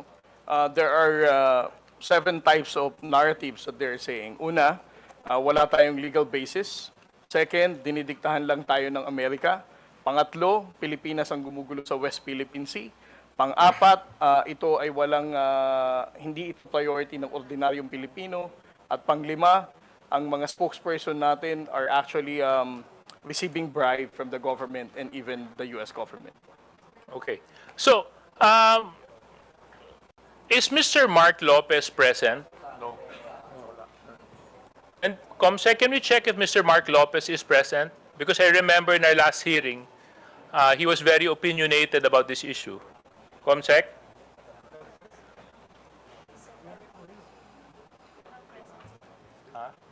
Not present. Okay, not present. So, since he's not present, siguro I'll just reserve my questions for him when he decides to present himself. For the vloggers na nandito, dahil kayo naman, inamin nyo rin na kinukondenan nyo yung ginagawa ng China sa West Philippine Sea. Siguro ipapakiusap ko na lang sa inyo sa pamamagitan ng boses ninyo at sa pamamagitan ng kakayahan ninyo, baka pwede nyo na lang suportahan ang Pilipinas. Pwede nyo suportahan ang ating pamahalaan. Pwede nyo ipakita sa pamamagitan ninyo na maski ano man ang hindi natin pinagkakasunduan, Pilipino at dugong Pilipino pa rin ang nangangalaytay sa ating lahat. At yun po ay dapat pinaglalaban natin. I think for our armed forces right now, this is very important that we show that the country is in full support in protecting the rights and the sovereignty of our country. That's all, Mr. Chairman. That's the only questions I have for Commodore Tarella. And baka pwede pong humabol ng isang pakiusap. Alam mo, campaign period ngayon eh. Kami mga kandidato nakikiusap. Baka pwede ko ipakiusap sa inyo. Sana maging boses din po kayo sa Twitter, sa Facebook, sa TikTok, o anumang medium ang ginagamit ninyo na let's support the Philippines and let's support our claim to the West Philippine Sea. Maraming salamat. Mr. Chair, Yes, Honorable Asante. gusto ko lang po sabihin kay Commodore Tarella saka yung NBI, no? Because you mentioned these are dummy accounts, di ba? Dummy accounts po ito. And you also mentioned that it's possible that they are being used by the Chinese, no? To speak against the West Philippine Sea. So, Mr. Chair, gusto ko lang pong i-manifest dito, kung dami accounts yan, walang pinagkaiba yan ng panahon ng Hapon. Oo, yung makapili na mayroong bayong, mayroong bayong hindi nagpapakilala. Oo, walang pinagkaiba yan sa mga makapili. Kaya yung mga vloggers natin dito, na mga makapili, palagay ko, merong kalalagyan din yan. Siguro, no? NBI. Meron din, no? Ha?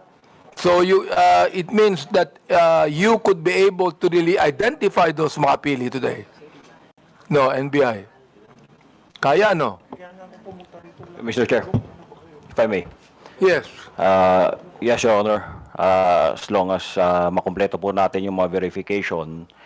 But still, we depend on the information na kayang ibigay sa atin ni Meta as well as yung kayang ibigay ng mga telco sa atin na information. Kasi ang point po natin dito for purposes of identifying attribution is that we could determine kung sino yung gumawa ng account. Yun po ang ating basis po. Well, the fact na, Mr. Chair, that our bloggers are here with us today, hindi po ito makapili. Mga Pilipino po ito that they're appearing with us today to be able to help us craft a legislation finally, to be able to put a stop to this fake news, especially those people who are using dummy accounts. Finally put a stop to it, Mr. Chair.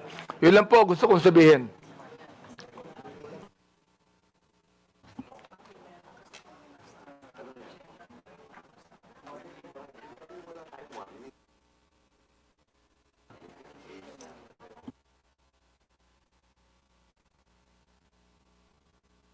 Tutuloy ko na.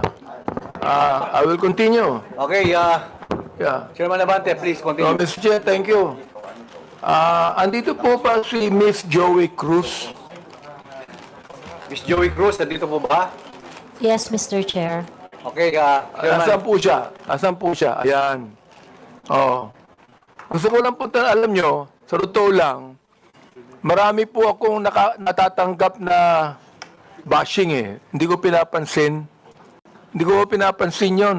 Katulad ni Kabayan, hindi ako naiinsulto, hindi ako nababagabag, hindi ko pinapansin, wala namang katotohanan yun eh. Kaya hindi ko pinapansin yan. Alright.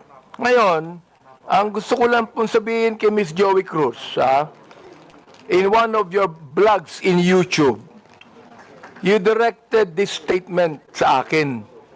No? Akin mismo. Unang-una, hindi naman kita kilala. Hindi naman kita kaaway. Wala naman akong ginawang masama sa iyo. Tama ba ako, Mr. Chair? Meron po ba akong ginawang masama sa inyo? There is no personal action. Kaya nga, Mr. Chair, sagutin mo lang ako. Meron po ba akong ginawang masama sa inyo? No meron ba wala? None, Mr. Wala. Wala akong ginawang masama sa inyo, ha? Pinapatunayan niyo yan, ha? Pangalawa, hindi niyo ako kilala. Tama ba, Miss Joey Cruz? You do not know me personally. Correct, Mr. Chair. And Mr. Chair, I do not even know Miss Joey Cruz personally. Am I right? Correct, Mr. Chair. But, you made a statement against me. O ito, babasahin ko ha. O, ang sabi mo, ganito, kung abante, paswelduhan ka ng taxpayer, gago. Tinawag mo akong tinawag mo akong gago. O, bakit? Ba't mo ginawa sa akin yun? Gusto mo ba akong umiyak ngayon sa'yo? Sabihin ko, ba't mo ginawa sa akin yun? Bakit mo ako tinawag na gago? Bakit po, Mr. Chair? Please, yes. Mr. Chair, and I think it is already established that we do not know each other personally. Ano po yung pakilakas nga po? Hello, Mr. Chair? Mr. Chair? Okay. I think it is already established that we do not know each other personally. Therefore, the statement was said based in a not personal way, but it is an observation of my reaction Mr. Chair, on meron ka pang salita. Your observation is that I'm gago? Is that your observation? This pertains to the public function as I perceive it, Mr. Chair. No, you're public what? Public action, Public Mr. Chair. action. So you mean that is the public that is actually telling me that I'm gago? No, Or Mr. is it Chair, you? the statement Let me came ask from you, me. Mr. Chair, is it you? Yes, Mr. Chair. So you were the one that said that, right? Correct, Mr. Chair. Ayun. Pero hindi mo ko kilala. Wala akong ginawa masama sa'yo. Yes, Mr. Chair. It What is your already right to established. tell me that I'm gago? Because I am a citizen of What the is Philippine your Sea. right to tell me I'm gago? That is part of my freedom of speech, Mr. Oh, Chair. is that right? Yes, Mr. Chair. So your freedom of speech is to tell a person that he is gago? Freedom of speech ba yan? My freedom of speech, part of my freedom Ang of galing speech is mo. to react Ang on the galing mo. action of Ito a pa, public official. sinabi mo ha, in another post, ito sirahin mo. Pero alam mo, kaya tayo nagmi-meeting dito, para mini-mention ko ito, no? Pero sa totoo lang, hindi ko pinansin yan, matagal na yan eh. Di ba? Hindi ko pinansin yan. Ito ha, ang sabi mo, you know, Kong Benny Abante, I can find all of this. Isasampal ko ito sa pagmumukha mo. Is that still freedom of speech?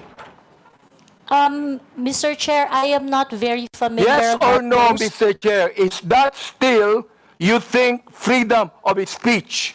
When you said, isasampal ko ito sa pagmumukha mo. Mr. Is Chair, that freedom of speech? yes, Mr. Chair. Ganon. Oo. So, ibig sabihin, ganito. If I tell you right now, sasampaling kita, freedom of speech yan. That's part of your freedom, Mr. Chair. Pag sinampal kita, hindi na freedom of speech yan. Of course, sir, it's overt Hindi action na. already. Yes, Hindi sir. na, no? Yes, sir. Oo, ang galing. Mahusay ito. Oo, magaling ka. No. Ang sabi mo, I'm going to be Hindi ko masabi to Mr. Chair eh. F-U-C-K-E-D, prepared. Binanggit mo yon? Mr. Chair, Bakit naman? Mr. Chair, Ano may ba I nagawa know kong when kasalanan that post sa'yo? was posted? Mr. Chair, Oh. Mr. Chair, so that I can answer intelligently on the question You of... can, Mr. Chair, may I know you can the date answer of the intelligently, I but cannot what you answer... said here, is that intelligent? Let me ask you, Mr. Chair. Nung sinabi mo, you know, Kong Benny Abante, I can find all of this, isasampal ko ito sa pagmumukha mo. Is that intelligent? Mr. Chair, I cannot intelligently answer if I do not know when the post was posted. You don't know, Mr. Yes, Chair? Mr. Chair, I think in a day I post maybe 50, Well, you know, 50 posts in a day. I would like to understand, It Mr. means, Chair. Mr. Chair, that you can post something today and you forget that tomorrow. Am I right? That is correct, Mr. Chair. That's very likely. So, pakiklaro nga, Mr. Chair. Ano yung isasampal mo sa pagmumukha ko? That is why, Mr. Chair, for me to intelligently answer your question, I need to know when it was posted. Well, we are going to get the date when this was said. Thank you, Mr. You would Chair. be able to know. Thank you. Kaya, pinapakonfirm ko lang yung statement na yan eh. Oh, this ibig sabihin, do you believe, ito hindi ko na sabihin ang freedom of speech. Do you believe that this falls under protected speech? I'm so sorry, Mr. Chair. May you please repeat Do the you question? believe that this falls under protected speech?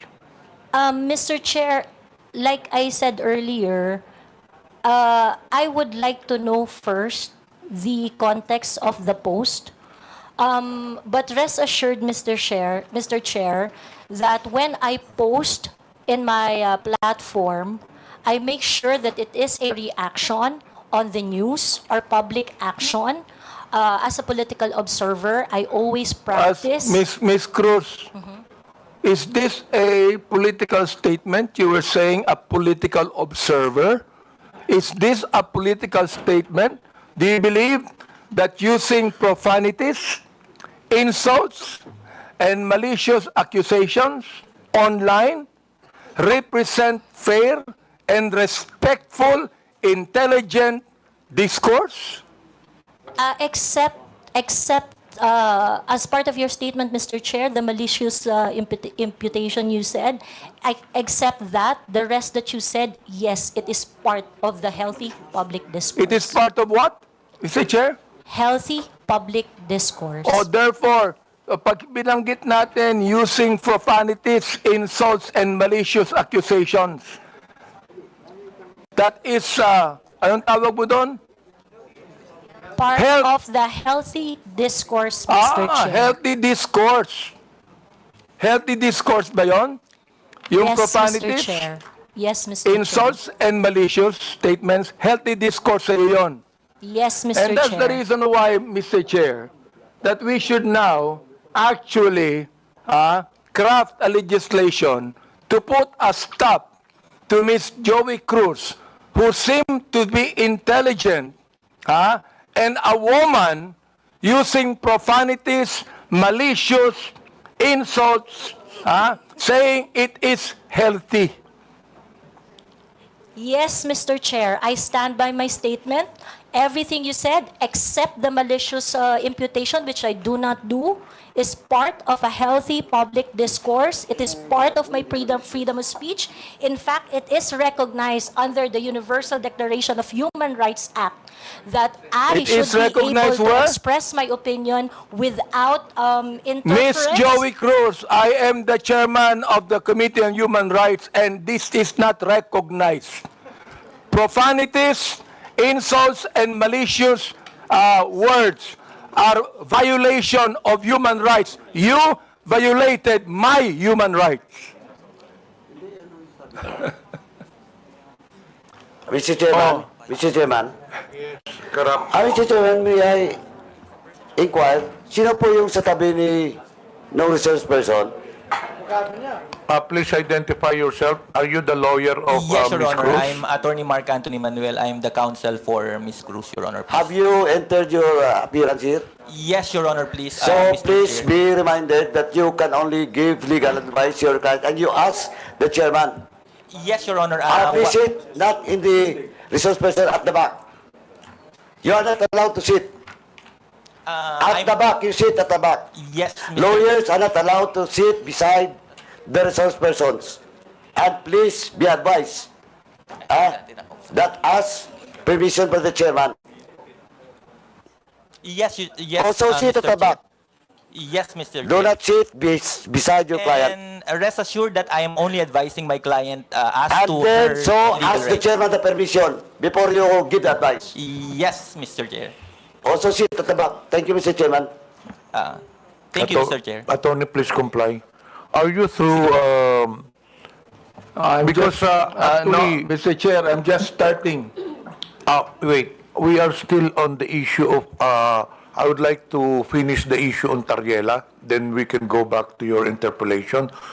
Honorable Junicio, are you still asking questions? You're done. Commodore Tarella, do you still have any statement to make? Nothing more left from me. Okay, we'll now proceed to the next item on the agenda.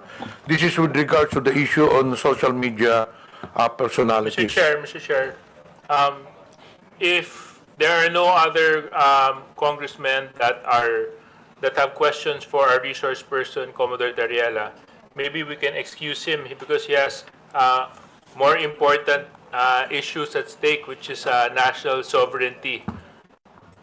So, kung wala na po magtatanong sa kanya, baka pwede na po natin siya ma-excuse sa hearing na ito. You are hereby excused since there are no more questions. And more on that, there are some resource persons here that I believe wala na mga question ng mga congressman. May I ask if AMLA resource persons are here? Attorney Arpon, Attorney Titanco. From the members, do you have any questions to AMLA? There are none, so you are hereby excused. To COMELEC, pakitaas pong kamay. To the members, do you have any questions with COMELEC? None. You are also excused, all the resource persons in COMELEC. Dun sa mga broadsheets are already excused. Dito sa kay Miko David, Digital Marketing Association of the Philippines, I think you can stay put since we will be discussing next the social media personalities. Okay, we'll now proceed on the issue on social media influencers or personalities rather. May I request that all social media personalities take the microphone and introduce yourselves one by one, starting to the nearest to the chairman. Good afternoon, Mr. Chair. I am George Ahmed Paglinawan. I am a lawyer. I am not Ado Paglinawan, the one that was mentioned by the Commodore Tarella. I believe there is another person who is named Ado Paglinawan, and I'm sure that that is not me. Thank you. Okay, next. Yes, my name is Darwin Salcedo, known as Boss Dada in YouTube and Facebook. Next. My name is Dr. Richard Tesoro Mata. I'm a health blogger pediatrician. Okay, sige na. Next. Good afternoon, Mr. Chair. I'm Glenn Ang Chong, a lawyer, certified public accountant, and former member of the House of Representatives in the 13th Congress. Next, please. Good afternoon, Mr. Chair, and my name is Zane Batalya. I'm the person behind I Am Sean Wayne. Yes. Good afternoon, Mr. Chair. I am Manuel Mata Jr., also known as Coco Locoy in social media. Coco Loco? Coco Locoy, Mr. Chair. Good afternoon, Mr. Chair. I am former PDEA agent Jonathan Morales, behind Agent Tambayan, Your Honor. So you're now a blogger also, Mr. Morales? Di ba resource person ka sa Senate before? Yes, sir. Mula po nung pinigil yung PDEA Lex, nag-resort na po ako doon sa... You're a former PDEA agent? Yes, Your Honor. Yes, Mr. Chairman. Blogger ka na ngayon? Yes, sir. Okay, next. I am Vivian Rodriguez, better known as Vivian Velez, as my screen name. I was not invited in this committee hearing, but I was mentioned the last time, the last hearing. So Okay. I'm here. Anyway, this is a public hearing. Anyone is welcome to attend the hearing. Next. Good afternoon po, Mr. Chair. I'm Alvin Montero. I'm not a blogger or I'm not a journalist. Thank you. Good afternoon, Mr. Chair and honorable members of the committee. My name is Claro Ganyak. I'm a retired professor. I'm not a blogger. I just express my opinions in social media. Okay. Thank you, sir. Good afternoon, Mr. Chair. Ako po si Elijah San Fernando, isa pong manggagawat unionista, kilala sa TikTok at Facebook bilang Eli San Fernando. Next, please. Good afternoon, Mr. Chair. My name is Maria Florinda Princess Duque, or better known as Pebbles Duque. I am now a law student. Next, please. Good afternoon, Mr. Speaker. Mr. Chair, sorry. I'm Dr. Ethel Pineda Garcia. Okay. I think there are some vacant seats. Pwede na pong kunin yun. Yes. I am Trixie Cruz Angeles. I am a lawyer. Next, please. May I continue, Mr. Chair? Wait, meron pa yata dito sa... Kompleto na po ba ang mga social media personalities? Who is Vicente Cunanan? You're also a social media personality? Okay, so you can now proceed with your interpolation. Thank you, Mr. Chair. Again, Ms. Cruz, do you believe that freedom of expression is not absolute? Yes, Mr. Chair. You do? Of course, I'd like Mr. to ask the other bloggers if they also believe that. Yes, Mr. Chair. You also believe that? Okay. Sir, Now, there's always a limitation. Ms. Cruz said, yung kanyang statement sa YouTube, no? Na profanities, insults, malicious is a healthy discourse. Gusto kong tanungin yung mga vloggers natin, do you agree with her on that? Yes. That profanities, insults, and malicious accusations is a healthy discourse and a part of the freedom of expression? We would like to ask every blogger to answer me yes or no if they believe in that. Mr. Chair, can I be recognized? Yes. Mr. Chair, no other than the highest court of the land has repeatedly said na hindi po masama ang pagmumura, lalong-lalo na sa mga pampublikong opisyal, especially kung ang pinatutungkulan po ay yung official functions nila, not the person, but their official functions, Mr. Chair.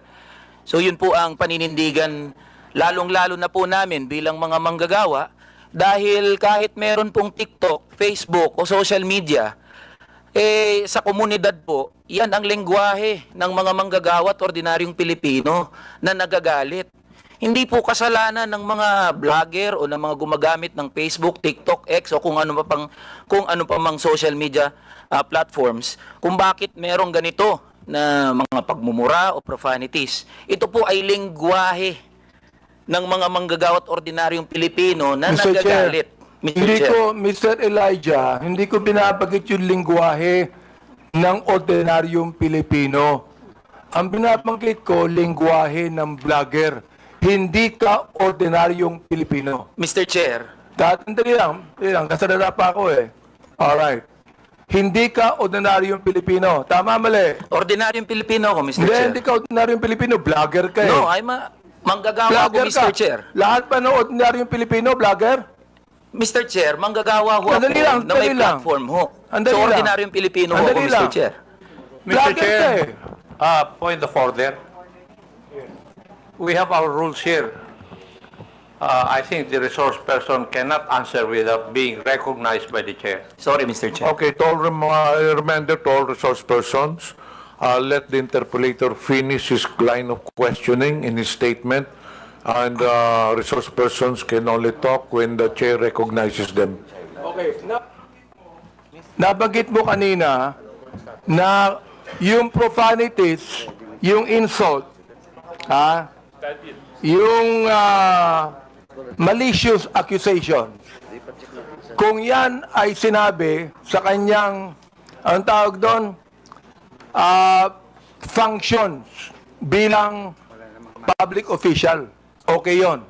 Yung sabi mo, di ba? But not on a personal basis, correct? Ayan. Yes, Mr. Chair. Sabihin natin, naniniwala ako dyan. Pero, hindi naman niya sinabi yan sa akin on my public functions, official functions. It is a personal accusations on me. Mr. Elijah. I cannot, Mr. Chair, can I be? I cannot speak on behalf of Miss Joey, Mr. Chair. Inaano ko lang yung sinabi mo. Yes, Mr. Chair. Okay, now I'd like to ask Miss Joey, Miss Cruz, are you insulting me on my public official functions or it is a personal accusation on me?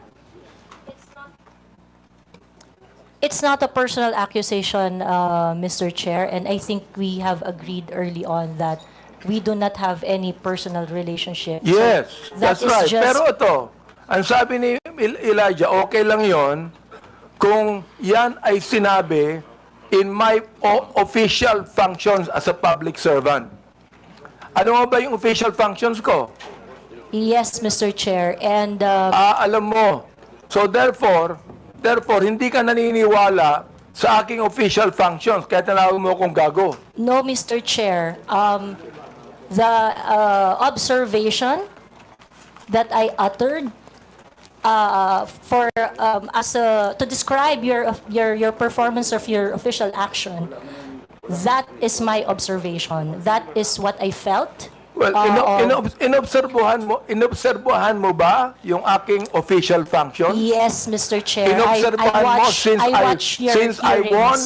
since I won in 2019? No, Mr. Chair. I closely monitored your performance as a congressman in the 19th Congress. And you hated me for that?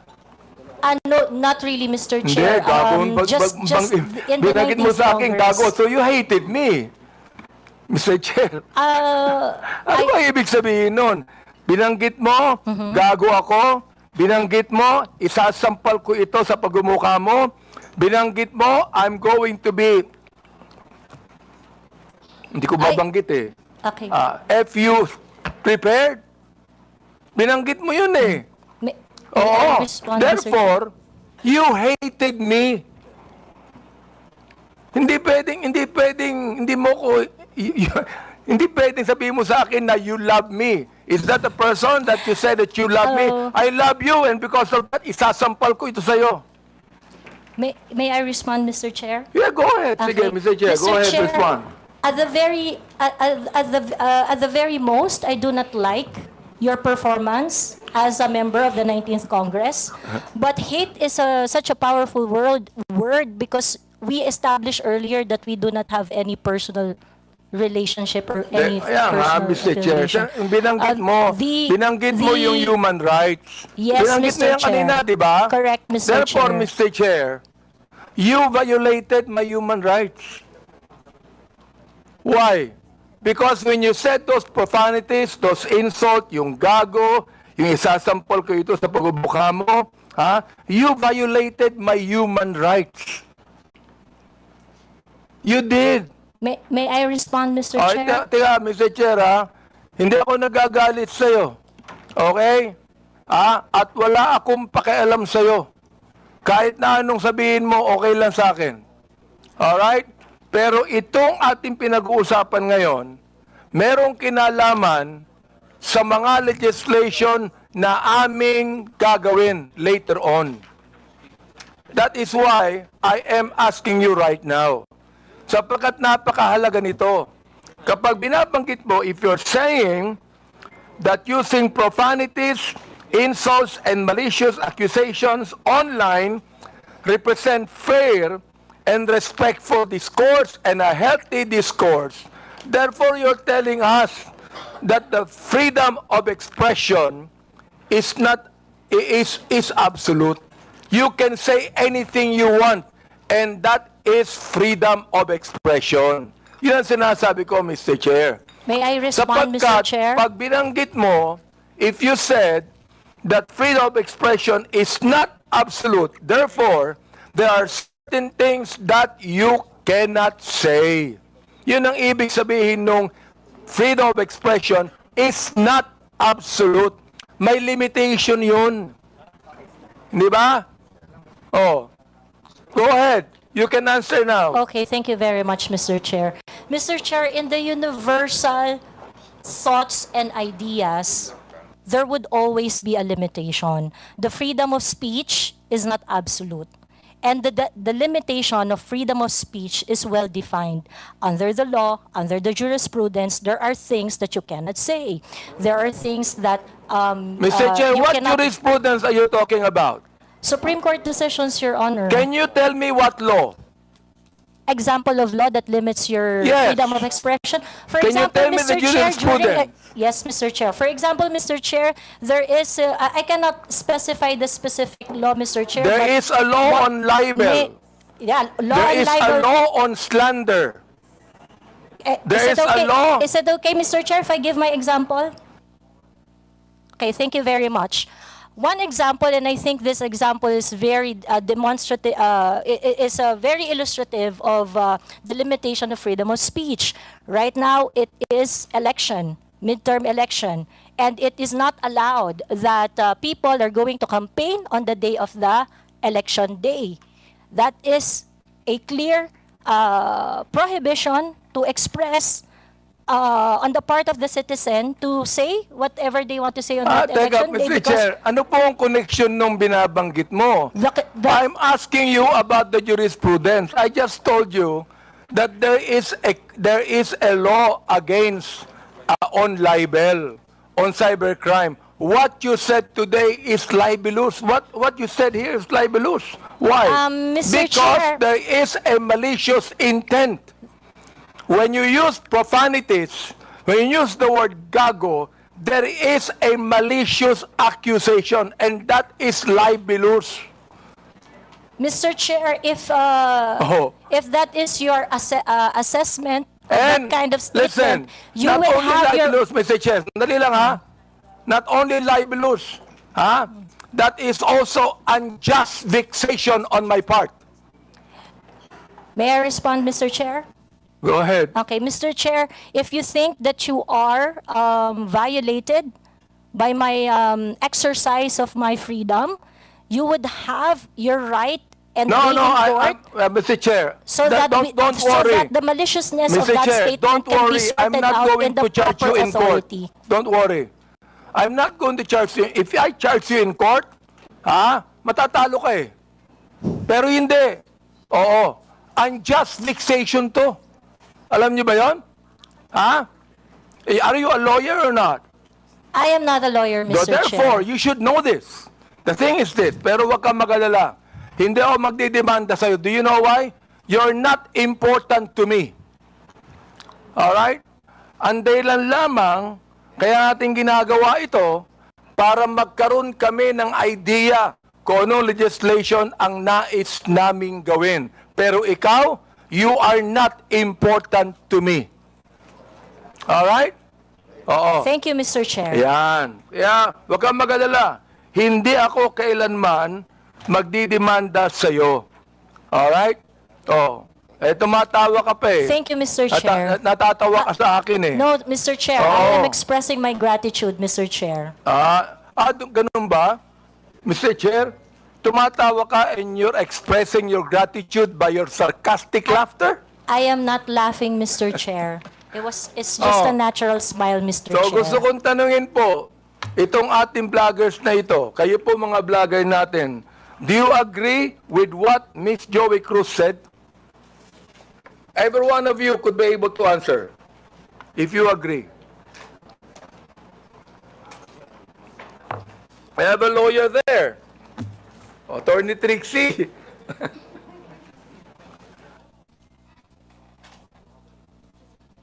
Attorney Trixie, you have the floor. Thank you, Mr. Chair. I disagree with Ms. Joey. I believe that there is, instead of a limitation on the freedom of speech, I believe that speech is either protected or not protected. Thank you very much. Those that are covered by the law, such as the law on inciting to terrorism, inciting to rebellion, and so on, are unprotected speech. And those that are not covered by any limitations by the law are protected speech. The Supreme Court has said that expressions of frustration are protected speech. And therefore, although we differ, Ms. Joey and I, on the approach to the problem, we agree on the solution. Okay, let me ask the other bloggers that we have. Each of you could be able to answer and tell me if you agree with Ms. Cruz on that. Your Honor, Mr. Chair, I am Dr. Mata. I'm a bit forgiving on those things sometimes, Mr. Chair, because sometimes people are so expressive that we tend to say things. And I could cite, Mr. Chair, your example on the last hearing. You mentioned something as well. I won't mention it now, but you said it's something, but I know it was withdrawn as well. So I'm not affected by what you said, because sometimes you're just, in your emotions, you tend to say things, which you said, TANGA, but it's okay, Your Honor. Mr. Chair, let me answer that, no? When I say TANGA, binalik ko lang sa kanya eh. Siya ang unang nagsabi. Siya ang unang nagsabi. Para bang pinukulo ka ng balisong, nasa lubong yung balisong, binalik mo sa kanya. Kaya ako binanggit. Hindi ako ang unang nagsabi. Ang unang nagsabi, yung vlogger mismo. Ibinalik ko lamang sa kanya. Ngayon, ako ang masama. Samantalang yung vlogger na nagsabing tanga ang gobyerno, hindi masama. Nung ako ang nagsabing tanga, ako naman ngayon na masama. Ano ba talaga, Mr. Chair? Yes. Thank you for your explanation on that, Mr. Chair. Mr. Chair.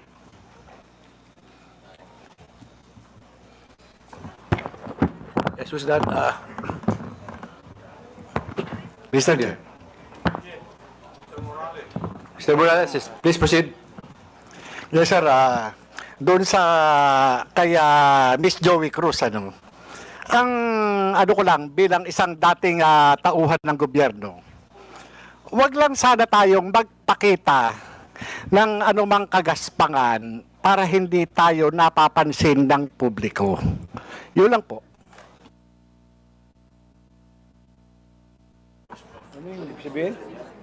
Huwag lang magpakita ng kagaspangan para hindi makita ng publiko.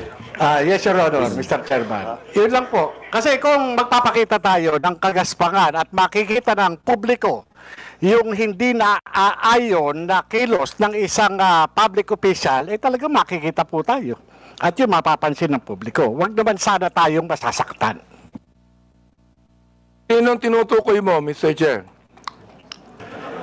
Your Honor, yun pong mga gumagawa ng kagaspangan. Yun po yun. Sino nga yung tinutukoy mo? Hindi ko po alam. Siguro po, maaaring kayo po, Your Honor, mawalang galang na po, nasa inyo po yun kung sino po yung mapapatungkulan nun. Mr. Chair, ano ba yung kagaspangan na narinig mo? Sino nagsabi ng kagaspangan? Your Honor, ito po bilang isang dating tauhan ng gobyerno. Nagiging maingat dapat ang isang tauhan ng gobyerno habang siya ay nanunungkulan. Katulad ng pagnanakaw, pag-aabuso sa tungkulin, pagmamalabis. Yan po yung isa sa mga dapat na tinitingnan natin. At kung tayo man ay tauhan ng gobyerno, dapat ginagampanan natin ng buong husay, buong giting, tulad ng mga alagad ng batas na handang ialay ang sarili niyang buhay para lamang doon sa sinumpaang tungkulin. Mr. Chairman. Mr. Chair, tama yung binanggit ni Mr. Morales tama Pero ang tinatanong ko sa iyo, nag-a-agree ka ba sa sinabi ni Miss Cruz? Saang particular, Your Honor, Mr. Chairman? Hindi ka pa na nakikinig sa akin Bira naman buhay ito. Pagpaumanhin niyo po, Your Honor, at nangati po yung aking binti, maaring hindi ko po wala kang napansin. karapatang magsalita kung hindi mo narinig lahat ng mga sinabi. Iyon pong narinig ko. Very clear Meron po akong narinig. Very clear, Mr. Chair, ang sinabi ko. Kanina, pinag-uusapan natin yung lahat ng mga binanggit ni Miss Cruz. And I'm asking you now, kayong mga vlogger, mga objective naman kayo, di ba? Ano ang palagay nyo rito? Palagay nyo ba na itong malicious, ito ulitin ko para malaman mo, itong malicious, profanities, at insults, accusation na ibinigay po ni Miss Cruz, ay kasama po yan sa tinatawag nating protected discourse o kaya naman healthy discourse or freedom of expression? Yun po pinoprotektahan ng batas. Ito po yung pong opinion o saloobin ng isang mamamayang Pilipino patungkol doon po sa pagkukulang ng isang public officer. Yun po hindi pinoprotektahan ng batas. Ito po yung pag-iingganyo ng paggawa ng illegal o labag sa batas. Yung pagkukulang, Mr. Chair, kung walang ginawang illegal, may karapatan ba siya?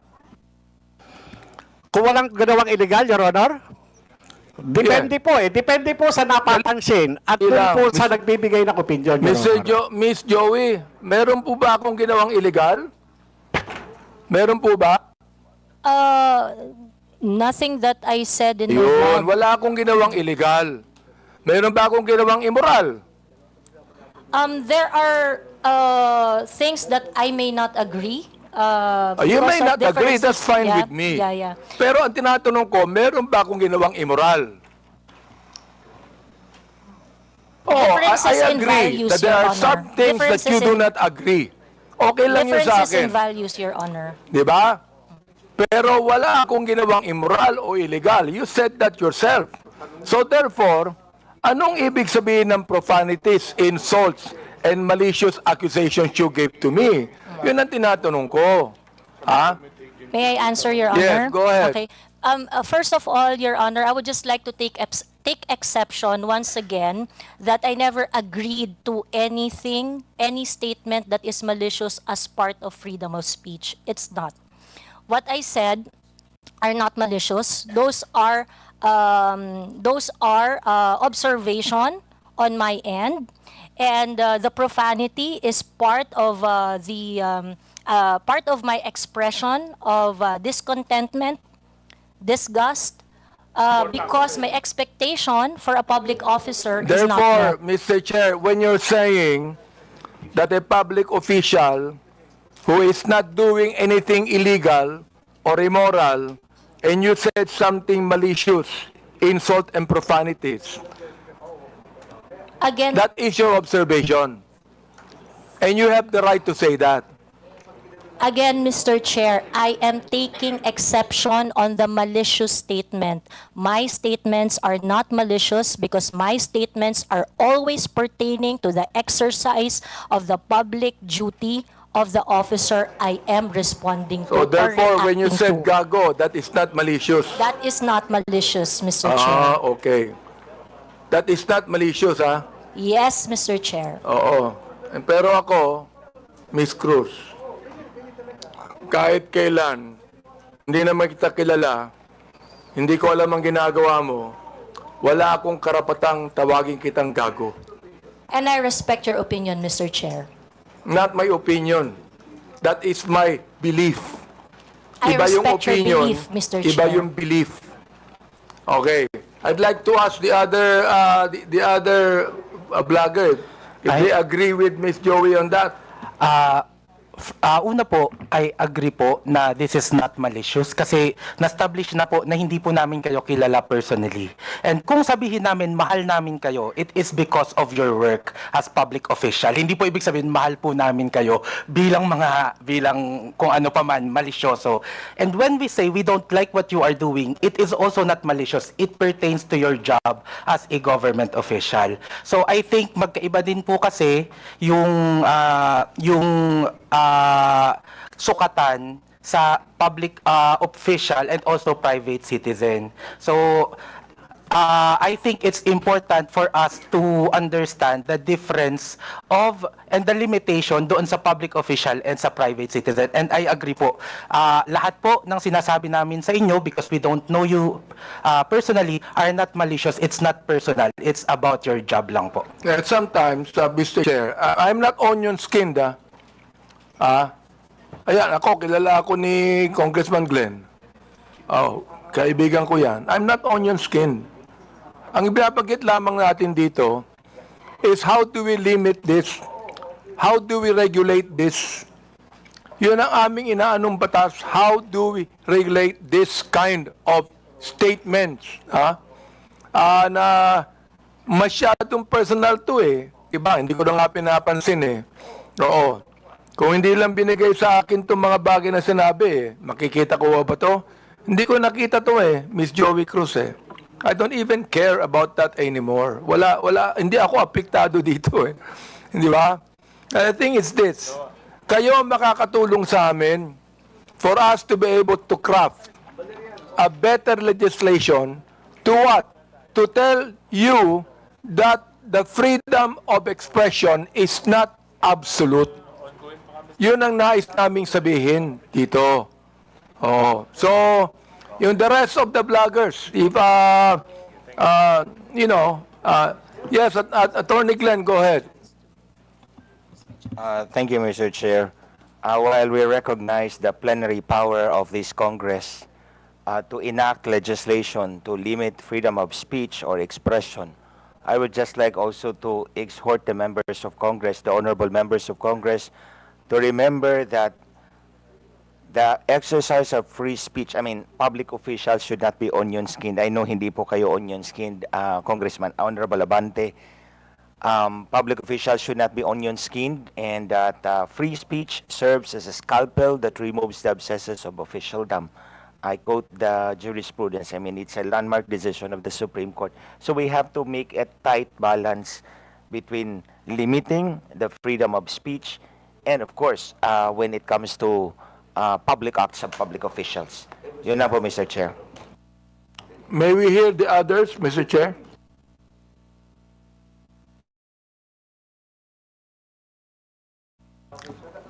Go ahead. Yes, Mr. That Chair. handsome man right there. Ako po, Mr. Chair. May I be recognized po? Mr. Chair, sundan ko lang po yung binanggit po ni Attorney Trixie about protected speech. I don't know the specifics of what Ms. Joey said. Be that as it may, Mr. Chair, kung yung pong mga binanggit niya ay nakapatungkol po sa official function, then it is warranted. If it pertains to the personal po na buhay, then it is unwarranted. Naiintindihan po namin yung predicament, Mr. Chair, ng mga congressman natin, ng mga public official natin na talagang nasa scrutiny ng taong bayan. Pero hinihingi rin po ng taong bayan, lalong-lalo na ng mga manggagawa, ang pag-intindi po ng ating mga congressmen doon sa kung ano yung nararamdaman at ano yung pakiramdam, emosyon ng mga tao patungkol doon sa function po ng ating mga public official. I believe yung mga binanggit po ni Ms. Joey, it is part of protected speech. And I think doon po pwede tayong magkaisa. That's all, Mr. Chair. Meron pa. Yes, Miss, Mr. Chair, good afternoon po. Yung tungkol po sa sinabi ni pagsasamahin ko na po yung tatlo, no? Ni Ma'am Joey, ni Attorney Trixie, at saka ni Sir Elijah. Kami po na mga content creators, nasa public eye din po kami, gaya po ninyo. So, whatever content or opinions that we also post online, nakaka-receive din po kami ng mga gaya ninyo na masasakit na salita. Kaya naiintindihan po namin kung saan din kayo nanggagaling. However, ang difference lang po natin, ang atake sa amin personal, ang atake po sa inyo, on your official function. Ngayon, ang masasabi ko lang po siguro pagdating sa bagay na yan, kami po, pinapabayaan po namin yung mga haters namin at saka bashers to air out what they think and feel about what we say.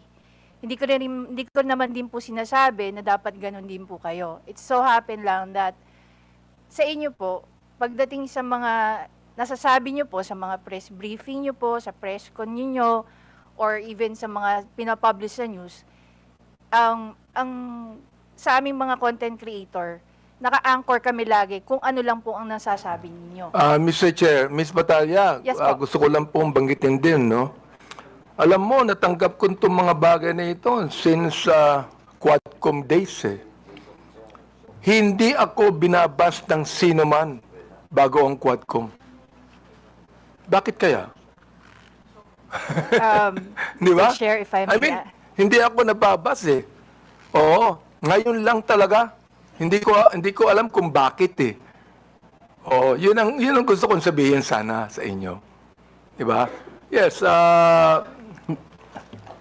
Manuel Mata po. Mr. Chair, yes, Mr. Mata, yes. that is exactly the point kung bakit hindi po tayo nakafocus dapat dun sa mga protected naman na speeches ng mga tao. But the reason of frustration, ano po yung context bakit po nasabi yon ni Miss Cruz? Para alam po natin kung bakit siya na-frustrate, bakit niya po nasabi yon, and yun po yung masolusyonan natin. I think dun po sana tayo nakafocus, and I think yun yung rason kung bakit sinasabi ng batas natin na dapat hindi onion skinned yung mga government official para nakafocus tayo doon sa totoong problema and cause of frustration ng mga tao. Mr. Chair, sinabi ko na hindi ako onion skin, di ba? Yes po, Mr. Chair. The fact that you are here talking with us with this kind of respect is, I agree. Kaya, Mr. Chair, hindi ko talaga, since the time na yung Quadcom, hindi ako nagsalita ng anuman sa inyo o nag-vlog sa akin. Miss Joey, hindi ka nakarinig sa akin anuman salita, di ba? Miss Joey, you have never heard me say anything against you or about you. Am I right? Yes, sir. Yes, Mr. Chair, we do not know each other personally. Ayun. And then, ganito, I have never said anything about you nor anything that you have said against me. Am I right? Sorry, Mr. Chair. I have never said anything about you or anything against you, even if you said something against me. Am I right? That is correct, Mr. Chair. Yun ang gusto kong sabihin sa inyo. I'd like to give way to my good friend, Congressman Acop. Before I recognize Congressman Acop, admin matters, there are several resource persons here who have been here since early this morning, and I believe some of the members have no questions anymore.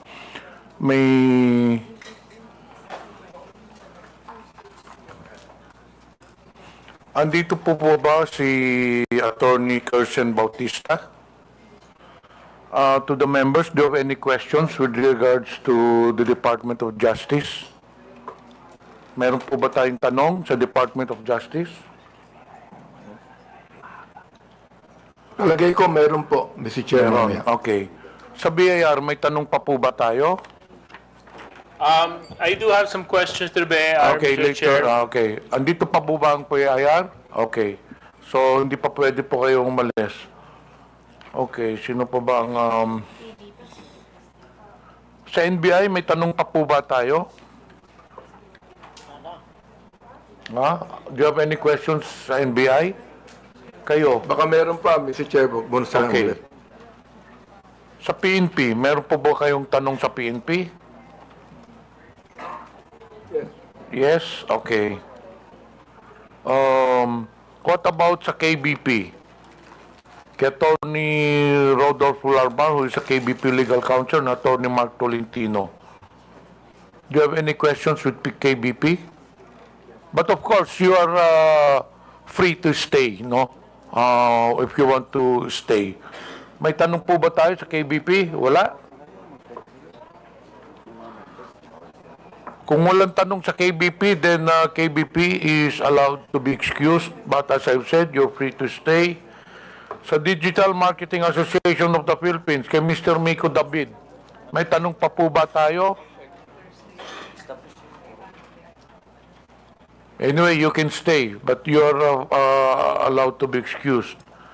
Sa Global AI Council, Mr. Antonio Mauricio, andito po ba? Your Honor, umalis na, Your Honor. Okay. Sa Press 1 Philippines, andito po ba ang Press 1 Philippines? Do you have any questions? Yeah. Meron. Okay. We'll now proceed. What about Scam Watch Pilipinas, Mr. Joseph? Wait to Congressman Acop for a while, but I still have last question. Mr. Chair, I just want to ask some clarificatory questions. Please proceed. kung sino po yung nagsabi na dapat maintindihan po natin yung mga tao na because of their frustration ay nakapagsasabi po ng hindi tama.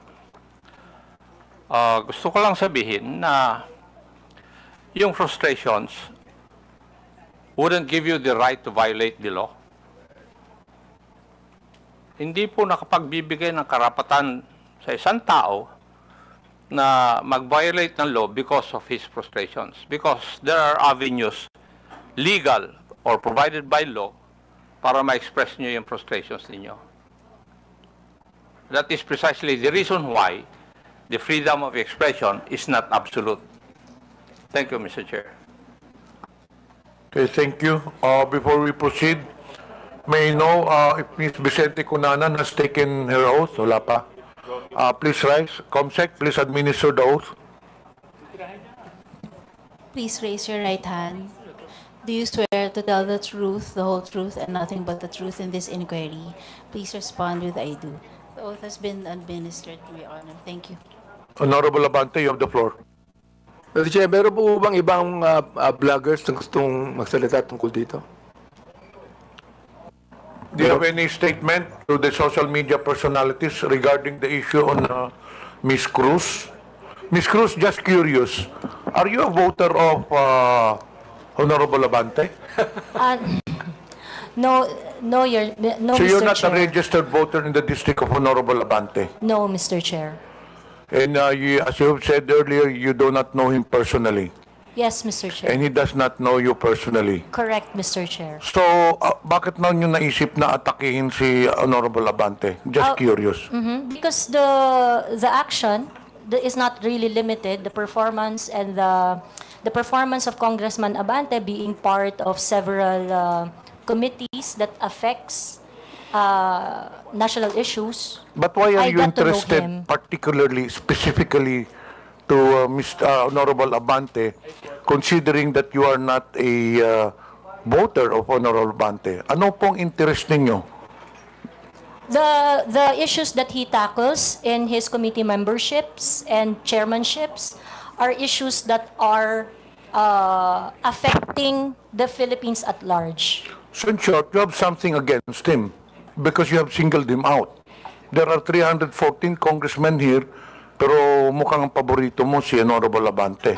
That is incorrect, Your Mr. Chair, Honor, paborito Mr. din niya Chair. sa Ace Barbers. Because there are other congressmen that I give my observations to, and it's not limited to Honorable Congressman Abante. So he's not singled out, Mr. Chair. Mr. Chair, palaging sinasabi ni Ms. Cruz yung observation. I hope, Ms. Cruz, you know, okay lang yung observation. For example, like, I hate Congressman Abante. Okay yan. I do not like Congressman Abante. Okay yan. I don't agree with Congressman Abante. That's fine. Pero yung tatawagin mo kung gago at isasampal mo sa... Teka, gusto ko nang tanungin. Gusto kong malaman, ano ba isasampal mo sa akin? Sabi mo isasampal ko ito sa bumumukha mo. So, pakiklaro nga sa committee ito kung ano yung isasampal mo sa pagmumukha ko? Like I said earlier, Mr. Chair, I would like to know when that was posted. And perhaps, it's very likely, Mr. Chair, That I was posted posted on YouTube. Mr. Chair, it's very likely, Mr. Chair, that I said something like that. Now, And we are that's checking it now. Very likely, the one that is going to be slapped on your face is, it's very likely that I'm referring to facts. Oo It's nga. very likely that I'm referring Mr. to Chair, facts. talagang hindi ko akalain, sasabihin niya sa akin to kung ang, Mr. Chair, kung ang misis ko magsasabi niyan, tanggap ko yan. Pero si Miss Joey, hindi ko naman po siya kilala talaga Ito Ito pa, meron sasabihin ako sa inyo. Yung gusto kong tanungin din naman, yung ating mga researcher dito ng Press One. So what do you think of Miss Cruz? What do you think of her statements? Everything that she said?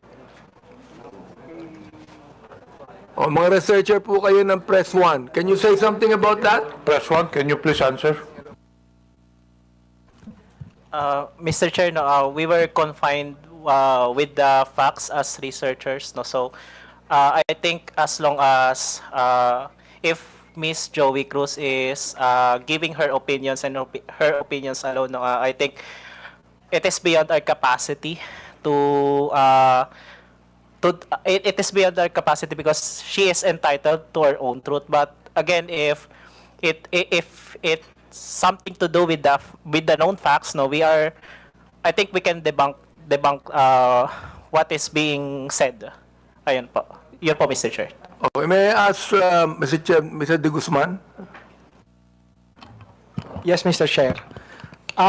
Well, in my opinion, Mr. Chair, it's basically as a reputation management practitioner, I think in that aspect, it's not really a matter of freedom of speech, but it's a matter of, number one, respecting for others. Number two, it's a matter of an ethical practice, whether you're a journalist or even a content creator, because basically your audience has a wide range. They are not just limited to a particular segment who would understand, unless, of course, that's the type of brand that you want to project. So you will really break those ethical rules, those courtesies, and the respect. So that's my personal opinion, Mr. Chair. Mr. Chair, can I ask the rest of the bloggers if they would like to say something? Yes, go ahead. Hello. May I? No, I don't agree with how you stated it, sir, which allegedly she said. Because, well, people can say anything they want, but if it violates the law, then it's illegal. And it still has to be determined if what she said really was illegal or what she did was illegal. And that, I think that is for the courts to decide.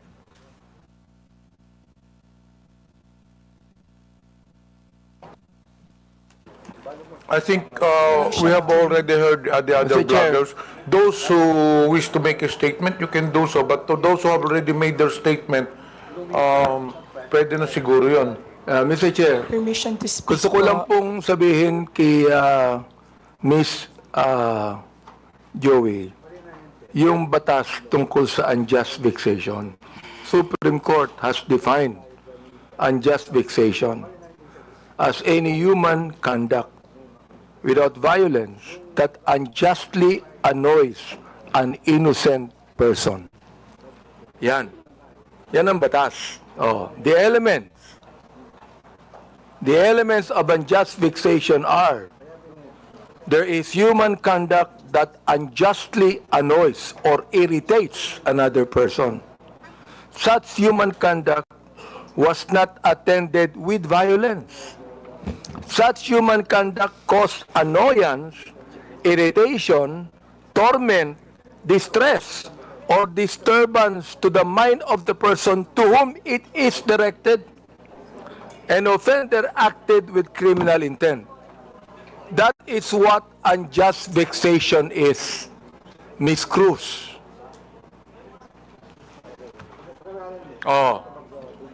If I say, Miss Cruz, I was irritated by what you said, I was annoyed by what you said, even without violence, I was distressed with what you said, I became depressed with what you said. Di ba, Miss Cruz? So sabi ko, ganito na lang. Ganito, let's just be very careful. Okay lang po sa akin. Sabihin mo sa akin, I hate Congressman Abante. I don't like him. I don't agree with him. Fine. Pero yung babanggitin mo dito, gago ako, isasampal ko ito sa pagmumukha mo, I'm going to be FUC prepared. Ay nako, palagay ko, very irritant yon sa pinagsabihan mo. Tama ba ako, Mr. Joey Cruz? May I respond, Mr. Chair? Go ahead, sige. Thank you. Mr. Chair, I understand that it may come across as something that you may not feel comfortable with what I said and things like that. And again, if you feel that you are aggrieved with what I said, I will welcome any action remedies from your end. No, the thing, On the other hand, Mr. Chair, You would while welcome what? While, You would welcome what? any remedy that you may seek, Mr. Chair, Any against legal me. action, is that what you're saying? That is Mr. correct. Chair? Any remedy, not limited to legal action, No, Mr. Chair. I'm not going to resort to any legal action anymore. Ha? Bakit? Magbabayad ka pa ng abogado mo. Maglilitis pa tayo ng matagal na panahon. That would also be irritant to you. You do not want that to happen to you, am I right? Huwag mo Yes, sabihin Mr. sa akin Chair. that you welcome any legal action. If you, because you enumerated the elements of the Oo. unjust vexation, Siguro, Mr. Chair. ang pinakamagandang sabihin mo sa akin because I'm annoyed, mag-apologize ka sa akin. Kapag sinabi mo ito, oo, hindi ba? O ngayon, kung ayaw May mo, I okay lang respond? sa akin. Ayaw mo, okay lang. Walang problema doon, Mr. Chair. Walang problema We can doon, agree ha? on that, Mr. Oo. Chair. Basta makikita nyo na lang na we are going to craft legislation that would actually regulate what our bloggers is trying to say. Let me ask our DOJ people, ano bang palagay nyo? Sinabi ni Miss Joey Cruz. Nandiyan ba po ng DOJ? Mr. Chair, Go ahead. Mr. Chair, right now, the only legislation we have on malicious statements being made is on libel under the revised penal code and on RA 10175 on online libel. All right. Salamat po. Can the NBI also say something about that, Mr. Chair? Yes, Your Honor. Well, Your Honor, for purposes of discussion, we have what we call the doctrine of fair comment. So under the doctrine of fair comment, it means that every discreditable imputation publicly made is deemed false because every man is presumed innocent until his guilt is judicially proved, and every false imputation is deemed malicious. So under this doctrine, as a general rule, when the discreditable imputation is directed against a public person in his public capacity, it is not necessarily actionable. What we are talking here is whether or not it is actionable or not actionable. But as an exemption, if the discreditable imputation to a public official is either a false allegation of fact or a comment based on false supposition, it is actionable. So dito po sa doctrine na to, it's up to the person being attacked whether he wants to file a complaint or not. If he wants to file a complaint, then evidence must be submitted in order for the prosecutors to assess the evidence as well as the court kung sasampa man dito sa korte. Thank you, Mr. NBI. I'd like to also say, sapagkat marami ring bashing ang binigay ni Ms. Cruz kay Congressman Ace Barbers, di ba? Ms. Cruz, marami rin Mr. Chair, I would just like to inform the court that there is a pending action that I have against Ace Barber. So I would like to invoke the sub judice rule on that matter. Invoke sub judice? Wala namang kasong final. Wala namang kasong final No, Mr. Chair, I filed a libel suit against Congressman Barbers. Kay Ace Barbers. Yes, Mr. Chair. Oo. Huwag ka na mag-file ng libel suit sa akin. Wala naman akong sinabing masama sa iyo. Yeah, we agreed. We did not say anything personally on each other. Okay. Well, in your numerous blogs, Ms. Cruz, you criticize the government and specific personalities. But you have not released any content addressing the West Philippine Sea issue or taking a stand against China's actions. Why is that? It is something that is beyond my competence, I would Okay. say. It is something that I do not know much. Although I would like to correct you, sir, that you said I did not release any content, but I actually do. In those contents, when I'm going to talk about the West Philippine Sea, the South China Sea, I talk about it in such a way that I try to figure out the issues, the facts, and ask. My platform is very interactive. And so my platform is always visited by professionals, professors, experts on their fields, real people doing their real job, sharing their 2 cents on what is going on. So whenever I'm going to talk about the South China Sea, international relations and things like that, it is always an interactive one, an exchange of idea from different point of views. Thank you, Mr. Chair. What is your, Tito, gusto ko lang tanungin, no? What is your current source of income, Ms. Cruz? We have a family business, Your Honor. Family business. Well, That is correct. are you monetizing your social media content or receiving compensation for your blogs? Yes, Mr. Chair. You are. Yes, Mr. Chair. So it is also some kind of a business to you. It is really not, Mr. Chair. In fact, if you're going to look at my vlog, it's very unprofessional. I do not have a studio. It is very casual. I do not have regular time. I'm going to vlog whenever. But how many followers do you have, Mr. Chair? On YouTube, I think I have around 79,000. In Facebook, I have my Facebook account with 143,000 followers was taken down a couple of days ago, and my social media accounts are usually they don't really last that long because it would usually be reported or taken down. Ilan po yung social media account ninyo, Ms. Cruz? I have TikTok, YouTube, and Facebook. So, ibig sabihin nun, you're getting money out of that.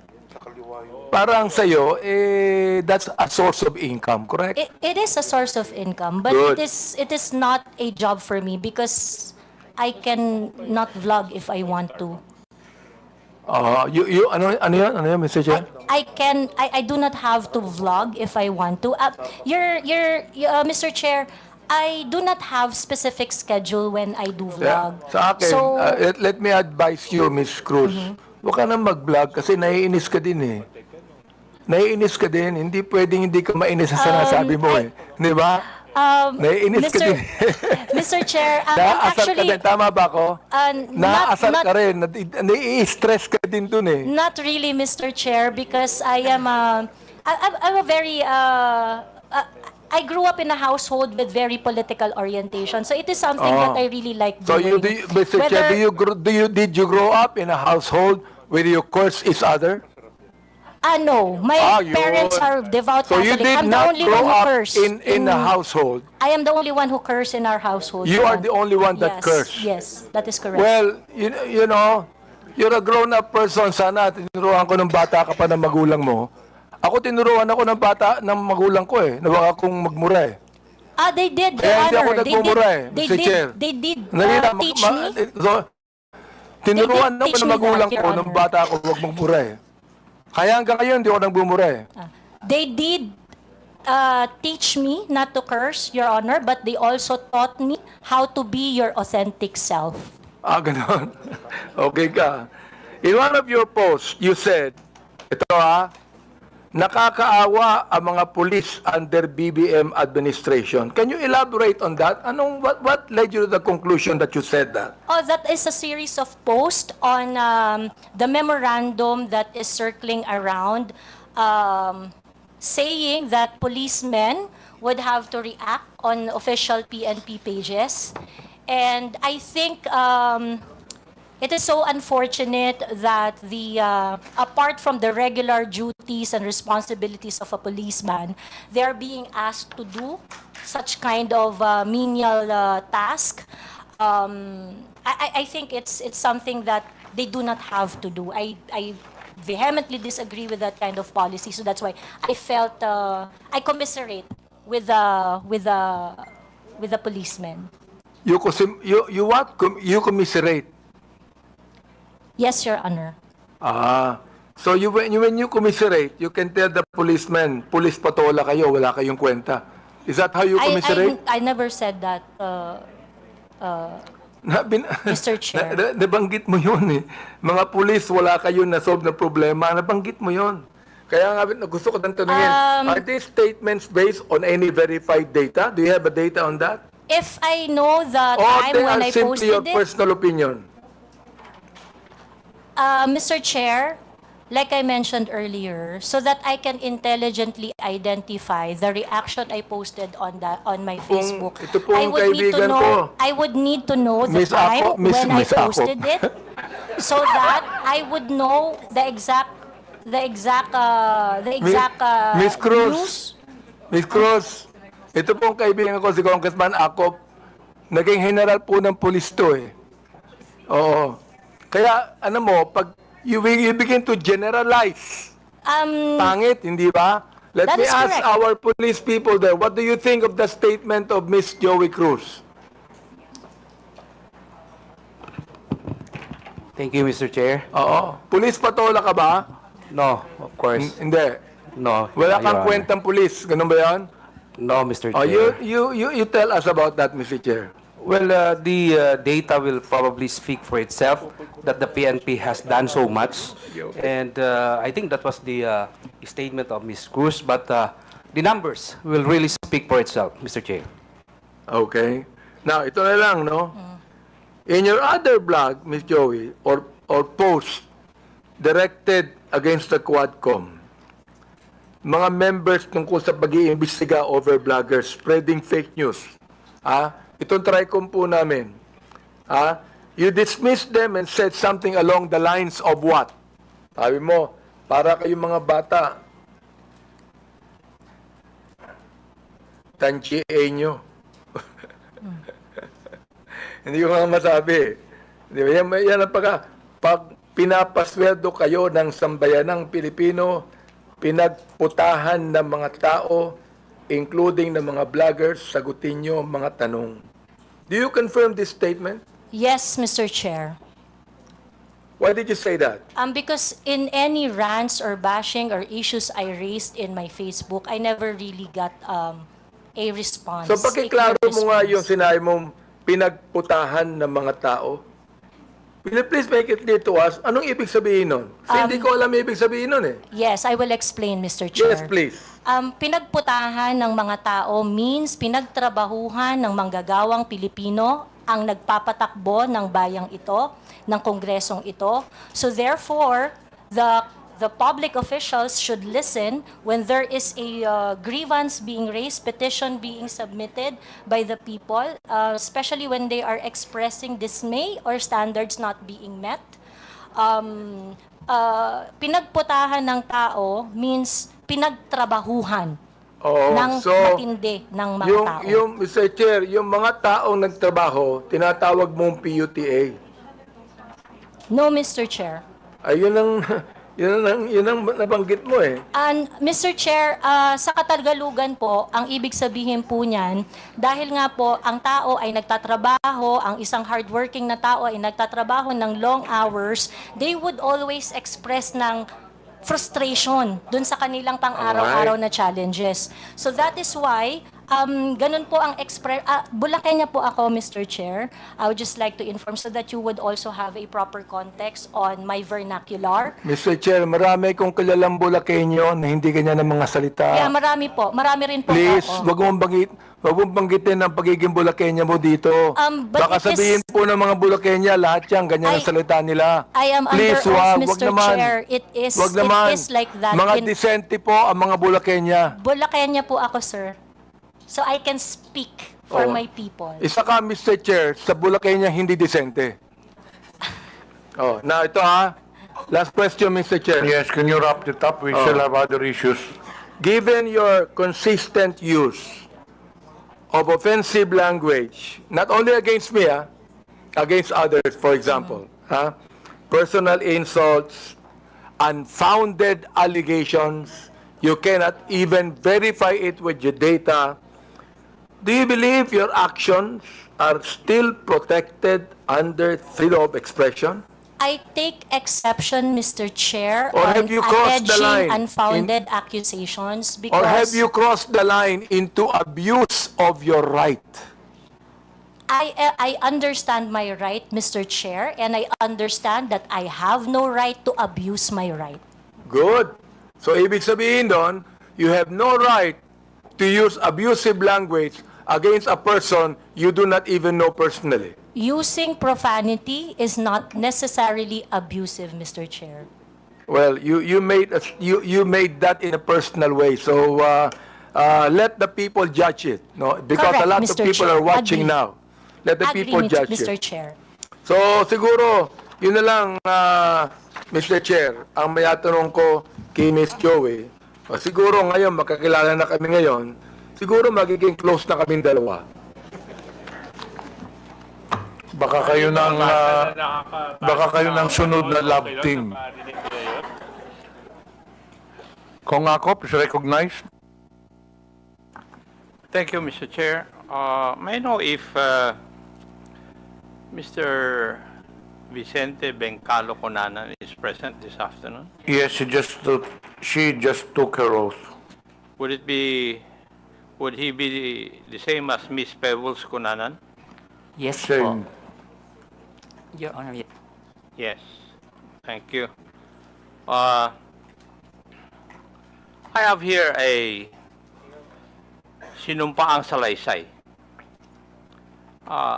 Paige, could you please present it to her?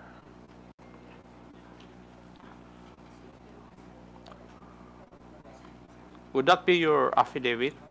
Subscribed and sworn to?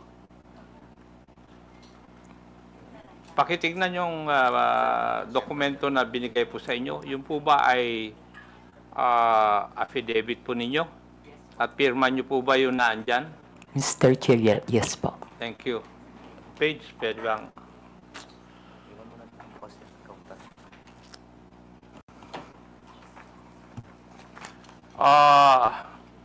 Would you mind if I just call you Pebbles in this hearing? Mr. Chair, thank you po. Okay. Hate ko po yung Vicente. Okay. Thank you. Pebbles. Pebbles, tong sinumpaang salaysay mo ba is ginawa mo ba ito ng kusang loob at wala pong pumilit po sa inyo na gawin at pirmahan ito? Yes po, Mr. Chair. Thank you. May I proceed, Mr. Chair? Ikaw po ay isang vlogger, Pebbles. Tama po ba? Yes po, Mr. Chair. At ito po ba ay full-time mong ginagawa o part-time lang? Part-time? Minsan po kasi hindi po ako nag-vlog for a month. So it's not your main source of income? Yes po, kasi wala po akong, hindi po ako monetize. Okay. Hindi monetize. Pero meron po kayong ibang trabaho? Online seller po, Mr. Chair. Okay, online seller. Pag kayo po ay nag-i-engage sa pagbablog, ano po ang pangalan na ginagamit po ninyo? Pebbles po, Mr. Pebbles. Chair. Kasi nga po, hate ko po yung Vicente. Opo. Halata naman dahil ayaw mong gamitin eh. Ano pong social media platforms ang ginagamit po ninyo? Facebook po. Facebook lang? Meron din po akong ex, pero hindi po ako ganong nagpo-post doon.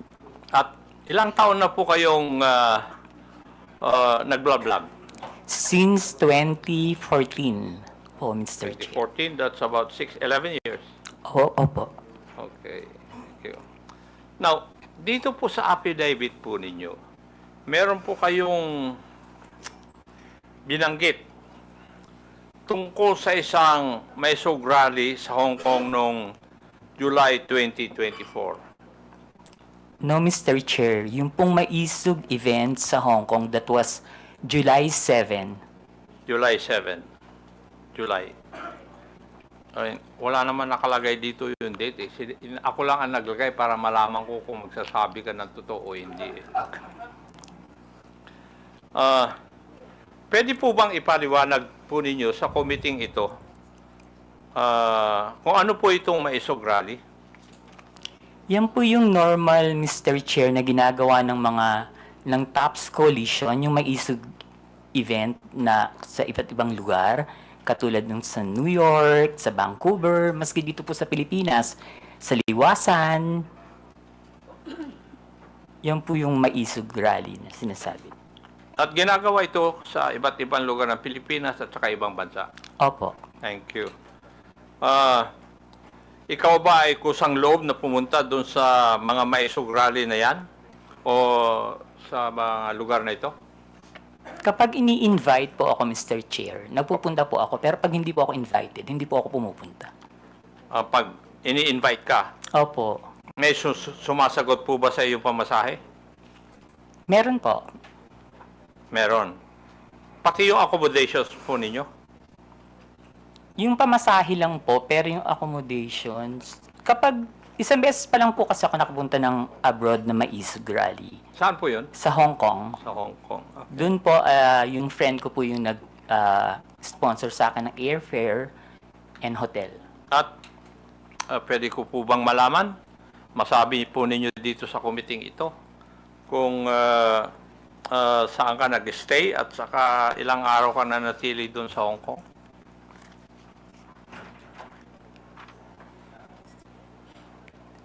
July 7 po, ginawa yung event. July 6, 7, and 8 po. July 6, 7, and 8 po ako nag-stay. Pero yung pangalan po ng hotel, nakalimutan ko na po. Okay, thank you. Bakit po kayo naimbita sa private dinner na sinasabi mo na naganap noong July 7, 2024? Hindi po, Mr. Chair. After po ng event, meron pong dinner Naimbita ng lahat ng naging speaker dun sa event. So, naging speaker kayo doon? Yes po. Okay. Pwede po bang sabihin nyo sa committee ito? Sino ang nag-imbita po sa inyo sa event na ito? Actually, Mr. Chair, nung pagtapos ng event, tapos nakatayo na po lahat ng mga tao, nagpapapicture yung mga umattend, yung mga followers. Ang nagsabi po sa akin na merong dinner after is si Atty. Harry. Si Atty. Harry Roque. Si Harry Roque. Siya rin ba nag-imbita na lumawak ka doon? Hindi po, yung pong organizer ng Maisog Hong Kong. Yung nag-organizer ng Hong Kong Maisog Rally. Sa tingin mo, ano po ang dahilan bakit kayo inimbita doon?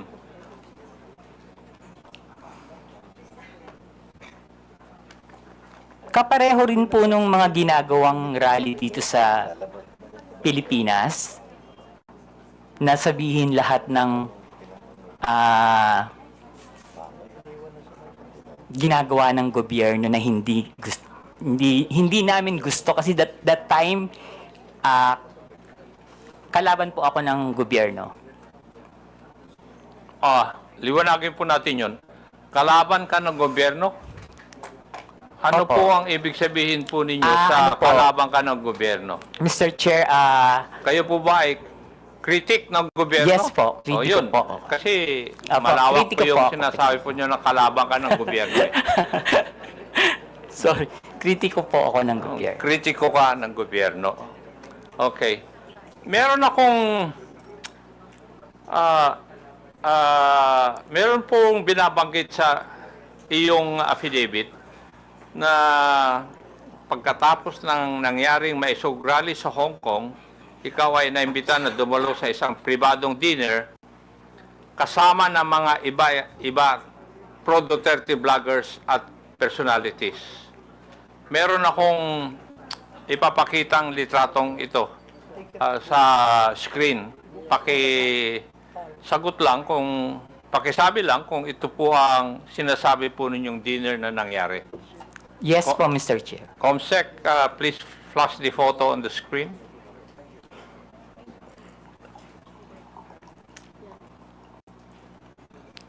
Yes po, Mr. Chair. Yan po yung dinner.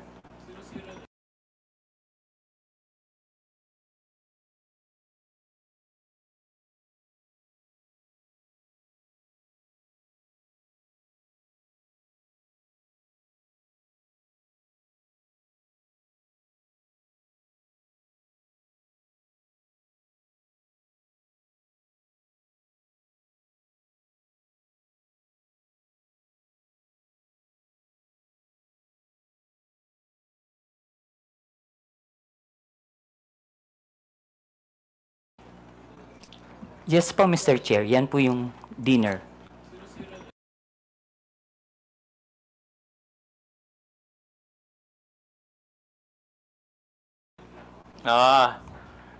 Pwede ba?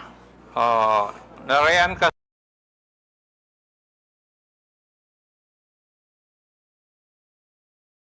Yes po, Mr. Chair. Try ko po lahat. Yung kakilala ko lang po, ha. Opo. Yung pong nakaupo from left side is si Tio Moreno. Yung nakatayo po na Tio Moreno, yung nakaupo dito sa kaliwa? Dito po. Naka-black? Hindi po yung naka-brown. Naka-t-shirt? Yes po.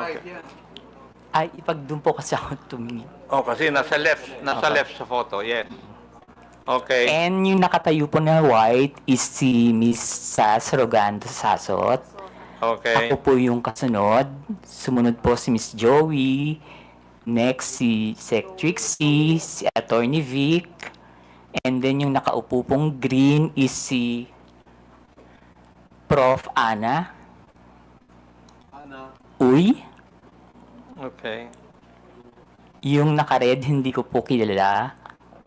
Yung katabi po ng naka-red, si Atty. Harry Roque. Yung nakatayo pong naka-black, si Daniel Long. Yung naka-green na nakatayo, hindi ko po kilala. Yung katabi yung naka-green, si Pam. Yung katabi ni Pam, hindi ko po kilala. And then yung pong nakaupo sa right, si Mr. Abines. Yung katabi ni Mr. Abines, hindi ko po kilala. Then si Atty. Glenn Chong and si Doc Badoy.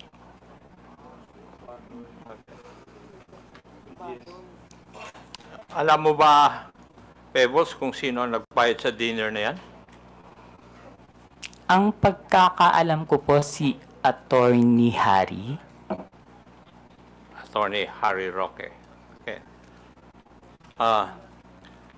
Punta na tayo dun sa laman ng iyong affidavit.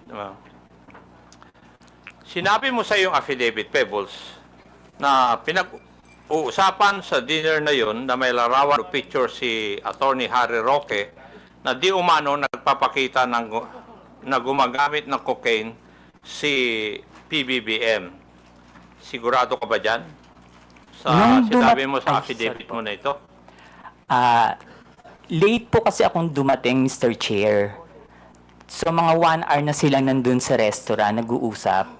Bago po kami dumating ni Atty. Vic and ni Pam. So mini-message na po nila ako na nasa na daw po ako, marami ng chikahan. So pagdating ko po, yun po yung topic. About the Pulburon video. Okay. Sinabi mo rin sa iyong affidavit, Pebbles, na walang pinakitang picture si Atty. Harry Roque doon sa pinag-uusapan po ninyo. Pero base po sa iyong obserbasyon, mukha bang yung ibang mga kasamaan mo ay alam na ito o first time din nilang narinig ang tungkol sa larawan na yan? In fairness naman po dun sa mga kasama ko, hindi po nila alam. Wala po kaming alam lahat. Okay, thank you. Dito rin sa affidavit po ninyo, pinag-usapan din ninyo sa oras po na yon sa dinner kung paano i-release yung sinasabing picture na hawak ni Atty. Roque. Tama Yes. po ba? Yes po, Mr. Chair. At napagkaisahan na mas maigi na yung photo na yon ay parelease sa isang foreign influencer para mas kapani-paniwala. Mr. Chair, hindi naman po na pagkaisahan, pero nagbibigay po sila ng mga opinion na dapat siguro sa international blogger dapat na maglabas, or yung Australian reporter na nag-interview kay PBBM, pero hindi po siya napagkaisahan. Kumbaga nagbibigay lang po sila ng mga opinion. Okay, thank you. Pebbles, kung totoo man ang picture, bakit kailangan pa maghanap ng foreign influencer to release the picture? Bakit kailangan bigyan ng some semblance of credibility ang pag-release dito? Siguro po, Mr. Chair, para mapanood agad international. Bakit kailangan ng semblance of credibility? Dahil hindi tunay yung litrato o yung photo? Bakit kailangan ng grupo po ninyo na magkaroon ng semblance of credibility yung litrato o yung photo na yon?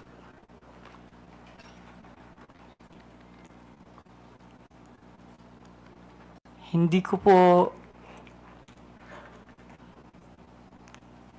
Kasi that time po, Mr. Chair, nakikinig lang po ako. Hindi po ako nagbibigay ng opinion na ilabas ng international blogger. Nakikinig lang po ako sa kanila. Wala po akong binigay na opinion na, ay, oo, sige, ilabas mo. Dapat ilabas siya ni ganito. Dapat ilabas siya ni ganyan. Hindi po ba, Pebbles, having in this business for 11 years, kung kailangan bigyan ng credibility sa isang bagay, yun ay dahil yung isang bagay na yun ay alanganin. Yung bang pwedeng hindi totoo? Yes po, Mr. Dahil Chair. kung totoo yun, hindi nyo na kailangan na bigyan ng credence o credibility. Yes po, Mr. Chair. Yes, thank you. Sa iyong obserbasyon, Pebbles, sino ang nangunguna sa diskusyon nung oras po na yun? Mr. Chair, si Atty. Harry Roque po. Si Atty. Harry Roque. Now, pwede ko bang tatanungin, Pebbles, at that time na ikaw ay nag-vlog, ng panahon na yon, ikaw ba ay DGS? Hindi po, Mr. Chair. Ano po kayo? Pro-Philippines. Pro-Philippines. Wala po akong pinapanigan. Wala kayo pinapanigan? Hindi po ako BBM vlogger that time, hindi rin po ako DDS. Pero sa mga vlog ninyo, sumusuporta po kayo sa mga Duterte? Hindi po, Mr. Chair. Hindi. Okay.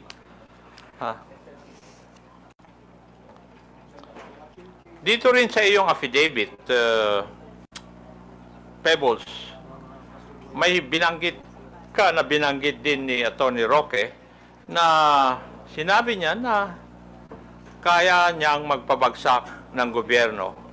Tama rin po ba ang pagkabasa ko dito sa affidavit po ninyo? Yes po, Mr. Chair. Ang exactly sinabi niya dyan is nagkamali sila, magaling akong magbagsak ng gobyerno. Aha. Oh. Sa tingin mo, kaya po ba niya talaga? Mr. Chair, hindi po, kasi nagtatago po siya ngayon eh. Tama. Meron. Yung,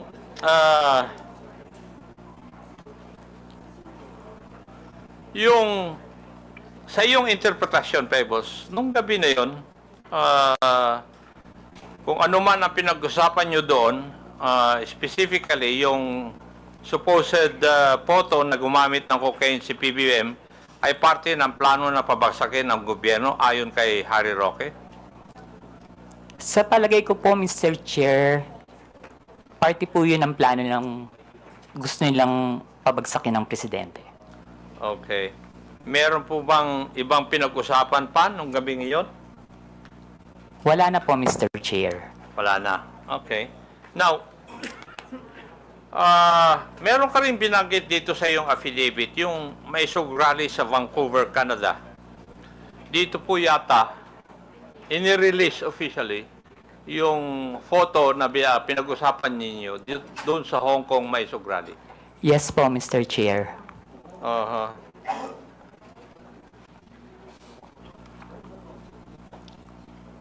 Comsec, paki-plus po ang video clip na nagpapakita ng pag-release ng Pulveron video sa rally sa Vancouver.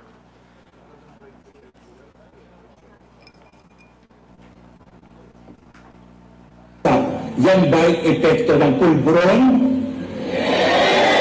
Kailangan sumagot siya ng tama, lalong-lalo na mukhang mailalabas na ang pulburon video.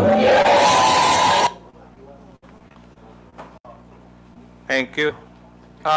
Pebbles, nandun ka ba sa rally sa Vancouver? Wala po, Mr. Chair. Paano mo, kung wala ka po doon, paano mo nalaman ito?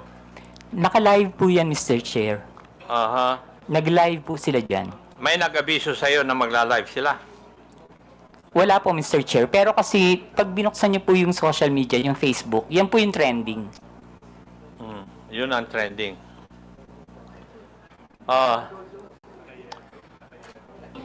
Pebbles, mapapansin sa isang video na si Atty. Roque mismo ang nasa entablado at nangunguna sa rally. Tama? Yes po, Mr. Chair. Siya rin ang nagbibigay ng pahayag sa harap ng mga tao, kaya masasabi ba natin na aktibo siyang bahagi ng event na ito? Yes po, Mr. Chair. So, malinaw na si Atty. Roque ang isa sa mga pangunahing personalidad sa rally kung saan inilabas ang Pulveron video. Yes po, Mr. Chair. At base sa video, siya mismo ang nasa sentro ng kaganapan. Tama rin. Yes po, Mr. Chair. Ngayon, ayon din dito sa iyong sinupang salaysay, isa sa mga dumalo sa Vancouver Mysog Rally ay si Maharlika. Yes po, Mr. Chair. Pwede po bang sabihin mo kung sino itong si Maharlika? Si Maharlika po yung isang vlogger niya taga-US. Taga-US. Ayon din dito sa iyong salaysay, parang alam na ni Maharlika ang nilalaman ng video bago pa ito may sa publiko. Bakit po ninyo nasabi ito? Paulit po, Mr. Chair. Ayon dito sa iyong salaysay din, parang alam ni Maharlika ang nilalaman ng video bago pa man ito may sa publiko. Yes po, Mr. Chair. Ano po ang basehan ninyo? Kasi noon pa po niya sinasabi na may video. Okay. Ayon sa iyong affidavit, sinabi mong nagpadala sa iyo ng mensahe si Maharlika bago pa man lumabas sa video na tinaguri ang Pulveron video. Tama rin po ba? Yes po, Mr. Chair. Ano po yung nilalaman ng mensahe sa iyo? Na may video po at naka-green na damit si PBBM. Okay. At sinabi mo rin sa iyong affidavit, hinikayat ka ni Maharlika, nasakyan mo ang ilalabas na video. Ano po ang ibig sabihin nito sa iyong konteksto? Ang sabi niya po is, sakyan ko na lang. Kasi po, ang sinasabi ko po sa kanya is, nakakainis kayo, bakit kayo may kopya? Kami wala. So,